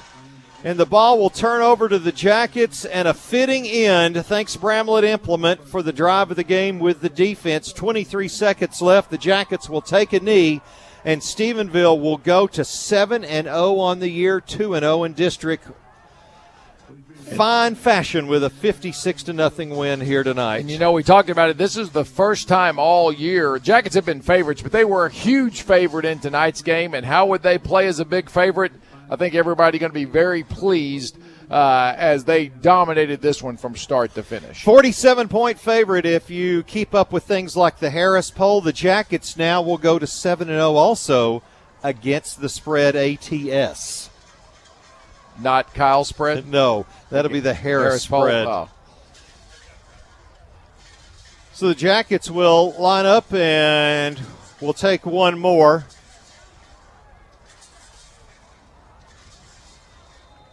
So the ball is snapped. Foreman will take a knee, and time will roll out here in the Frazier Agency fourth quarter. Stephenville, 7-0 on the year. 56-0 the final over Alvarado. Thanks to the Frazier Agency for bringing the fourth. We're back in 1 minute with the Stephenville Medical Surgical Clinic. We're back after this on KSTV. When opportunity knocks, we make sure you can answer. This is Trey Haggard from First Financial Bank. From opening a business to growing your current one, I am ready to help you achieve your business goals. Our innovative business banking tools, commercial loan options, and personalized service will help you open the door when opportunity knocks. Come by or give me a call today and see how we can put your business first. Member FDIC. Tanglewood Pharmacy, Tanglewood Medical Supplies, caring for you personally. Your restaurant and grocery store provide contact-free delivery, and your hometown Tanglewood Pharmacy has always provided contact-free delivery. I'm Case Horton with Tanglewood Pharmacy, letting you know that since 1986, Tanglewood Pharmacy has been providing contactless delivery for both prescription and other over-the-counter medications to our patients. Tanglewood Pharmacy delivers Monday through Saturday to both Dublin and Stephenville. Call 254-968-7657 to learn more about our contact-free delivery. To work this big land, you need equipment with values rooted as deep in Texas soil as you are. Equipment like John Deere. Bramlett Implement invites you to stop by and check out over 300 pieces of new and used equipment just west of Stephenville on Highway 377. Bramlett Implement is still a family business where going green has been a way of life for over 84 years. For your farming needs, big or small, stop by Bramlett Implement or go to bramlettimplement.com for more information. How would I describe Schlotzsky's new, bigger, meatier sandwiches? If I had one word, I'd say they're majestically meaty. If I had 2 words to describe Schlotzsky's new, bigger, meatier sandwiches, I'd say they're epically cheesy. If I had one more word to describe Schlotzsky's new, bigger, meatier sandwiches, I'd say they're freaking revelatory. So, in a word, I'd say Schlotzsky's new, bigger, meatier sandwiches are Majesta Meat Epa Cheese Fricatory. Schlotzsky's, it's a mouthful.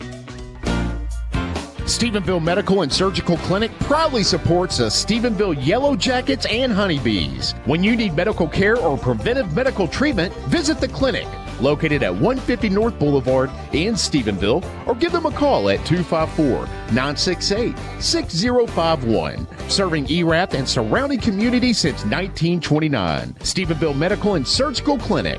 Go Jackets! Saddle Rags, the Western store. Extreme deal.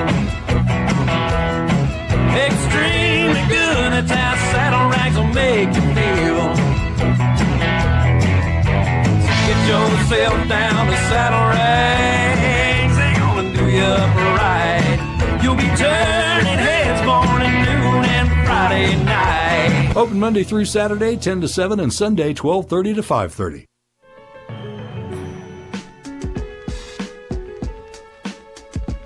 Your Jackets go to 2-0 in district, 7-0 on the year as they handle Alvarado tonight by a score of 56-0. Stephenville Medical Surgical Clinic post-game show getting ready to kick off. Of course, we're going to have plays of the game. We're going to have Peacock's Restaurants and our post-game stats. And, of course, a post-game interview as Boots is going to get with Coach Doty. And that will all be coming your way as the Jackets go to 2-0. And next week we'll be on the road against Waxahachie Life. Life falling to Midlothian Heritage tonight by a score of a whole bunch to nothing. And they are now 0-2 in district as well. Midlothian Heritage with that win. They are 2-0 in district along with Stephenville.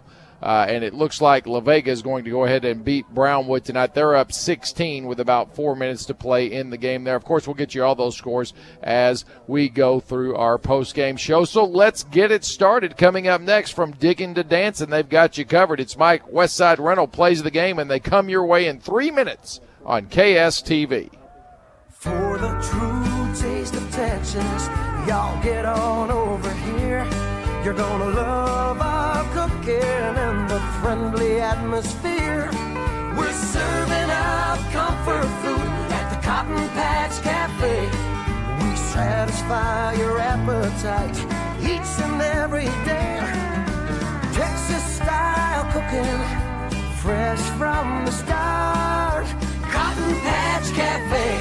Hello, I'm David Baskett with the Prestige team at Supreme Lending. Being born and raised here in Stephenville, Texas, I know the value of working hard to see your dreams come true.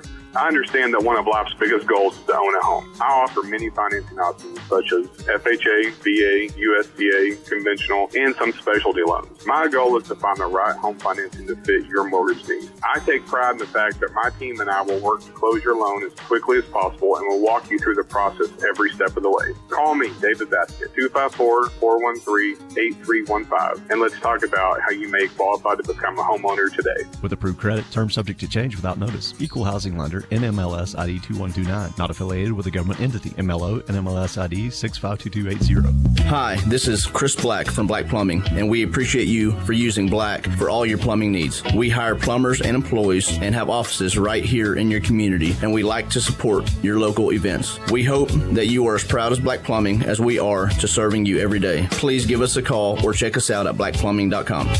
The pros who know are ready to go. Call on Black Plumbing. Help is on the way. This is Bert Thompson with Mike's Westside Rental. We've moved to a bigger location to serve you better. Come see us at 1511 Highway 108, just south of 377. We've got you covered for all of your equipment, tool, and party and event rental needs. And don't forget, we are a full-line dealer for Skag commercial mowers, Echo Power equipment, and Toro mowers. Check us out online at mikesrental.com or find us on Facebook. That's Mike's Westside Rental. There are certain things in life that we might not think we need. Don't let your insurance coverage be one of those things. This is Brad Hart. Give us a call today. We'll be glad to explain the benefits of investing in products such as disability and liability insurance, affordable small business policies, renters, condo, and manufactured home insurance. Get your free quote today and start saving with Brad Hart State Farm at 254-968-6801 or follow us on Facebook. Just search Brad Hart Insurance Agency. Hey, it's Greg Bruner from the Bruner Auto Family. This year, it's more important than ever to support your local community, and at Bruner, we're proud to support all of our hometown teams, especially our Stephenville Yellow Jackets and Honeybees. If you're looking for a new or pre-owned vehicle, trust your hometown team at Bruner. We're your one-stop, no-hassle shop for all vehicle needs and no hidden surprises. Plus, you'll get a free lifetime powertrain warranty with the Bruner Advantage. Come see us online at BrunerAutoFamily.com. Buy better, buy Bruner. It's time for Autumn Breeze and Pumpkins Please. Stop by Cheerful Heart today and check out all of the fall home decor, fragrances, fashions, and more. Whether you want to dress up, dress down, or just lounge around, Cheerful Heart has soft tees and sweatshirts that have you covered for fall. Cheerful Heart is your happy shopping place with locations in Granbury, Glenrose, Meridian, and Stephenville. Find what you're looking for at Cheerful Heart. You'll find what you're looking for at Cheerful Heart.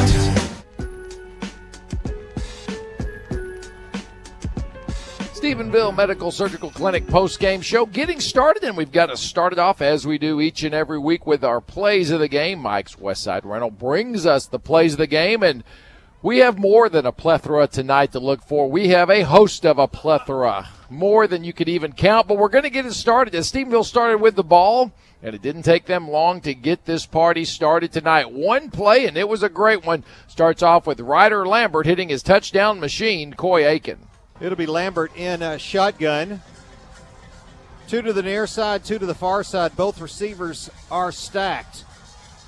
Straight drop. Looking, throwing a deep fade ball on the far side, and it's caught across the 50, inside the 40, inside the 30. This is Coy Aiken, and he'll take it the distance. 89 yards on the opening play of the game, and the Jackets score first. 6-0, extra point upcoming. It would be good, and then the defense would get the ball back for Stephenville in good field position at their own 48-yard line after a turnover, and just 5 plays after that, Lambert throws his second touchdown pass of the night, this one to Reese Elston. So Lambert in shotgun, looking to throw the fade on the near side, up with it, caught by Reese Elston, a touchdown. We've been looking for that one between Lambert and Elston all year. Had some trouble getting together. They don't there. It's 13-0 Stephenville, extra point upcoming.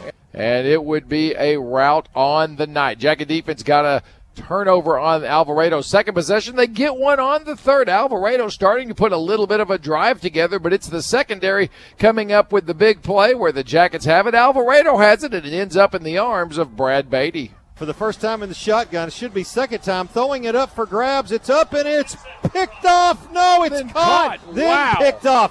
Who has the ball? The referees are talking about it. Stephenville's got the pick. Brad Beatty.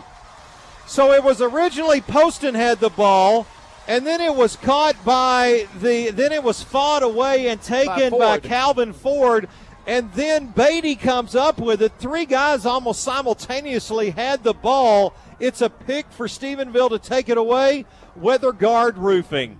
And it was great coverage, giving the Jackets back the ball, but at their own 15-yard line. But 6 plays later, that combination that just catches touchdown, Ryder Lambert to Coy Aiken. Lambert with it, throwing deep far side, going up for this one, and it's caught. Coy Aiken in the back of the end zone. Touchdown, Stephenville. What a throw from Lambert to catch him on the deep post. 15th touchdown of the year from Aiken, or from Lambert to Aiken. Wow, that is now 8 of 8 for Ryder Lambert. He was in great position there, and he was on fire. Jackets were too, up 21-0. Jackets then call a timeout, get the ball back in their own 44-yard line with just about a minute to play in the first half. And on that fourth play, it's the sophomore running back Tate Maruska getting it on the draw.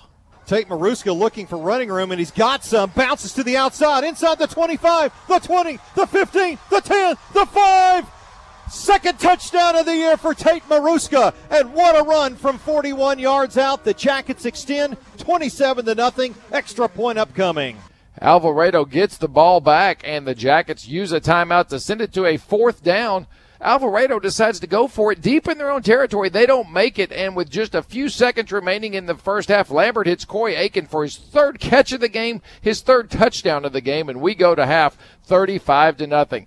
Jackets come out, and the defense stops Alvarado again, and Alvarado again on fourth and short goes for it at their own 31-yard line.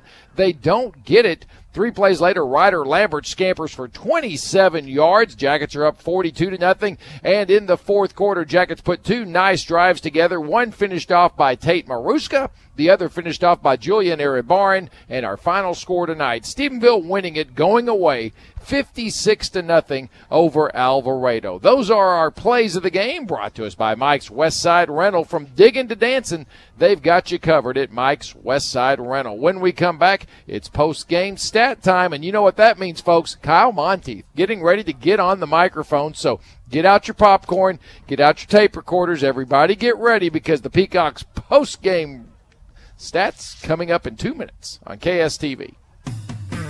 It's a great life if you don't weaken, and since 1973, Peacock's Restaurant in Stephenville has been serving comfort classics to weary and hungry patrons. Favorites like our made-from-scratch waffle sandwich to our popular corn nuggets. Peacock's is open 24 hours on the South Loop, and breakfast is served all day, so we have something for any appetite whenever you decide to stop in. So on your next lunch break, breakfast for dinner craving, or just late-night munchies, stop at Peacock's and get the food you need. Visit us at eatatpeacocks.com and let us help you keep your cup full.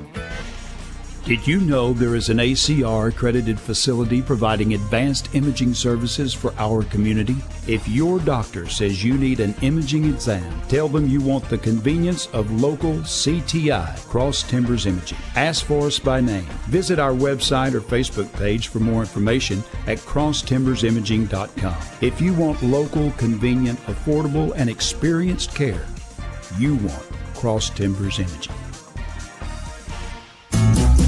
When it comes to propane service and delivery, the only name you need to remember is Santo Propane. Have a pool or backyard kitchen that needs propane? Let Santo Propane take care of you and your family. Need propane cylinders on your horse trailer or RV? Bring them to Santo Propane in Lipan and drive right through for fill-up. Propane for your home, office, or farm with competitive pricing and same-day delivery. The only name you need to remember is Santo Propane.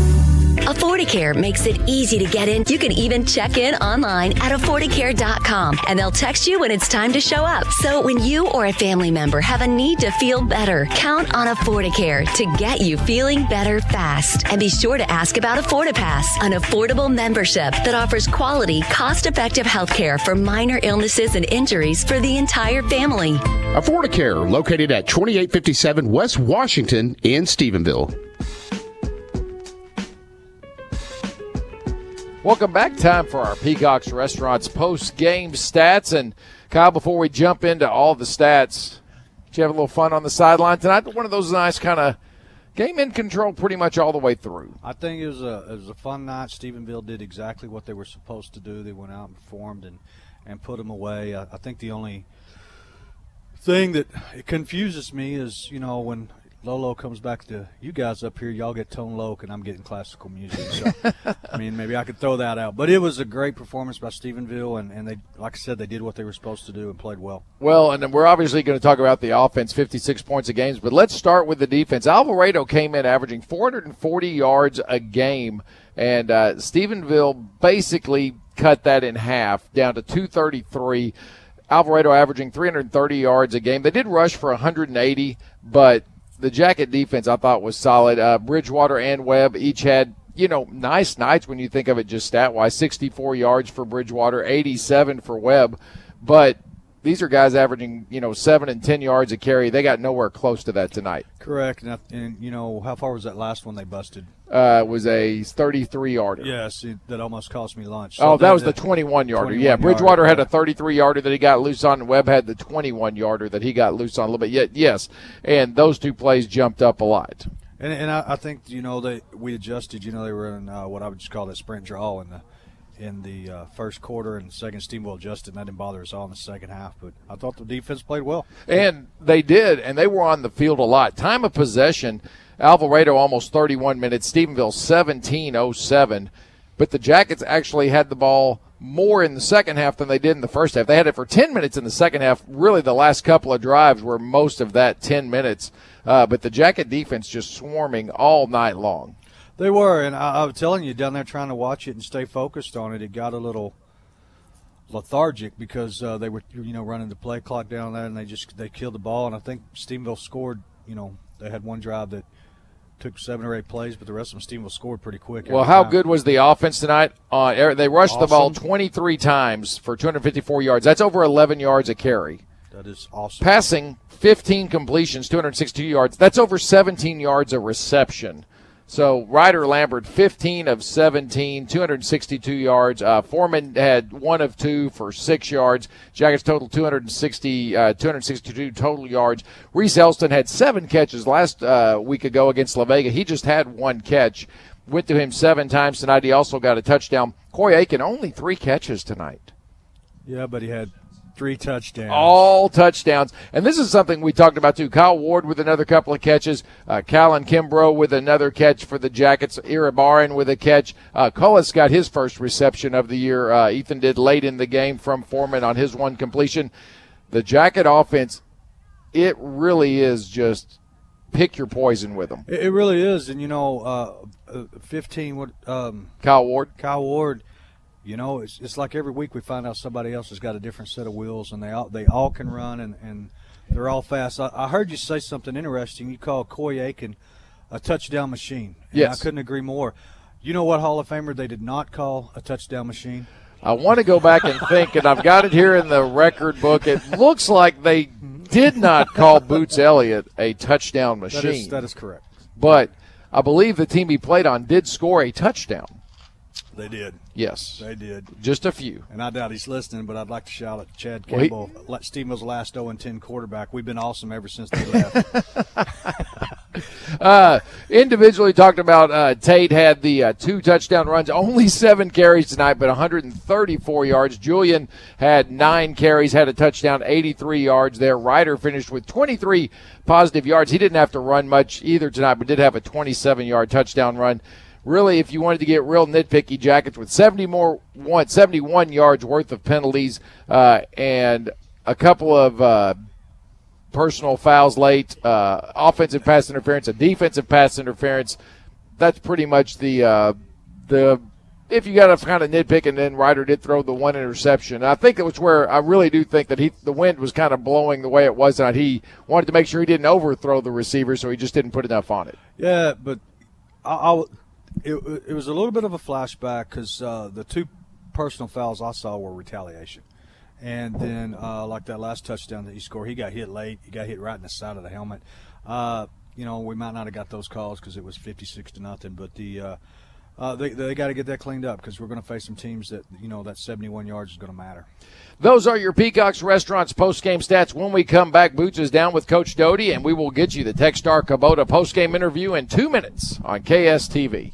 There's no better time to get a great deal on the Kubota BX tractor at Techstar Kubota in Stephenville. Mow, haul, dig, lift with the #1 selling subcompact tractor in the U.S. for over 10 years. You own the land, now make it yours. Get the Kubota BX 2380 from Techstar Kubota. Visit Techstar Kubota today, just south of Stephenville on Highway 377. See Techstar Kubota or go to KubotaUSA.com for full disclaimer. The results you want, the care you deserve, sports rehab and physical therapy. SRPT. Did you know that many age-related balance issues are correctable? If you're having problems with falling or fear of falling due to decreased stability and balance, visit our team of physical therapists at Sports Rehab and Physical Therapy and experience our evidence-based balance program customized for your balance needs. Find out more online at sportsrehabpt.com and check us out on Facebook and Twitter. This is Catherine Demetrat from Texas Bank. When you purchase a home with Texas Bank Mortgage, you're helping seniors in high school receive a scholarship. You're helping nonprofits be able to feed hundreds of people. You're helping your local animal shelter stay open. Your Texas Bank Mortgage isn't just about buying a home, it's supporting the neighborhood around you. When you choose Texas Bank, you're investing back into the community you call home. Apply with us online at texasbank.com. Texas Bank, proven, local, strong. Member FDIC and equal housing lender. Gifford TV and Electronics in Stephenville has the LG TV for you. All the latest models of LG TV, including the OLED that creates the greatest, clearest picture you've ever seen. Gifford TV has 12 months same-as-cash financing available, free delivery and setup. Get the latest and greatest LG TV. Gifford TV, best price, best service, free delivery. What are you waiting for? Get your new LG TV from Gifford TV, 1493 West South Loop in Stephenville.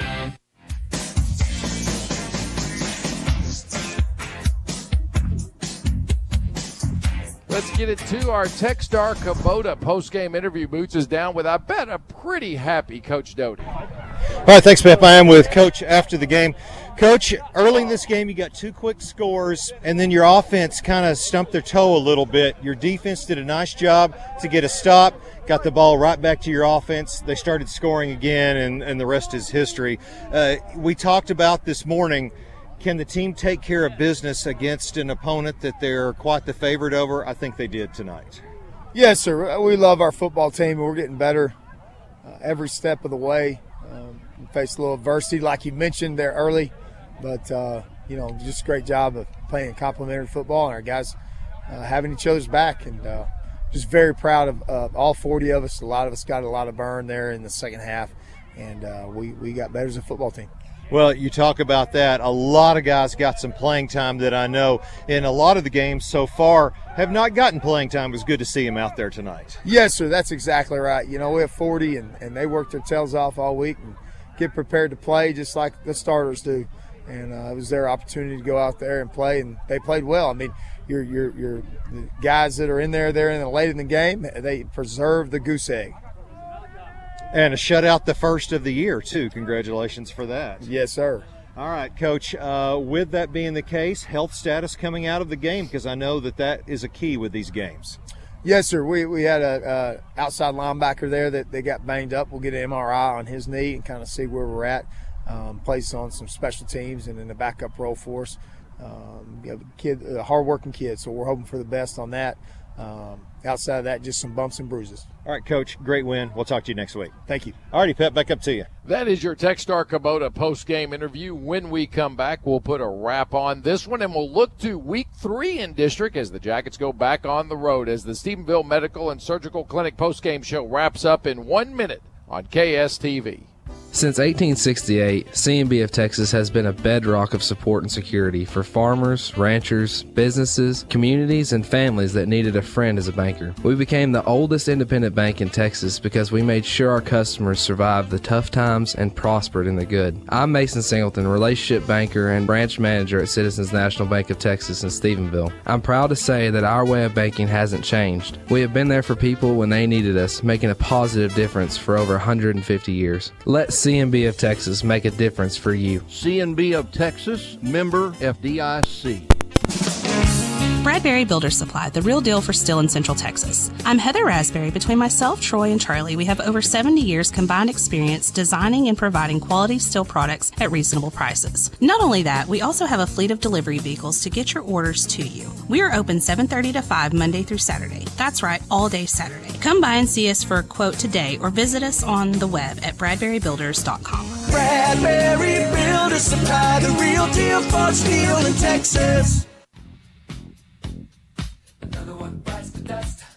One bites the dust as your Jackets go to 7-0 on the year, 2-0 in district.